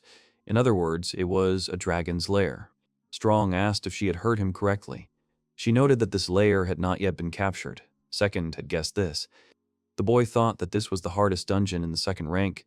If Proland had not been conquered yet, then he guessed that Medio had not either. Sylvia realized that they were going to such a dangerous place and were going to defeat dragons. She wondered if this was normal at all. Second replied that such a question shouldn't even arise. There weren't many monsters in the dungeon. The 3 of them could fight any of them. At last they reached a gigantic canyon, in which no one was visible except the birds flying high in the sky. After which they noticed one dragon. They decided that it was huge and did not understand how they would fight it. Second said that he would show them first, and they should watch carefully. Standing in front of the dragon, the protagonist decided to use possession by calling on his spirit. Manhwa told him that he would do as Second wished. Once activated, he had no time to lose. This time, he was going to buy an advanced archer rook. They needed to attack each of the 7 different skills, from pawn to castle. He began attacking the dragons. First, he used the archer's spear, which made the dragon roar loudly. After that, he used the golden general shot to push it back. Next, he used the archer's elephant. This again caused the dragon to become furious, and it began to attack with fire. This is the cry of the dragon, which signals an approaching attack. After he was exhausted, there would be a chance to throw all his strength into the attack. He began to use the various archer skills in order again. Now he had fulfilled the conditions. All that was left was to finish off the dragon with the archer's elephant. With a serious face, the guy attacked the monster again. A giant flurry of various blows dealt damage to the dragon's body, wings, and paws. He could only roar in response. Sometime later, the dragon was defeated. Second cancelled his skill, telling the boys that it was a rough example of how to act. The girl looked at him in amazement. The guy added that he had just destroyed one to demonstrate how it worked, but that they would do it together from now on. It is not difficult to destroy the white dragons. They throw back their advance with the golden general, and when after a deep squeal they attack with their breath, you need to try to dodge. He asked the girls if they were ready. Sylvia tried to protest to him in a panic because he had pacified the dragon alone, and that was unthinkable. Ekko asked if he was scared. The guy thought it was some kind of misunderstanding. With a serious face, he said that there was nothing to be afraid of. He started explaining from the beginning. Even if the white dragon hit them 3 times with its strongest attacks, they would be fine. Plus, he mentioned recently that she pushes back his attack with a golden general and dodges immediately when he makes a stupid whiz. As long as she can do that, experience doesn't matter. Anyone can win. And the 9 want to become number 1 in the world. Therefore, they must be able to defeat the white dragon with 1 blow. The 4 fastest groups must not cower in the face of the enemy. The guy just laughed and apologized. He understood what he was saying. He hadn't thought through in detail how they could avoid losing their lives to 3 blows from the white dragon. The girls were outraged by his words. The village scolded him for his previous words. After he fully shared his knowledge with them, they immediately began hunting dragons. If they were to engage in battle, the red dragon would be the best option. He'd be fine, but the girls were questionable. For obvious reasons, the rainbow dragon is out of the question. If he were told to fight it, he could win on his own, although it would take a long time. However, if the 3 of them attacked, it would be almost impossible to fight him and cover the girls. Moreover, he would now avoid fighting the rainbow dragon, as well as many gold ones. However, their goal was not to conquer the dungeon, but to acquire skills. If they effectively fulfilled the acquisition conditions, they would be able to achieve this. They had no need to engage in slaughter with powerful dragons. Their strongest enemy by default was the red dragon. The guy suggested that they take a walk in the park. Sylvia said that she was very tired after such a busy day. Ekko confirmed her words. They destroyed more than 34 dragons during the day. He said that tomorrow they will fight 4 more. They are almost done. Sylvia realized that these 4 would be stronger than the white dragons. Then, Second remembered that he needed to warn the girl about one important thing. With a serious face, he said that it was wrong to harm the invulnerable. The girl thought that it sounded like something completely useless. She asked him to put himself in the place of his subordinates. The guy did not understand her words. The girl added that, in other words, what is possible for him is useless for others. The main character did not know what to answer to her words. Sylvia hit him and said that he should first teach them to dodge blows. Second replied that he was serious. Tomorrow, she could not neglect defense. Even if she hesitated a little, she had to dodge. The girl agreed with him. He also told Ekko that if she hesitated or realized that she would not be able to place the bishop in time, she should back away. There are 3 ways to dodge. They must remember them clearly. You must either run in a circle or perpendicular to its movement or bend down. They can dodge the breath if they are smart, the blows if they are faster, and the tail if they duck. He has learned this through countless attempts. Even in the past, Sylvia had doubts about how he knew all this. Naturally, he can't reveal the reason, and they both know it, so Sylvia nods silently without showing it. He added that as long as they remembered everything he told them, they would be fine. Also, they needed to use the same techniques as on the white dragons. Sylvia asked if they were going to conquer the dungeon. The guy answered negatively. If they prepare well, there will even be a possibility of conquest, but even so, they will not gain any benefit from it. The girls realized that the dungeon can be conquered. Sylvia thought that the protagonist was very strange. Even if he wanted to become number 1, he was not satisfied with the honor of conquering dungeons. The protagonist thought that he fully understood the fact that she was absolutely right. But you can't be number 1 without some weirdness. He told her that he just didn't want to waste time. This was all just part of the process for him. The girl thoughtfully replied that she would say that he had extraordinary self-control and his unshakable confidence was strange. At this time, Ekko fell asleep in the plate. It was already night outside. He described in detail the order in which they needed to destroy the dragons in order to achieve the goals they needed, and he also indicated the strength of each of the dragons. Sylvia watched in amazement as Second attacked the red dragon. She had already acquired the necessary skills. They constantly attacked each dragon in 3, and even if they encountered green or red ones, they could resist them. All this was thanks to the guy's precise advice. Besides this, the main character said that he also studied the archer. She did not understand why then is he still fighting. And that's because he's trying to learn the swordmaster. He said that since he has a chance, he'll fight alone. It was like a cakewalk for him. If it could be summed up in one word, she would say it was beautiful. He literally flew around the dragon. The perfect movement, executed according to all the rules, mercilessly defeated the red dragon. After that, he announced that he had already mastered the technique and they could return. His face was infectious with the usual emotions. He looked like he had when they were sitting in that strange corner room at the inn and when he had found the perfect dish at the tavern. She had often noticed these traits in him, but she had never seen such emotionality as today. For some reason, she admired him and wanted to be like him. That I was in the middle of a hookah, they decided to go back. Suddenly, they realized that someone was fighting ahead and decided to check. People rarely meet in the dungeons, especially there, considering that it has not yet been conquered. Only a foolish daredevil or some important person can come there. Watching the battle, Second realized that this was a swordmaster. They realized that he was strong, because he defeated the yellow dragon alone. Apparently, he was not even tired. His strength must be higher than Second. Sylvia was surprised by this. The protagonist noticed that the man was apparently about to enter into another battle, this time with the green dragon. Sylvia watched his attacks on the dragon carefully. She knew he was strong, very strong, but his fight was not pretty. She saw that he was holding himself well. However, compared to Second, who had fought a minute earlier, the difference between them was almost like heaven and earth. The protagonist said that he would lose his life if he met a rainbow dragon.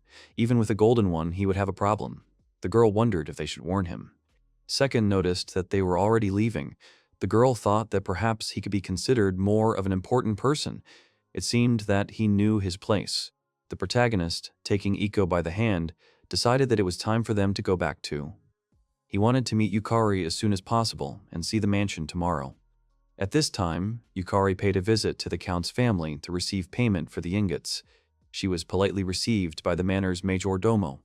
She had to exchange a huge sum of 30 million.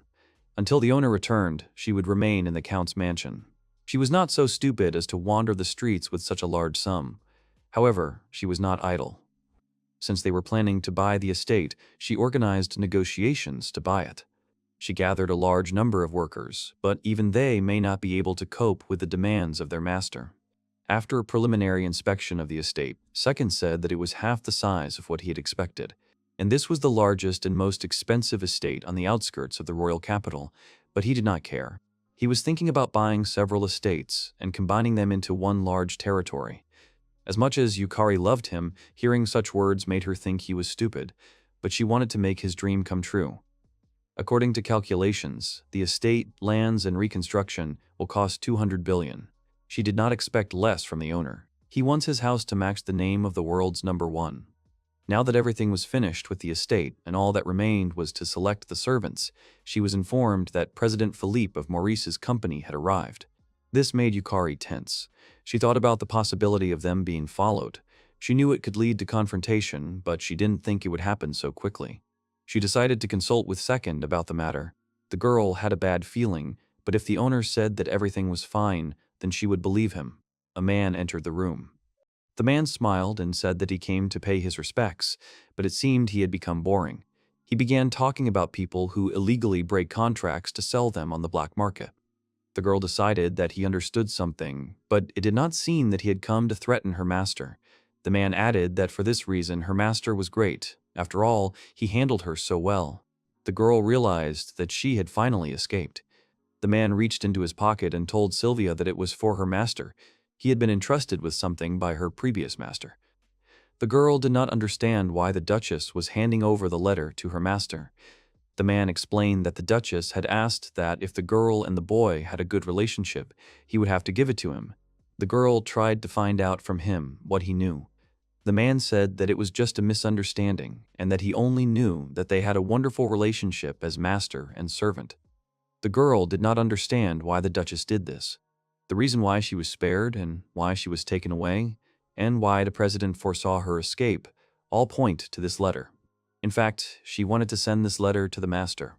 Standing in front of the gate of the mansion, Yukari said that this was the mansion at the planned location in the east. Sylvia, looking at the mansion, did not understand what it was.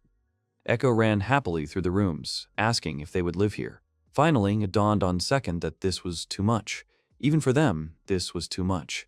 He said that even if they caught a cold in this house, they could go to another one. He suggested moving in a circle depending on the season. This would be their summer house. Yukari said that even if they don't use the building, money is still allocated for its maintenance. The guy laughed and said that he can earn as much as needed and suggested looking at other rooms. Sylvia didn't understand if they were choosing between this building and the previous one, to which Second replied that this house was his too. He specified that all these houses, and here. Sylvia was shocked. He chose one of the houses as the residence for the servants. Yukari asked him to entrust the training of the servants to her. The protagonist had a feeling that it would be hard work, so he asked the girl if she was taking on too much. She replied that she wanted to be trusted with it. The guy asked her to take care of everything. She bowed and thanked him. In the end, they checked all the buildings and made the purchase. Thanks to Yukari, everything went smoothly. Sylvia was happy that they could already move in. Up until that point, he didn't really care about real life. He was content as long as he played games, although socially, he was a failure. However, now that this world had become a reality after acquiring this estate, which, according to his conclusions, could become winter, his mood steadily improved. They decided to have a barbecue in the evening. As he was going down the stairs, the boy wanted to find some coffee. On the way, he met Yukari, who was dressed in a maid uniform. She wished him a good morning. She asked him to wait a little. The guy thought that the appearance of a maid suited her. However, he did not understand why she was dressed in a maid's uniform. At that moment, Sylvia came down to them and was shocked to see that Yukari had actually done it. The girl replied that the winner makes the first move. The guy did not understand their conversation. Ekko came running, speaking hurriedly about the large number of different fruits she had found in the garden. The boy asked her to speak more slowly because he did not understand her. The girl started telling again that she had found a big fruit. The guy understood her. He remembered the palm trees and guessed that she meant coconuts. He explained to her that she could only eat the insides, but it was extremely strong. At that moment, the girl, holding plates with sandwiches in her hands, announced that breakfast was ready. They sat down at the table together for a snack. Looking at the letter in front of him, the boy knew that the Duchess wanted him to do something. Yukari didn't understand why he thought Philip was okay. He replied that there was a possibility that he had been brainwashed. Thinking about his words, the girl realized that it was strange that the boss of such a big company had come all this way to deliver a letter, so they were both very curious about what was in the letter. The second was shocked by what he saw. What was written there was worse than he expected. The girl asked about what was there. The guy answered that it was a big problem and it was difficult for him to explain. However, he smiled at the girl and told her not to worry. She should rely on him. The girl blushed and agreed with him. The letter told which people could be trusted, which ones could not, as well as the intrigues of the kingdom and ways to gain brainwashing magic. There were also stories about a crowd of spies and manipulation of public opinion. The people of the kingdom who are aware of this truth are now in a favorable situation. Apparently, the Empire is one step away from taking over the kingdom. If the first Prince Klaus, who rose to the head of the reformists, becomes king under the leadership of the Prime Minister, the kingdom will become part of the Empire. The reform they extol, where they will go in step with the Empire, sounds extremely tempting, but in reality it will end with them becoming vassals of the Empire, being unilaterally bound by agreement and then simply subjected to exploitation in the area surrounding the Empire will also be eaten. On the other hand, the people of the kingdom who know the truth have put forward the second prince as their leader to uphold conservatism. However, he is undoubtedly ahead. People began to protest against military expansion. They loudly expressed their protests against the war. Therefore, they really needed to find the magic of brainwashing. The Duchess had known about what was going on for a long time, so the reason she wrote it all down in a letter was quite simple. She wanted the protagonist to solve the problem. They decided to entrust this to an unusually strong man. But if he fails, Yukari will return to Philip again to find a new master and repeat the process. Thinking about the current situation, the guy realized that it didn't bother him much. He was more worried that the championship wouldn't take place, and he was worried about Maine. He was thinking about how he could quickly figure out the current situation. His actions could have resulted in him being perceived as an enemy and assassination attempts being made on him. The guy decided he had to stick to the best-case scenario. The hero thought about many things but did not find a worthy answer. For now, he decided to end it. First of all, he wants to complete his own plans to become the undisputed #1 in the world. Second, told Yukari that he wanted to take Sylvia and Ekko to learn the transformation skills. He asked her to take care of the other servants. Yukari replied that he could rely on her. The guy apologized that he was solving the issue separately. The girl asked him not to worry. He was wondering what her maid uniform meant. Then he said that the clothes suited her very well. Turning to him, the girl bowed and thanked him, after which she returned to her kitchen chores. Later, they were moving through the forest. The guy realized that the existence of the transformation skill had not yet been discovered in this world. Second explained that there are 4 conditions. They are very simple, so he will explain them in order. Then he explained that it is necessary to deal damage to monsters and bosses within a certain period of time. Sylvia asked if it was necessary to shout the word transformation at the end. The protagonist answered that she definitely did. At that time, Ekko was practicing saying this word. Sylvia realized that the weapon that Second had recently brought was designed to deal damage with the right numbers. Before going to the forest, they took 3 spears from the weapon merchant in the royal capital. And they also went to the capital's main library again to read a book and learn the spear pawn. They did everything to deal bad damage. If you're wondering why they came to this forest, it's because the slime has low damage but high defense. All types of slime gather here, but other than them, there's nothing else in the forest. The main character once again instructed the girls what they needed to do. Looking at them, the guy understood that they would be able to learn the transformation when they got used to it. If she decides to come up with special moves and names and shout them out every night, it might be scary. They finally decide to start hunting for numbers. They spent 3 whole days to acquire the necessary skill. What the protagonist feared became reality. Sylvia began to use unusual phrases for transformation. She came up with new variations of phrases. Moreover, she was completely focused on self-improvement. The transformation can be activated by any of the 4 great elements of your choice. Sylvia chose the fire transformation, so her equipment became fiery red. While selecting these elements, something unexpected happened to the protagonist. He chose the transformation of light.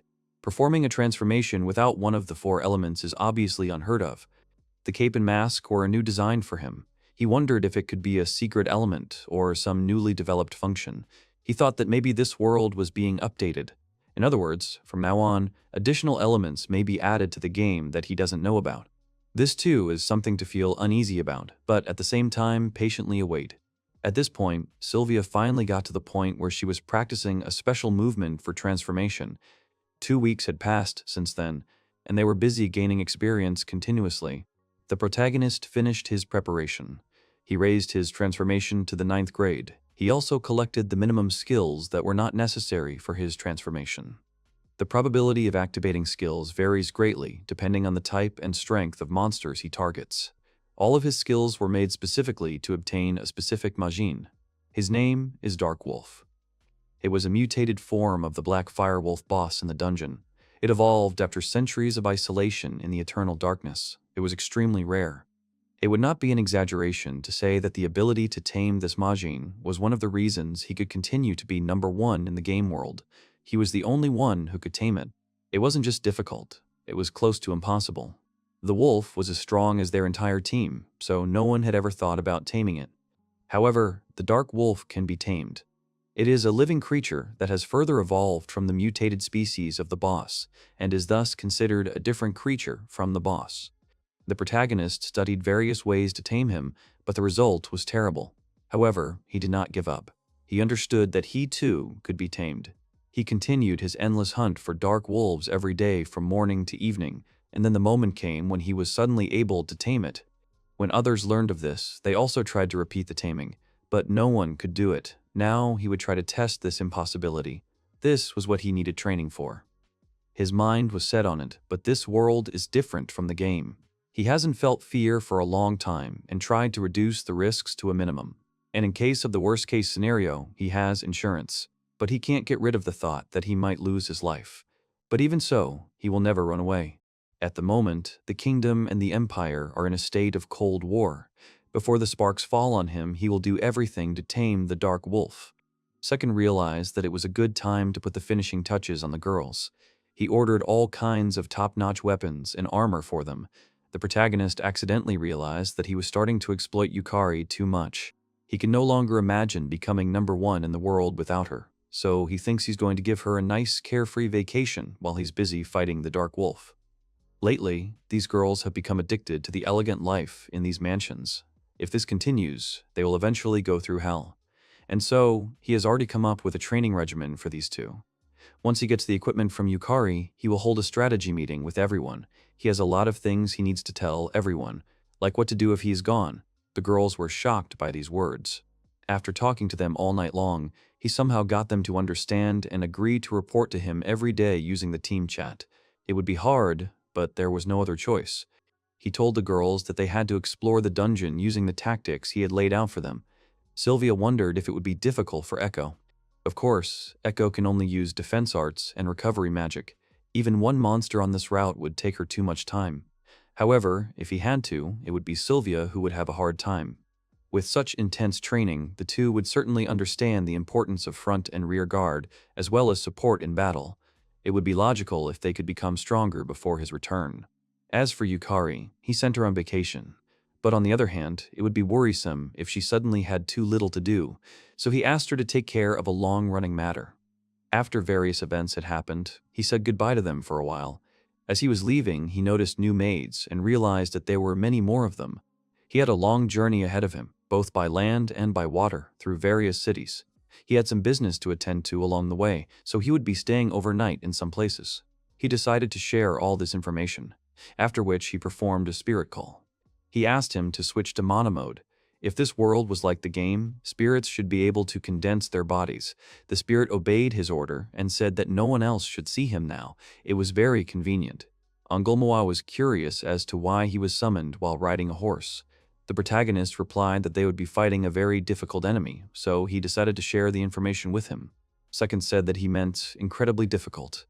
He said that the enemy was called the Dark Wolf and he wanted to tame it. The spirit was shocked. He did not understand how it was possible to tame such a difficult opponent. The boy said he was going to keep trying until he succeeded. Moto thought it was going to be a very long battle. The spirit asked him what he was going to do in the dungeon. Second replied that he was going for the magician's horn. In the future, it would be his trump card.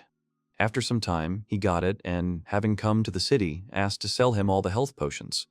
Now you had an incredible amount of potions in his inventory, however, he could not worry that he would use them up too quickly. They continued their journey. In his free time, he told the basic information to the spirit. He was going to turn to the memory of the basic information about the Dark Wolf and ask the spirit to be one with him. It had several different functions. For example, it could transform into a human and a human into it. It could also teleport, use dark magic, a dark roar, and summon. Physical attacks had no effect on him while he was in wolf form. This was the basic information. Moto was shocked by such characteristics. He kept asking the protagonist how such attacks and defense techniques could even exist. Second said that it was possible. The spirit calculated the wolf and finally understood why the guy needed so many potions. He advised the boy not to get treatment right away, but to first check if it was safe for him. Moto received more and more new information that he had never heard before. When using different modes, you can use the staff for various purposes. However, for all the described modes, an empty shadow can be accidentally activated. Moto asked if it was really a monster. The boy replied that the Dark Wolf, which even the great ruler of spirits recognized as a monster, was indeed terrifyingly strong. The Dark Wolf stats aren't that high, but there's a theory among players that it's the strongest monster in the game. The reason for that is its attacks, which are pretty nasty. The guy definitely needs to tame it in this world. Second noted that even if he failed to tame the wolf, he would be able to use the potion on him. Taming can only be used once, when the monster's health is low. Therefore, it will be much faster to fully heal the wolf and make it fully healed than to just wait for it to recover on its own. Of course, they could destroy it and wait for a new one to appear in its place, but there was no guarantee that someone would appear in its place. They finally arrived at the port city. Isekai is an old, huge, half-ruined fortress. When they approached it, the protagonist felt a tremor in his hands and smiled. The boss is located on the top floor. This is one of two locations located in the very center of the fortress. However, his target is located in the second location, called the library. Second told the spirit that they needed to hurry. Manhwa agreed with him. At that moment, the guard began to attack them. The protagonist began to use the transformation skill, after which bright flashes of light enveloped those attacking him. During the transformation, every hostile character within a certain radius is guaranteed to be stunned. In addition, there is also 8 seconds of invulnerability. This is an incredibly useful transformation effect. Thanks to this, the main character gets 2 seconds of invulnerability to push back enemies even more. By doing this, he'll be able to buy enough time to prepare the skill. The spell is effective against enemies with the Knight subtype. The main character used a combination of lightning to attack. The boy studied the result of his attack. One of the knights was lying on the ground, smoking. The second one was standing further away from him. The boy used his attack again. The spirit said it was amazing. The guy replied that he had dealt critical damage to both of them, so this time he had managed to defeat them with one shot. But if it weren't for him, it would have taken a lot longer. And it wouldn't have been amazing. They were moving deeper into the fortress. At last they reached the entrance to the great underground library. Second suggested that they camp near the entrance. Manhwa was puzzled since it was part of the road. The guy replied that this was a safe zone. Only ghost monsters appeared in these parts, and since they couldn't jump, they wouldn't be able to reach a certain height. The protagonist lit the torch and decided to go. Once the door opens, the spirit must use possession. Seeing the black wolf, the spirit began to panic. He said that there was no doubt that they had no chance. The boy realized that the spirit had excellent observation skills. After all, he was a great ruler of spirits. He was a good judge of risk. He couldn't defeat the wolf now, but this was a game. The boy walked further into the library and set down the torch. He approached the wolf. The monster was currently in its wolf form. It would always attack with a dash first. He is immune to physical attacks in his wolf form, so the protagonist attacks him with a combination of archery and sword. In the worst case, it is better to dodge. He will avoid the attacks by stepping to the side right before the strike. Whenever he fails in a grab or a claw attack, the wolf will definitely use teleportation. This is if you follow the pattern. However, at that moment, the wolf used the dark transformation. After that, he turned into a long-haired girl with protruding black ears. The guy looked at her with admiration. She remained a beauty, unchanged even in this world. The protagonist thought that this was not the situation where he could express such emotions. After the dark transformation, she should definitely use the dark summoning. He should prepare the advanced elephant sword master. He thought about the fact that she was not in empty shadow mode. If he had started preparing for battle only after seeing her transformation, it would have been too late. He needs to catch the moment when the black flames from her transformation dissipate. If he prepares advanced sword master elephant in the 0.2 seconds when she lands, 3 steps forward and attack will be ideal. The protagonist also thought that the person would not be able to move while this skill was being prepared. This is the preparation time of a level 6 skill, which makes him vulnerable for 4 seconds. However, the effect of such a skill is excellent if, of course, it hits. At that moment, he attacked the girl again. She fell to the ground, as if she was not herself. The protagonist thought to himself that he had stunned his girl. Now they would need critical hits. While she is stunned, he will aim at her legs and fire 2 shots with Rook's shooting skill. But if the 2 shots are critical, he is guaranteed to knock her down. If there are not 2, the stun will wear off. If this happens, he will need to shoot 2 more times with the Rook's shooting, otherwise he will not be able to knock her down. A huge part of his safety depends on whether he can knock her down or not. At this point, the protagonist decided to use this skill. 2 attacks were launched at the girl. This time, he got both hits. If she is spread during dark summoning, she uses dark transformation again and runs. She will do all the actions again. Even though she has taken human form, she can use dark transformation. The protagonist will be able to intercept her with the skill Kobo Monster. He thought about what she will do next. She lowered her head, which means that now she will start running at him with the purpose of biting. He uses all his energy to dodge her. After she bites, she uses a dark roar. She needs 2 seconds to prepare for it. If she bit him, there is a 99% chance that the dark roar would be unavoidable. The girl, having changed into the form of a wolf, opened her mouth. A dark roar immediately began to spread from her mouth. After the dark roar, she will run at the person or use dark transformation. This time, she used just transformation. The main character thought that he needed to prepare an advanced elephant swordmaster. He should check on the empty shadow. At that moment, he just saw a shadow under the girl. He then used his advanced bishop swordmaster skill again, stunning the girl once again. He tried to deal some damage with rook shooting, but this time he only hit once. If the stun goes through, she will use Dark Transformation and Dark Summon. A moment later, she just used Dark Summon. The main character looked at this carefully and thought about what would happen now. The girl stood with her eyes closed, and a black weapon appeared in her hands. He realized it was a shadow staff this time. She was trying to use staffmanship mode, but it didn't matter. He thought to himself, that's not bad. The protagonist thought that with these 2 shots, he had weakened her enough that now he could put her down with 1 shot by shooting the rook in the leg. In addition, he uses a combination of Silver General's shooting and Knight's shooting to deal a lot of damage. After that, the protagonist ran towards her. The girl transformed into a wolf again. After he knocked her down, she ran at him again immediately after the dark transformation. A smile spread across the protagonist's face, and a blush appeared on his cheeks. He thought that this was wonderful. He also remembered that the character second was quite eccentric. Even though the eyes of the great ruler of spirits determine that this world will be an absolutely impossible battle, he robes the wolf, the enemy he created, on a whim. The main character did not receive a single blow from the enemy. He continues to perform divine techniques again and again. His friend at this moment was thinking about what Second himself was thinking about. At that moment, the latter was dodging another attack from the wolf. In fact, he was not thinking about anything. He was simply delighted with life at the moment. The protagonist knows for sure that in the end he will get it back, then the throne, and this is not a lie. His dear Second undoubtedly risked his life to return as number 1 in the world. Even if the battle may seem impossible to everyone, the protagonist continued to stand in front of the she-wolf while he bowed his head. Angomwa thought that someone possesses strong tenacity, toughness, loneliness. The main character wants to be stronger than everyone else, and he is ready to give up everything to make it happen, no matter what. He admires such a noble and independent person immensely. He clearly understands that Second is no longer alone, so Angomoa wonders why he should not risk his life to walk this road with him. The man himself laughed loudly at his own thoughts, which attracted the attention of the protagonist. The latter turned to him and told him to be quieter.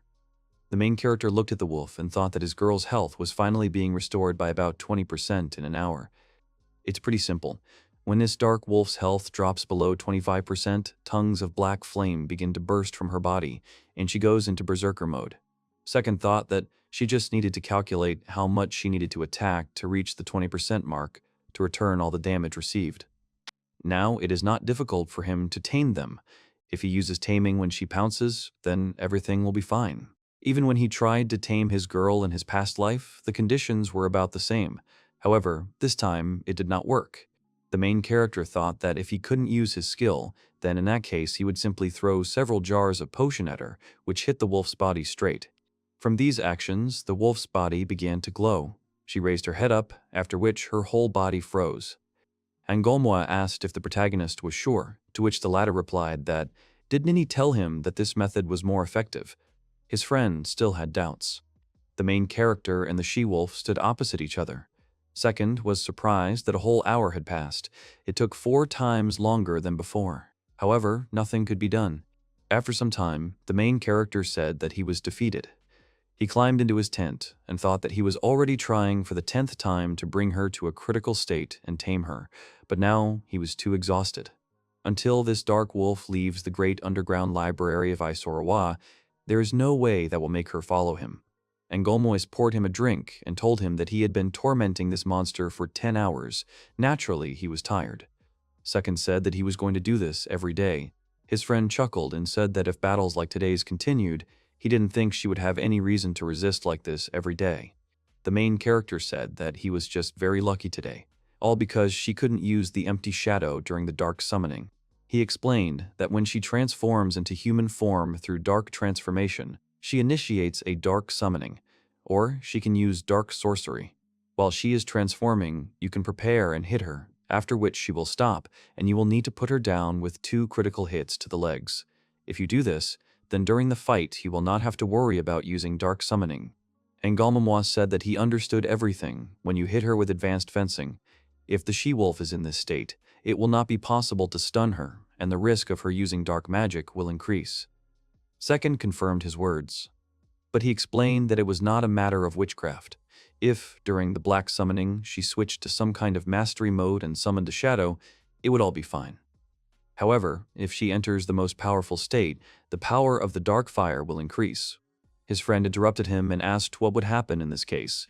Then the main character raised his palm, looked at it, and said that he would have no choice but to use his trump card. Manhwa immediately turned his gaze to him. The girl said that it was difficult. She asked questions about why she was locked up there. She read a lot of books, but still does not know. She wondered how many centuries had passed before she regained consciousness. Whenever someone passed by and tried to speak, her own body did not listen to her. A monstrous thirst for blood oozed from the depths of her heart, and her body moved on its own. She opened her eyes and saw that there was another corpse in front of her. These short lives could not satisfy her. Behind her were the skeletons of past victims. She thought that the more this happened, the stronger her bloodlust became. The girl raised her head and thought about when the next one would come, and what kind of power he would have, what kind of death would befall him. She couldn't wait any longer. She couldn't endure it any longer. The only moment when she felt life with every part of her body. 6M, the main character, entered the room. The girl saw him and said that finally someone had come. It was her destined one. She had a feeling as if he was her lover in a past life. She feels a connection. However, the wolf's body and her body move by themselves. They demand to kill him. So she just has to kill this man. It's just wonderful. At that moment, the blow hit her body. She realized that she was so excited for the first time in several hundred years. He finally attacked her. Getting hit by a person is impossible. Then, from the animal form, she returned to human. She thought about how it happened. The girl feels that her life is in danger. She tried to get to her feet, but her arms and legs wouldn't obey. The girl thought about whether it was possible, tried to deny reality, but it still happened. The girl rose to her feet, blood running down her face. She thought about the pain in her body growing, and to let out so many screams. This is the first time for her. However, first a glimmer of a smile appeared on her face, and then she began to laugh loudly. Her face turned red. She thought that she was alive. The girl anticipates this moment. She has lived locked in the darkness for so many centuries. She was born of darkness for the sake of meeting him. She is in so much pain. She feels such suffering, but this feeling is incredible. She thought about the main character causing her as much suffering as possible. After all, these were wonderful sensations, but at the same time she thought that just a little more and she would die. Now she was in the body of a she-wolf again. She thought that it was over after all. It was really wonderful. She imagined the main character closing his hands on her neck. She thought that she wanted to die by his hand. However, at that moment, she lifted her wolfish head up and realized that he had just cured her. The girl was very surprised. At that moment, she imagined a clearing where she was kneeling, and the main character was standing at a short distance from her. She thought that he really was her betrothed master. She had finally found him. Coming to her senses, she opened her eyes and saw that her master had left. The girl saw his shining eyes as he left. No doubt they were saying that he would never let her go. The girl's face turned red again, and she thought that the master would definitely come back and take care of her again. She thought that this was truly magical. She prayed that the time would come when she could be with the master. This rush of blood, this excitement, this violent death, she wants to be beheaded by these beautiful sacred hands. She asks the gods to fulfill her contradictory desires. The girl continued to call the master and thought that she wanted to hear his name at least once. She also wanted him to give her a name, and then his hands on her neck. 2 months had passed since the protagonist had left for Isoroy's. The regular meetings they held once a week could be called debriefings.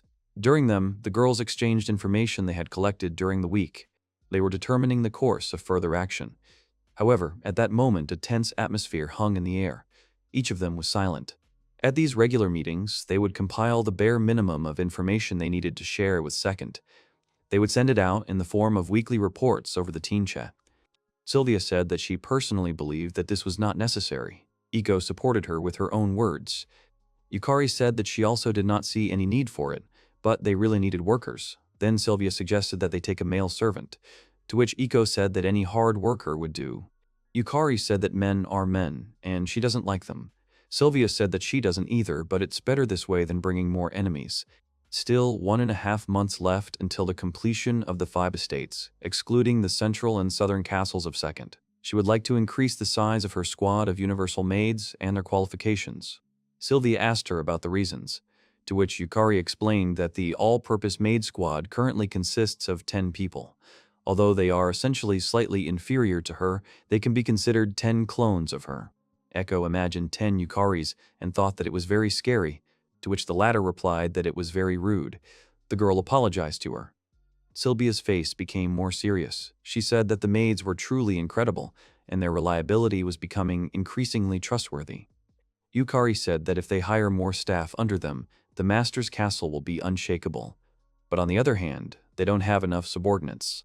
Sylvia asked whether she really wanted to say that commanders alone would be useless. The girl agreed with her.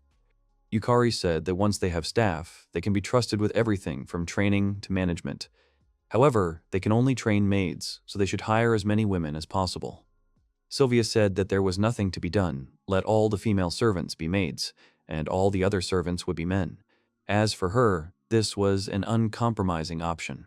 To which Yukari said that she liked it. She would be engaged in the selection and distribution of people. To which her interlocutor said that she had finally thrown this burden off her shoulders, after which she offered to replace her.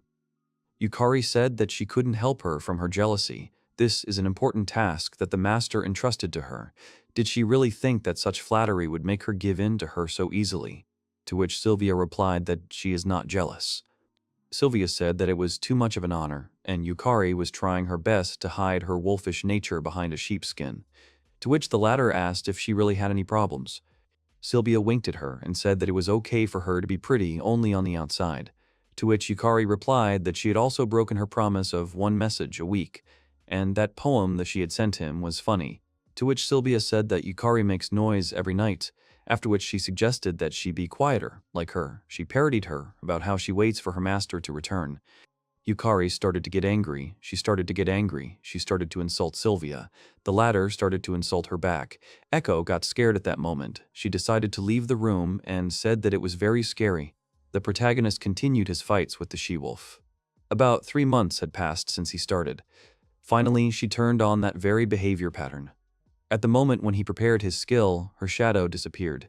She was in a state of void shadow. If you attack her in this state, his attacks will be completely nullified. He himself will be open to her attacks at this time, and will definitely catch one of them. Each of her attacks is fatal for him now. Therefore, he cannot attack her while she is under the void shadow. He cancelled the sacred boat's swordplay that was about to be prepared and jumped away from her. Once her dark transformations were over, she would immediately activate the dark summoning, summoning a powerful weapon. Now that he can't force her with swordplay, there's no way he can stop this summoning. He can only pray that it's not a spear of dark flame. The protagonist saw that she had summoned a shadow spell. Now she would be in staff mode until she was knocked out. However, he had a question about how to do this. With 2 rook archery crits, 1 crit and 2 normal attacks, or 4 normal attacks with no crits, he needs to choose. He saw dark magic in all its glory, a cruel black fog that, when touched, forcibly reduces health to 1. In addition, this attack has a very wide radius of damage. When he looked at the walkthrough site, it said that he might or might not be able to dodge the fog, but it would not be an exaggeration to say that he was lucky. Only not very smart people who can only talk with their tongues could write such nonsense. In the game, this site cannot be trusted. The protagonist fired from his boat. Manhua asked him what he was doing. The shot from the weapon hit her right in the leg. His friend kept saying that he would not be able to dodge. Second thought that he would wait. He thinks from a different angle. It is a mistake to even think about trying to evade such a large-scale attack. At this point, the main character decided to transform his body.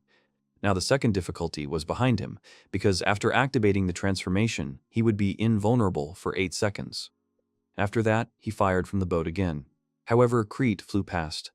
The main character was not very happy with this fact. He thought that, in order to knock her out, he would need to fire another shot. However, there was nothing to worry about. In the current situation, knowing that he was guaranteed to knock her out with the next shot, Even getting hit by dark magic would not be a problem. He shot the girl again, this time hitting her body. At that moment, his 8-second invulnerability ended. In exchange for his health dropping to 1, he knocked her out. The girl actually sat down on the floor and seemed to have lost consciousness. Otherwise, it would have been followed by attacks from the Shadow Staff. But since he knocked her out, he can heal safely. The third difficulty is over. That's great, he broke through. Having risen, the girl, as usual, will rush at him, starting dark transformations, and he will already return to his usual position. Working days will begin again. He thought about how much more time it will take him. Today, the number of attempts exceeded 2,000. Thus, almost 4 months passed. Every day he made exactly 18 attempts to tame her. Angolmoy addressed him by name and asked if perhaps it was time for him to return while pouring him a drink. The protagonist was thinking about how his friend's record had been stuck lately. He thought that he was bored with all this and decided to ask about it, but it seemed that he was worried about him. The main character is, of course, very pleased, but he will have to worry about him for some time. He said out loud that there is no point in returning. If some problem arises, they will be able to return home. However, Second understood that this was all a lie. There were many reasons for concern in the weekly reports from the girls. It seems that in the capital, the reformist faction led by Bal Moro, which supports the first Prince Klaus, will soon make its move. There's very little time left. In addition to this, he is interested in how much stronger the girls have become. He is interested in how Yukari handled his assignments. He is interested in the completed estate. He is interested in the progress with the Sekonda castle. All of this excites him. To tell the truth, he wants to go home as soon as possible, but he can't understand why he doesn't. He just needs an excuse that will force him to go back. He thought that it was probably addiction, narrow-mindedness, an inability to make a sound decision.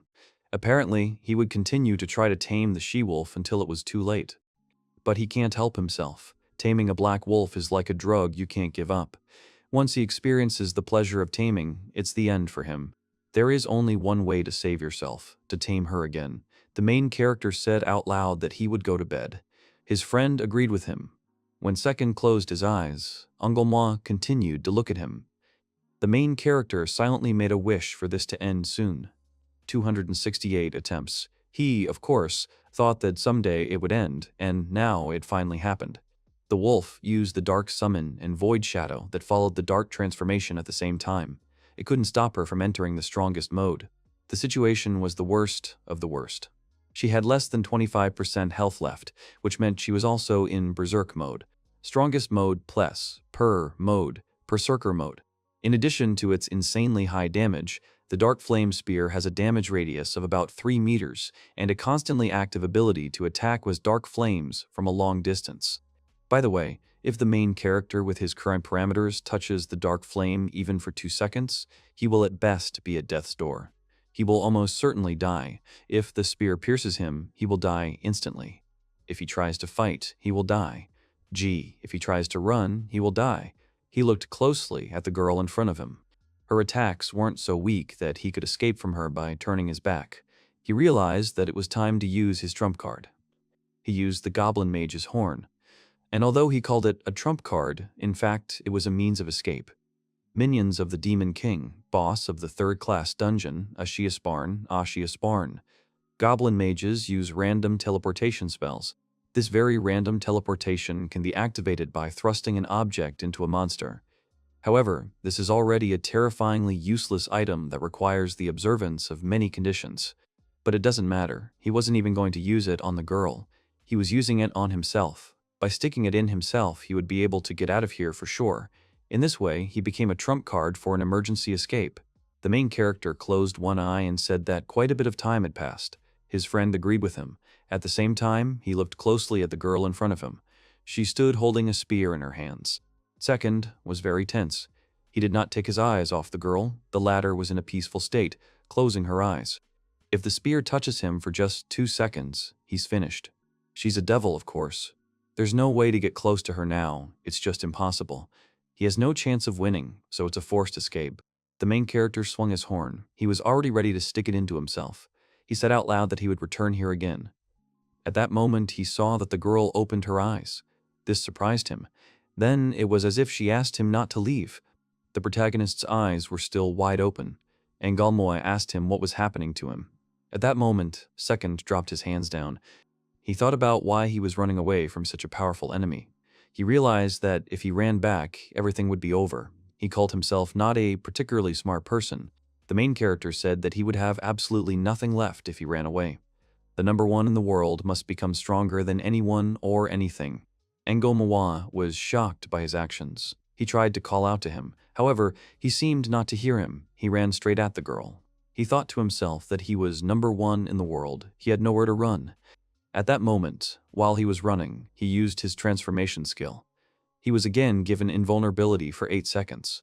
His only chance is to do everything in 2 seconds. After 6 seconds, there is nowhere to retreat. At first, only a faint trace of a smile appeared on the lips of the protagonist. Then he began to laugh loudly. He continued to run towards the girl. She also smiled at him, as if they were happy. Second thought that he was number one in the world, and this girl was able to drive him into the very corner. He told her that she was strong, simply amazing. He used the rook's archery. This time, he aims not at the legs, but straight at the head. However, at the very last moment, the girl managed to turn her head to the side and avoid the attack. The main character thought that she had less than 20% health left, and he had 0.2 seconds left. He thought about running away, but decided that he shouldn't talk nonsense. At that moment, he used his taming activation skill. Strong waves had their effect on the girl. He thought that he was not very smart. He had no chance of success. He thought that he was finished. He had nothing to regret. However, the next moment he changed his mind about his words. He was too shocked to say anything, as the girl knelt down in front of him. She smiled sweetly at him, her cheeks turned red. She said that she was so glad to see him, after which she called him her master. The main character looked at the girl in front of him and thought about why the taming worked, how this miracle happened. He thought about whether no one had ever cast taming on her in the strongest mode or in berserker mode before. Although it would be impossible because you couldn't get close to her. The better you were, the more you tried to avoid it. And there was only one way to tame her: reduce her health to 20%, in a situation where he would not be able to prevent her from entering her strongest mode. At that time, she is in a state of void shadow in berserker mode.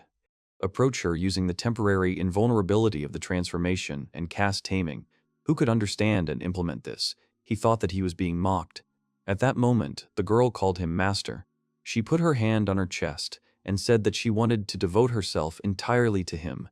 She asked to be allowed to stay with him until the end of her days. The protagonist was very shocked that she could speak. This surprised him no less than the fact that the taming worked. Until recently, she was just an ordinary monster, repeating the behavior pattern programmed into her. From the moment she was tamed, she began to move as if she had acquired a soul. He did not understand what had happened and what the difference was, whether it was all about the taming or perhaps it was all about her. The protagonist told her that he had a question. He asked her if she had gained self-awareness, and if so, when it had happened, to which she replied that it had happened several hundred years ago. Then Second asked her why she behaved like that, to which the girl replied that it was because of a spell that could not be resisted. She was controlled by divine power. The protagonist said that he understood, and then asked again about the divine power. He thought that she meant that despite gaining consciousness, in battles she was deprived of free will. But Second thought that it was impossible to rule out the possibility that her memory had been overwritten the moment she was tamed. The possibility is that someone later added memories to her that several hundred years ago she gained self-awareness. Be somewhat more logical to reason in this way than to believe that many of the monsters that exist in this world are initially self-aware. This sounds like an insoluble problem that nothing can be done about even if you think about it thoroughly, so there is no point in thinking about it now. The main character, looking at her, called her Anko. At first the girl did not react in any way. Then she realized that she had been given a name, after which she smiled. Her face turned red. Second said his name and asked her to remember it. Then he told her that it was time for them to go. He thought that Anko had never had to go outside before. No wonder she was so happy. After all, several hundred years had passed. Together with the girl, they walked along the corridor. Suddenly, he saw that the corridor in front of the library was the lair of strong monsters called black ghosts. Not only are each of them quite strong, they also attack in groups, which makes them extremely problematic. The main character thought that there were only 5 of them. If he acted alone, he would have to tinker with such a number, but it was not a problem. Then he saw that the girl next to him had disappeared. At that moment, Anko approached one of the monsters, looked at him, said that he was adorable, after which she put her hand on his face and told him to die. The protagonist, watching this, thought that the health of the black ghosts had dropped to 1. He was surprised that she could really use that cheating magic. Anko dealt with several ghosts, then summoned her shadow staff.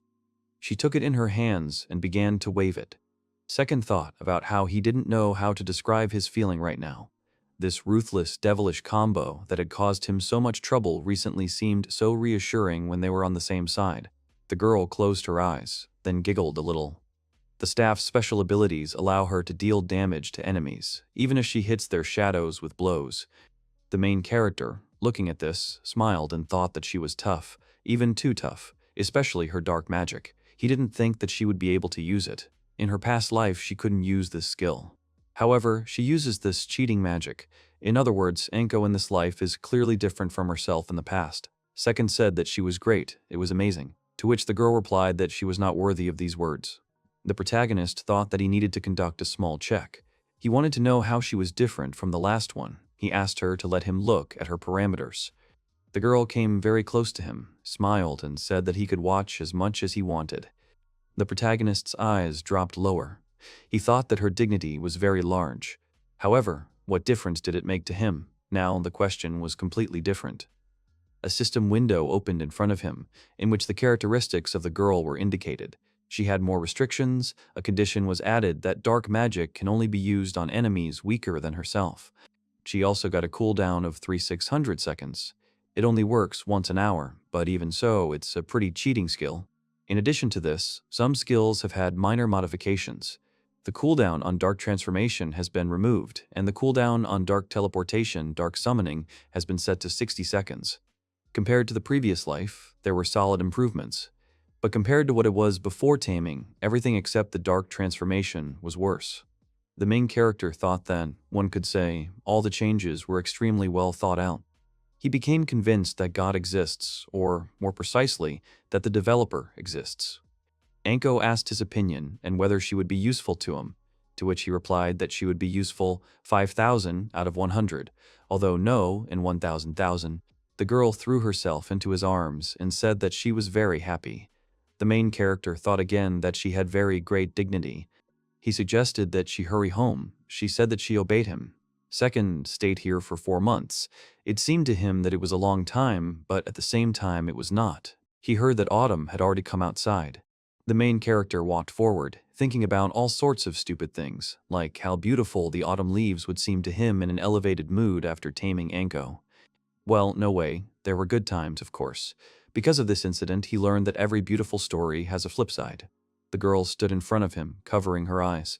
Tears were flowing from her eyes. She was crying and offering him her deepest apologies. The main character was very unhappy at that moment. As soon as a girl goes outside and gets exposed to sunlight, she immediately becomes weak. The conditions were extremely simple. If her entire body was hidden in the shadows, she could fight at full strength. But if even a little bit of the sun's rays touched her body, she would weaken in proportion to the amount of light that fell on her. Simply put, a girl can only fight in the shadows. At night or indoors, she won't have any problems. But under the scorching sun, it's better not to even try. He thought that this was the price for dark magic. It was like a blow to the gut, to say nothing. The main character didn't expect this, but there's nothing he can do about it. Whatever the case, Anko will fully work off those 4 months that he spent on her. The main character and the girl were walking together, pressed against each other. The guy was thinking about whether he should deactivate her summoning. Anko said that she was so happy, grateful that he was worried about her. Thanks to him, energy was bubbling in her. She just clung to him, and it was already good. The protagonist asked if it was really because of him and not his shadow. Then he said that she had cleverly come up with it, to which the girl replied that she loved him, even when he was rude to her. The protagonist thought that something was telling him that teasing her was not fun at all. More precisely, it seemed that he would only make things worse for himself if he teased her like Sylvia. At this moment, the girl pressed herself closer and closer to his body. Second thought about how she loved physical contact. He thought that it was all because she was a she-wolf. The main character said that now they would board a ship. Then they would spend the night in a port city. and in the morning they would ride a horse all day. She would have to be patient a little. The girl began to worry. She said that she would not tolerate it. She added that for her every second with him was like earthly bliss. The protagonist thought that he didn't even know if they should leave just like that. He felt uneasy somehow, but despite his feeling of anxiety, they still left the island. The King of Spirits told the girl that all she can do is hide in the shadow of his body. This is just a laugh. People like that are called ballast. Is the famous dark she-wolf really only capable of caressing her master's back? He tried to call out to her again, after which he asked her to say something.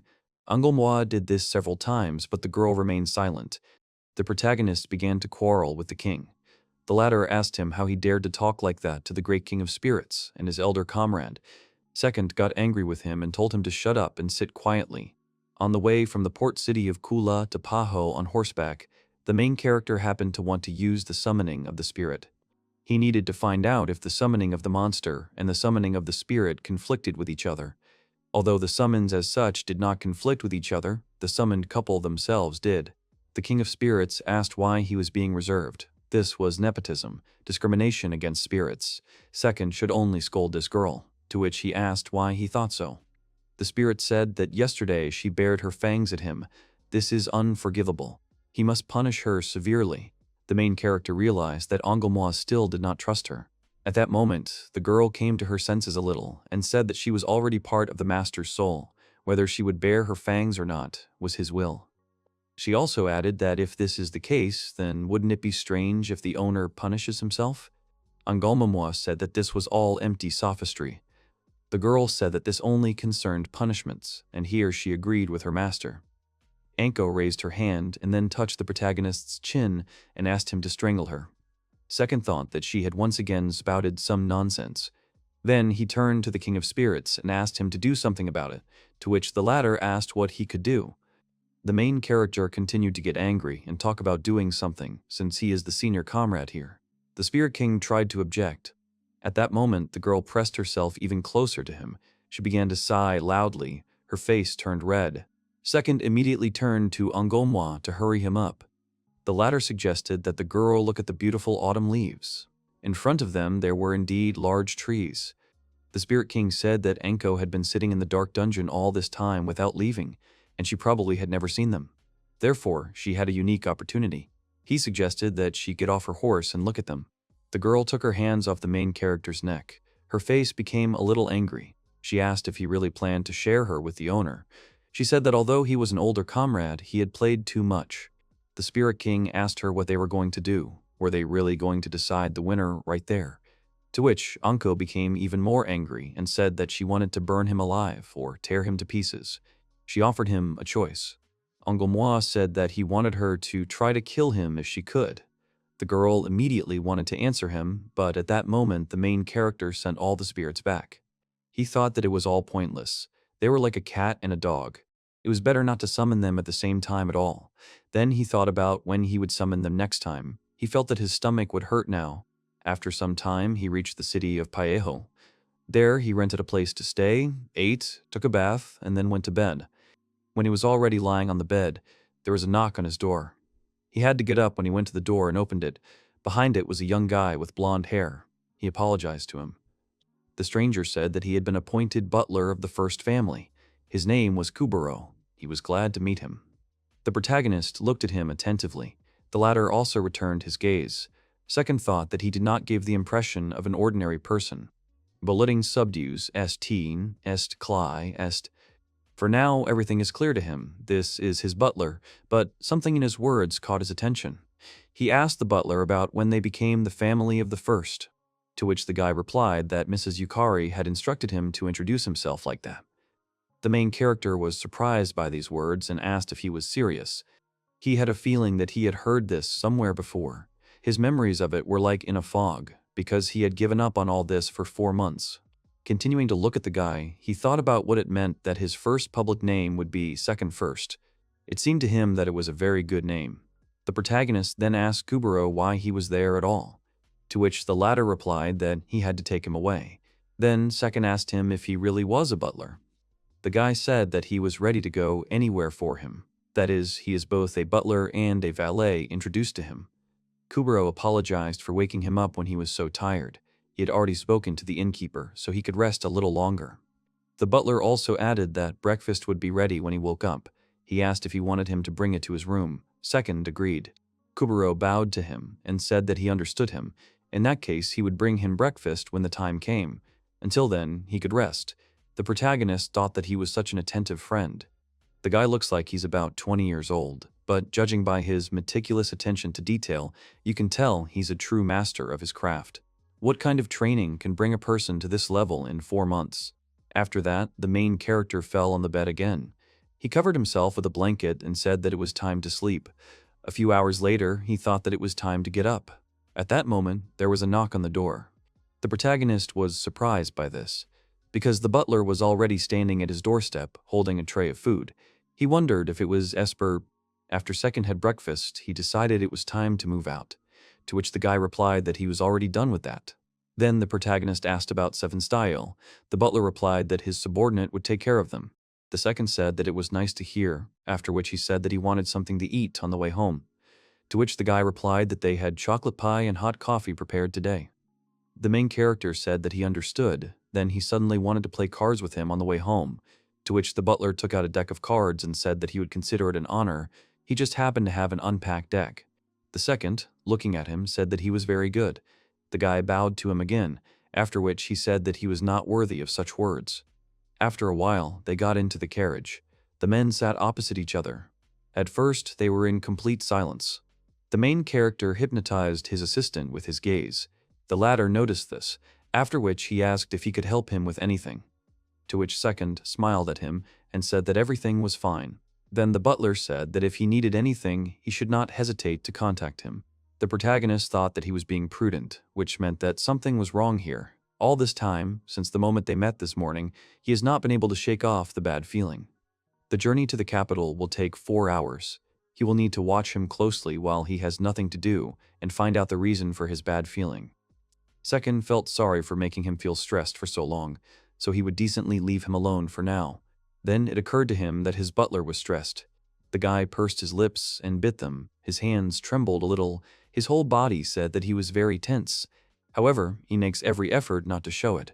He calmly does everything in his power and stifles everything, including even the physiological phenomenon known as tension. This is all so as not to disturb his master once again. This is willpower. The main character doesn't think that it is possible to suppress tension consciously, but this guy suppresses it to the limit with sheer willpower. He laughed to himself and thought that this is a great character. At that moment, Second started laughing out loud. Kuburo immediately raised his head and looked at him. He asked if he was okay, to which Second replied that he was very good, he liked people like him. The butler immediately tensed up at his words. He asked again whether he really liked him. The protagonist thought that he seemed to have chosen the word poorly. Second immediately began to justify himself. He said that he didn't mean that at all, he just liked him, to which the butler thanked him profusely. The main character told him to relax and not to strain himself so much. Then he suggested that he play cards. The guy agreed with him. If you look closely, you can see how Kuburo twitches slightly. However, he does his job perfectly. This guy is very cool. The butler had a deck of cards in his hands. The protagonist looked at him and smiled. He thought to himself that it seemed to him that their cooperation would be long-term. If possible, he would like to build a friendly relationship with him. The protagonist addressed the butler by name. He responded, to which Second asked whether he had had any troubles in his life before, and if so, he asked him to tell about them, even the smallest ones. He smiled at his butler and promised that he would definitely deal with them. The guy did not expect such words. The protagonist thought that it had slipped out of him completely by accident. It was probably because he had recently been able to tame Ekko so well. He simply wanted to make a good impression on the man who had already shown him his willpower. At that moment, Kuburo bowed to him as low as he could and said that he would not forget the mercy of his master. The latter continued to look attentively at his servant. The guy raised his eyes to him. He said that today, when everyone went to bed, he would like to have a little chat with Second. At the same time, there were tears in his eyes, to which the latter once again clarified the time and agreed. He thought that even a man who does not show anxiety due to willpower can sometimes not hold back tears. He too will open up to him tonight. They got home. He remembers that he was a little excited too, but the place he went to was not the Eastern Estate. and the Vanilla Lake estate is in the southwest, so his enthusiasm died down. It became clear to him, he now remembered, it seemed that Yukari and the others liked his idea of changing the estate depending on the season. Just then, a girl came out to meet him. She greeted him. Then she ran closer to him. He said that he was also glad to return, and also added that they would stay here for the fall. Yukari hugged him. She apologized to him for such inappropriate behavior and explained that she was very worried. She wanted to say so much, and then asked to be allowed to stay like this for a little while longer. The main character thought that although they maintained constant contact when he was away, he still left her alone with all his estates for 4 whole months. After a while, Yukari pulled away from him and apologized deeply. It was obvious that she herself was uncomfortable with the display of her feelings. She also apologized for the suddenness, but they still had a lot of things to sort out. However, before she could finish speaking, someone crashed into the main character with his whole body from the side. He did not expect this. This unknown person even called him by name. It turned out that it was Ekko. She started jumping around second and talking about how he had finally returned home. To himself, he thought that it was not weak. It seemed that this girl had managed to grow up. The main character stroked her hair and told her that he had returned. Then he realized that she had grown up, so he asked her this question, to which she seriously replied that she did not know. Second smiled sweetly at her and said that he understood everything she doesn't know about her changes. He also said that she talks like Sylvia, and that's not a good thing to do. The latter also came out to them and asked what he meant. She looked very combative. She walked quickly and with long strides towards them. Then she smiled and said that second looked like a cucumber. It seemed that she had nothing to worry about. The protagonist, looking at Sylvia, said that she had also changed. He couldn't wait for their next foray into the dungeons, to which she replied that she had had similar thoughts, after which they laughed together. Sylvia and Second Fist bumped in greeting, after which the girl suggested that they all have dinner, to which Yukari responded positively and added that they would all be very busy afterwards. At that moment, the main character announced that he wanted to introduce someone to them. A new addition had joined their team. Sylvia and Yukari immediately became tense, and Ekko seemed not to understand what was happening. Second, looking at the girls, thought that everything had changed so quickly. Only recently there had been such a friendly atmosphere. Sylvia asked him if he had seduced another girl again. Yukari told him to bring the girl he had found, and then they would continue the discussion. The protagonist was somewhat taken aback by their words. He told them to stand still, and that he would call her now. After that, he used the monster summoning. A moment later, Ekko appeared in front of them. She immediately turned to Second and said that she was at his service. The girls were surprised by her figure. They thought that it was huge. Then the she-wolf noticed that there were 3 more girls standing nearby. The main character tensed up as he realized that she was going to do something to them. When she raised her hand, he shouted at her to stop. However, Ekko had already used her power on the girls, causing their health to drop to 1. The girl began to laugh evilly. At that moment, Second jumped up to her. He pulled her hair, thereby distracting her from her actions. The protagonist looked at her sternly and asked what she was trying to do here without permission, to which she immediately became a sweet and obedient girl. She said that she felt a thirst for blood. Second did not soften for a second, and Ekko's face turned red from embarrassment. Sylvia at this time asked in shock what it was. They did not understand anything. Ekko said that, it turns out, she should not try to kill anyone. It is so difficult. She brought the deepest apologies to her master. The girl said that she would resist. She would resist. She would never raise her hand against anyone herself. She would obey her master without question. And, in general, she was completely in his hands, so she generously asked him to forgive her. The main character thought that it was very bad that she had thoughts about how she should kill people simply because she felt a thirst for blood. Born in the great dungeon of the Iserois library, Ekko lived in complete solitude and darkness. For her, the need to kill is already natural. He thought about what he needed to tell her, where to direct her, where to direct her. Nothing came to Second's mind. He told her that she would no longer act on her own without his instructions. If she suddenly wants something, she must first inform the main character. She must obey him, only then will they be able to continue working together. Second thought about how he gave such a harsh order, although it was for her own good. To which Ekko was silent at first, hiding her eyes behind her bangs, and then she raised her face. It was red, and there were tears in her eyes. Second, looking at her, realized that he didn't know why, but judging by her face, she was happy. Then he saw that it seemed she was waiting for his order. The protagonist said that she could speak. Then Anko told him that he was so kind to such a bad person like her. She asked him to reward her with severity until it reached her bad head. If he considered her useless, then he could do something. However, the protagonist interrupted her speech and, apologizing, said that they were a little busy at the moment, so she should stay here and wait for instructions. He called her back. To himself, Second thought that he had another headache. Her powers, of course, would be very useful to them, but he could not simply come to terms with it. He has no doubt that somewhere, sometime, everything could go wrong, and an emergency like the recent one could strike again out of the blue. He would like to avoid that. Yukari asked about what just happened, to which Second replied that it was a dark she-wolf. It took him 4 months to tame her. She is a demon boss from a Class 1 dungeon. Her name is Ekko, to which Yukari asked if she was too strong. The protagonist explained that she had not used even half of her strength. The girls were shocked. Second apologized to them and said that he would tell them the details later.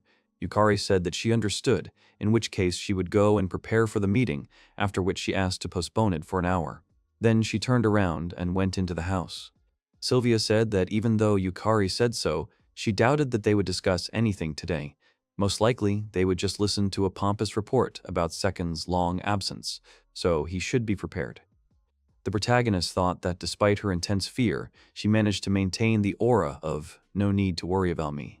He thought about the fact that he was surrounded by such strong-willed people. At that moment, he looked at Ekko. He patted her head again and apologized to her for scaring her, to which the girl told him not to worry, after which she took his hand and suggested that they go play. Together with Second, they entered the house, where they played various games. Ekko collected pebbles and jumped on the trampoline. Then they all gathered together at one table. Yukari was talking about something. Ekko was falling asleep at that moment. Then they ate together, laughed, and thus evening came. The protagonist was in his room. He was thinking about how he hadn't told them anything about Ekko, but they didn't seem to be offended by his rudeness. However, he needs to solve this problem with the she-wolf urgently, since it is not something that can be dealt with so easily. They had gathered on time, so it was worth discussing it together. Besides, there was something else he needed to worry about right now. There was a knock on the door of his room. It was Kuburo. He bowed to the protagonist, then, looking into his eyes, asked him to come with him. It was night outside. The moon was shining. They came to the bank of the pond. The butler turned to him. He looked very determined. He took off his gloves. Standing, facing the main character, looking into his eyes, he raised his hands and fists in front of him and said that he wanted to challenge Second. Kuburo thought that he could not miss this opportunity. He was extremely annoyed that he had to rely on him, the one to whom he owed the fact that he had picked him up from the dump and given him a life fit for a man. Now is definitely not the time to wag one's tongue about all sorts of trifles. Then Second said that he needed to gather his courage and tell about them, so he was obliged to answer him that he would gather his courage in his own way. The butler extended his hand to him and said that, as for the method, he had prepared a crown for the duel. They would use it. However, the main character did not let him finish and, with a smile on his face, said that it was good. Kuburo thought that Second seemed happy, just like a child who found a toy. The latter said that he liked strong-willed guys like him, to which the butler bowed before him again and said that it was an honor for him. Kuburo thought that he should not be afraid, should not let himself be swallowed up by the moment. If he did not demonstrate his determination now, his cherished wish would not come true. He asked if he accepted his challenge. He agreed. The butler thought that the main character had come here to get his dueling crown. It was wrong to force the master to go anywhere. It was a disgrace for a valet. So Kuburo decided to go up to Mr. Second himself to hand it to him. However, when he almost reached him, he hesitated. Shock showed on his face. He wondered if he had tripped on a pebble, although, no, it was as if something had caught his foot. But there was no one here except them. Then perhaps it was Second himself who had done it. However, Kuburo decided that this was not the most important thing. At this rate, he would crash into the main character. The guy cursed out loud, after which he hit his head right into Second's chest. The butler's face turned red. He abruptly pulled away from the protagonist, after which he asked him for an apology. Then something dawned on him. He is a servant. Even if it was unintentional, he should not be capable of doing something that could harm his master. But he just hit him hard on the head and did something he should not be capable of. The main character asked him if he had really noticed such things, after which he said that Kuburo was still an outstanding guy. The latter saw that Second was smiling. In other words, this strange phenomenon was his doing. He asked him what he had done, to which the main character smiled and said that this is called an escape from prison. A moment ago, Kuburo stopped being a servant. The latter was shocked by his words. He thought that such a technique really exists, but he had never seen or even heard of a method to implement it in an instant, but that is not even important. Kuburo thought about why the main character freed him, to which Second replied that a simple duel is boring, now they will be able to compete without restrictions. The guy began to think that he was mistaken. Mr. Second doesn't care about the strength of the servants in the first family, so much so that he will grin and break a contract with the servant just because he wants to fight. Kuburo began to laugh out loud. He thought that his master was truly one of those who are called strong. The main character said with a smile on his face that this was great. He needed to relax because the battle had already begun. Kuburo apologized to him and said that as his servant, he had something to tell him. He wanted to recommend that in the future he refrain from such frivolous contract breaks. The butler said that if he turned out to be a traitor, the main character would expose himself to unnecessary danger, to which the latter lowered his head and grinned. Second said that if he had betrayed him, then it would have been his own fault, but he liked Kuburo, so he freed him and would not allow anyone to express their dissatisfaction with this. He also asked the guy whether a traitor would lecture him like that. The butler couldn't find an answer. Then he decisively raised his fists in front of himself and said that Second would regret it. Kuburo thought that the main skill he used was hand-to-hand combat, especially first Dan horse hand-to-hand combat and third Dan silver hand-to-hand combat. In these, he was the best even in their team. It was thanks to his fists that the butler went from being a hopeless street kid to being who he is right now. He thought that he would strike at least one blow at the master with these fists of love on which he relied. This would be a manifestation of his determination. The main character at that moment looked at Kuburo indifferently, but he did nothing and did not even defend himself. The latter asked him if he was not going to prepare for the fight, to which he answered negatively. Second said that it was the other way around, that Kuburo was very tense. He had already said that there was no need to tense up. He asked him what he would do if they were to stare at each other for several hours straight. The butler thanked him for his advice, but he would not underestimate himself in his place, after which he raised his fists again. The main character said angrily that he himself had said that he shouldn't be forced to underestimate the guy, after which he suddenly moved towards the butler and hit him in the face. He flew back some distance. Kuburo was lying on his back. He looked pretty battered. He thought that his cheeks, jaw, head, and whole body hurt. He didn't understand what had happened because he couldn't see it. The main character approached him. The butler thought that he had been abandoned. The latter was disappointed in him since he had no determination. He did not have a single chance. Second turned to him and told him to stand up and demonstrate his willpower. He ordered him to attack him with the intent to kill. Kuburo was lying on the ground and just breathing heavily. The main character asked him if this was all he could do. It wasn't like that. The guy had to stand firm, now or never. The butler immediately came to his senses and opened his eyes sharply. He thought that this was really not so. He called himself a fool, after which he began to get to his feet. He thought that Second had not abandoned him yet, so he should stand firm. Kuburo stood up and screamed very loudly. The protagonist was happy with his actions. Then the guy wiped the blood from his face with his sleeve and looked at the master. The guy thought that he would show him his determination. He would not give in even if it cost him his life. This is his willpower. He would put everything on the line and stand up with the determination to give his life. Kuburo raised his hand to strike Second, but Second blocked it with his palm. He looked as if he hadn't put any effort into it. The butler continued to persist. He pressed his hand on his palm, but nothing changed. Then the main character removed his palm. Kuburo began to fall and lose consciousness. He told the master that he was the best. After some time, Kuburo came to his senses. He was lying on a bed in some room. He tried to find out what kind of place he was in, but the main character did not let him do this, but simply said that he had finally woken up. The second asked the guy if he wanted to drink the potion, to which the latter answered negatively, saying that he would abstain. He wanted his wounds to stay with him for a while. The protagonist found this a bit strange, but simply agreed with him. Kuburo stood up and thanked him for his help, to which the latter asked what he was thanking him for. Kuburo bowed his head and said that it was because he had sheltered him and made him his servant, he had given him the opportunity and agreed to his competition. He believed all these points, to which the main character asked him why he only assumed. The guy answered that he himself was not sure, but for some unknown reason he felt an unimaginable desire to express his gratitude. Second, listening to him, wondered what he was talking about. He did not understand whether he was okay or whether he had hit his head. The butler at that moment blushed and looked away. The main character did not understand at all what was happening to the guy and what kind of reaction he had. The latter answered that second was incredibly strong. It was painful for him to realize this. He agreed with him. Kuburo explained that in the past he was a commander in a team of a crime syndicate called Ryo. It is a group of Robin Hood-type bandits who are located near the capital of the kingdom. Noble robbers, defenders of the poor and the downtrodden. They steal from the rich and give to the poor. A gang of thieves who are hated by the knightly orders but supported by the common people. He thinks Yukari told him about them. Robin Hood's bandits are praised as the strongest in the entire kingdom. They were all killed by the Knights of Kastala, or not all.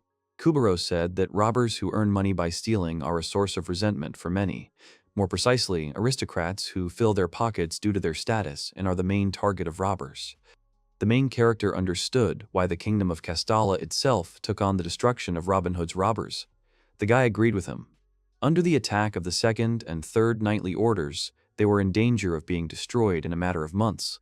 However, this is something he learned not so long ago. He sincerely believes that their destruction was entrusted to the first knightly order. The protagonist asked him about it again. He thought to himself that it was strange. He was ready to swear that the first knightly order was now under the command of the royal guard.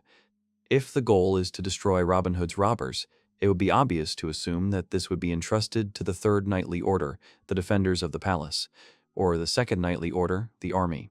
There is definitely some reason for this. They were talking about the Rotten Knights Order and the first Prince Klaus who leads it. There is no doubt that there is a vile reason for this. Their boss, Remsma, wanted to make a deal in exchange for his head. He bowed before them, begged them not to harm his followers, and offered his life for it. The first knightly order acted as a mediator in this, and they expected that this would happen. And after that, the second and third knightly orders showed up to make an agreement, or so they thought. The protagonist realized that it was a trick. The guy said that within a few days, a detachment for suppression was created from the ranks of the first knightly order. Several dozen people were killed as a result of the surprise attack. Many subordinates sacrificed themselves for him, the young commander, and in the end he was able to escape to Murray's company. Second asked if they really allowed him to escape. The guy answered positively. Kuburo began to cry heavily. The main character, looking at him, thought that he must be depressed, unhappy. There is no doubt that now he is probably thinking about how to save the remaining subordinates who live in the shadows, isolated from each other. While the young commander is still alive, he will definitely try to fulfill his boss's dying wish. This will also be in the name of all the subordinates who died believing that Robin Hood's bandits will one day be reborn. The main character asked him if he really wanted to take revenge. He answered positively. Then he asked him if he wanted to save his comrades. The guy answered with a decisive yes. Second thought that his subordinate was strong in spirit. He had enough determination, and he did not give up even in the face of death, which he demonstrated in front of him. In that case, now it was his turn to help him. The main character smiled at him and said that they needed to go. He would figure out how to help him. The butler was surprised by his words, after which he agreed with him. After some time, the main character came to the pond. He thought about many things. For example, now he should think about several things. For example, fulfilling the promise he made to the second prince, as well as Yukari, the brainwashing magic that Duchess Lucia Icena entrusted to him, and now his promise to Kuburo. All of this makes his head boil.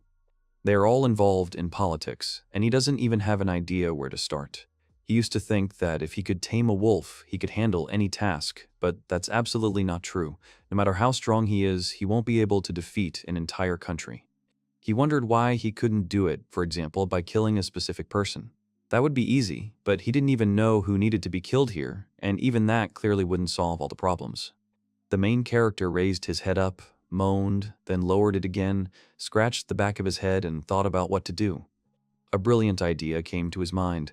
After all, if he doesn't know what to do, then he should just ask someone. He gathered around the table with the girls. Then he asked them if they knew anyone who understood politics. He needed a political advisor who would consult him on all matters. The girls thought hard about his question. Yukari said that she could think of a few people, but she wasn't sure if they could be trusted. Unfortunately, she couldn't recommend them. The protagonist said that he understood everything, and then asked Sylvia. She replied that her father had earned his rank of pen for his military merits. He was a knight at heart, so she did not think that it would bring much benefit. Second realized that this was not of much use. Yukari asked to give him some time. She would talk to their servants and find out if they had such acquaintances. To which he said that they would try to ask one guy. He used the spirit call. He thought to himself that there was a chance that this spirit might know someone who understood politics. Engolmawe appeared before them. The protagonist realized that this guy was pouting at him. If you think about it, ever since he summoned and banished him after a fight with his girl Ekko, he has been constantly avoiding him. This is not good. He needs to be brought back into a good mood. Second said that right now, Ekko was repenting for what she had done. To which the guy replied that she had almost killed his dear second partner, and that was what she deserved. The protagonist thought that his mood had worsened even more. He thinks that he got this information from him because they are connected. If he reads his thoughts, then he should understand his position. Second said that she is his strongest warrior. He asks him to show some patience, but he would also like the spirit to help her in regeneration. He begs him. Engolmawe said that he always understands when his significant other is worried, so he will take it into account, but there is no chance that they will become friends. He will never trust her. Second understood his position and thanked him. He thought to himself that it seemed like he would help him, even though he was angry. He thought that the spirit was, in some way, even a good person. Second turned to Engolmawe and asked if he knew anyone who understood politics, to which the latter laughed and said that he was the great leader of souls, who governed the entire world of souls. Then the main character asked if he really knew. His friend answered positively. To himself, Second thought that he did know someone. He didn't expect anything else from him. Second asked him who it was, and where he was, and where he was, to which the guy replied that his name was Winfeld. He was the governor and also his tactician. He is a half water, half earth mixed spirit who is responsible for all government requests for him. The protagonist was surprised that the spirit world turns out to have a government. Engolmawe explained that they have a government. They also unite and govern all four elements. Mixed spirit means that it is composed of two or more elements. This particular half, water half, earth. The main character thought that everything was clear to him. He thought that his title of Great Ruler of Spirits was just a name, but he apparently was seriously involved in this. Second asked the spirit if it was possible to summon his acquaintance, to which he replied that they could summon him here, but they could do it indirectly. Engolmawe explained that since his dear second had made a contract with him, someone else would simply have to make a contract with Winfield. The Spirit King would be present and ensure that his acquaintance was summoned. The protagonist was surprised by his words and thought about what he was saying. He asked if he could really choose the target for summoning spirits, to which his friend explained that these were the privileges of the role of the Great Ruler of Spirits. Second was in great shock. He asked if he was joking. He thought to himself that he could really summon spirits of any rarity. However, the only problem was who would use them. The protagonist asked if this Winfield was strong, to which Engolmawe replied that he was weak, very weak, an unfortunate descendant of the waters of the earth. Second was a little depressed by his words. The guy explained that when it comes to tactics, there is no one better. In any case, anything in politics that requires a great ruler was given into their hands. When someone talks about the tactics of the spirit world, he is talking about these spirits. Engolmawe said that it would not even be an exaggeration to say that they rule the spirit world, after which he laughed. The protagonist thought that this was not very funny. Second thought that he was quite reasonable, but from the look of it, he was weak. In that case, he decided who would call him. The protagonist turned to Yukari and said that she should try to fulfill the summoning of the spirit. The girl was surprised by his words. Second thought that if it was a weak spirit, it would be wise to summon it to someone who was not involved in battles. It would be problematic if he needed Sylvia and Ekko to summon more powerful spirits one day. The latter were jealous that the main character had addressed this request to Yukari. At that moment, he asked the girl if she had learned to use the summoning of spirits, to which she replied that she had learned this back in the 16th grade. The conditions for opening the spirit summoning skill are quite simple. Get at least one witchcraft skill. After you learn it and distribute your skill points, you will be able to get spirit summoning. However, this will not be enough to summon the spirits. To summon him, they will need a summoning ticket. The main character thought about what to do with this ticket. There are two ways to get it. The first is loot from monsters. The second is a reward for completing a dungeon. Both of these methods have a low chance. Getting it as loot from rank 2 and 3 monsters is extremely rare, but the fact is that since he arrived here, he has not seen even one of them drop. The chances are very low. This means that the fastest way to get them would be to buy them at auction. He is not sure how many millions the market value will be. No need to worry, because he has an incredible amount of money.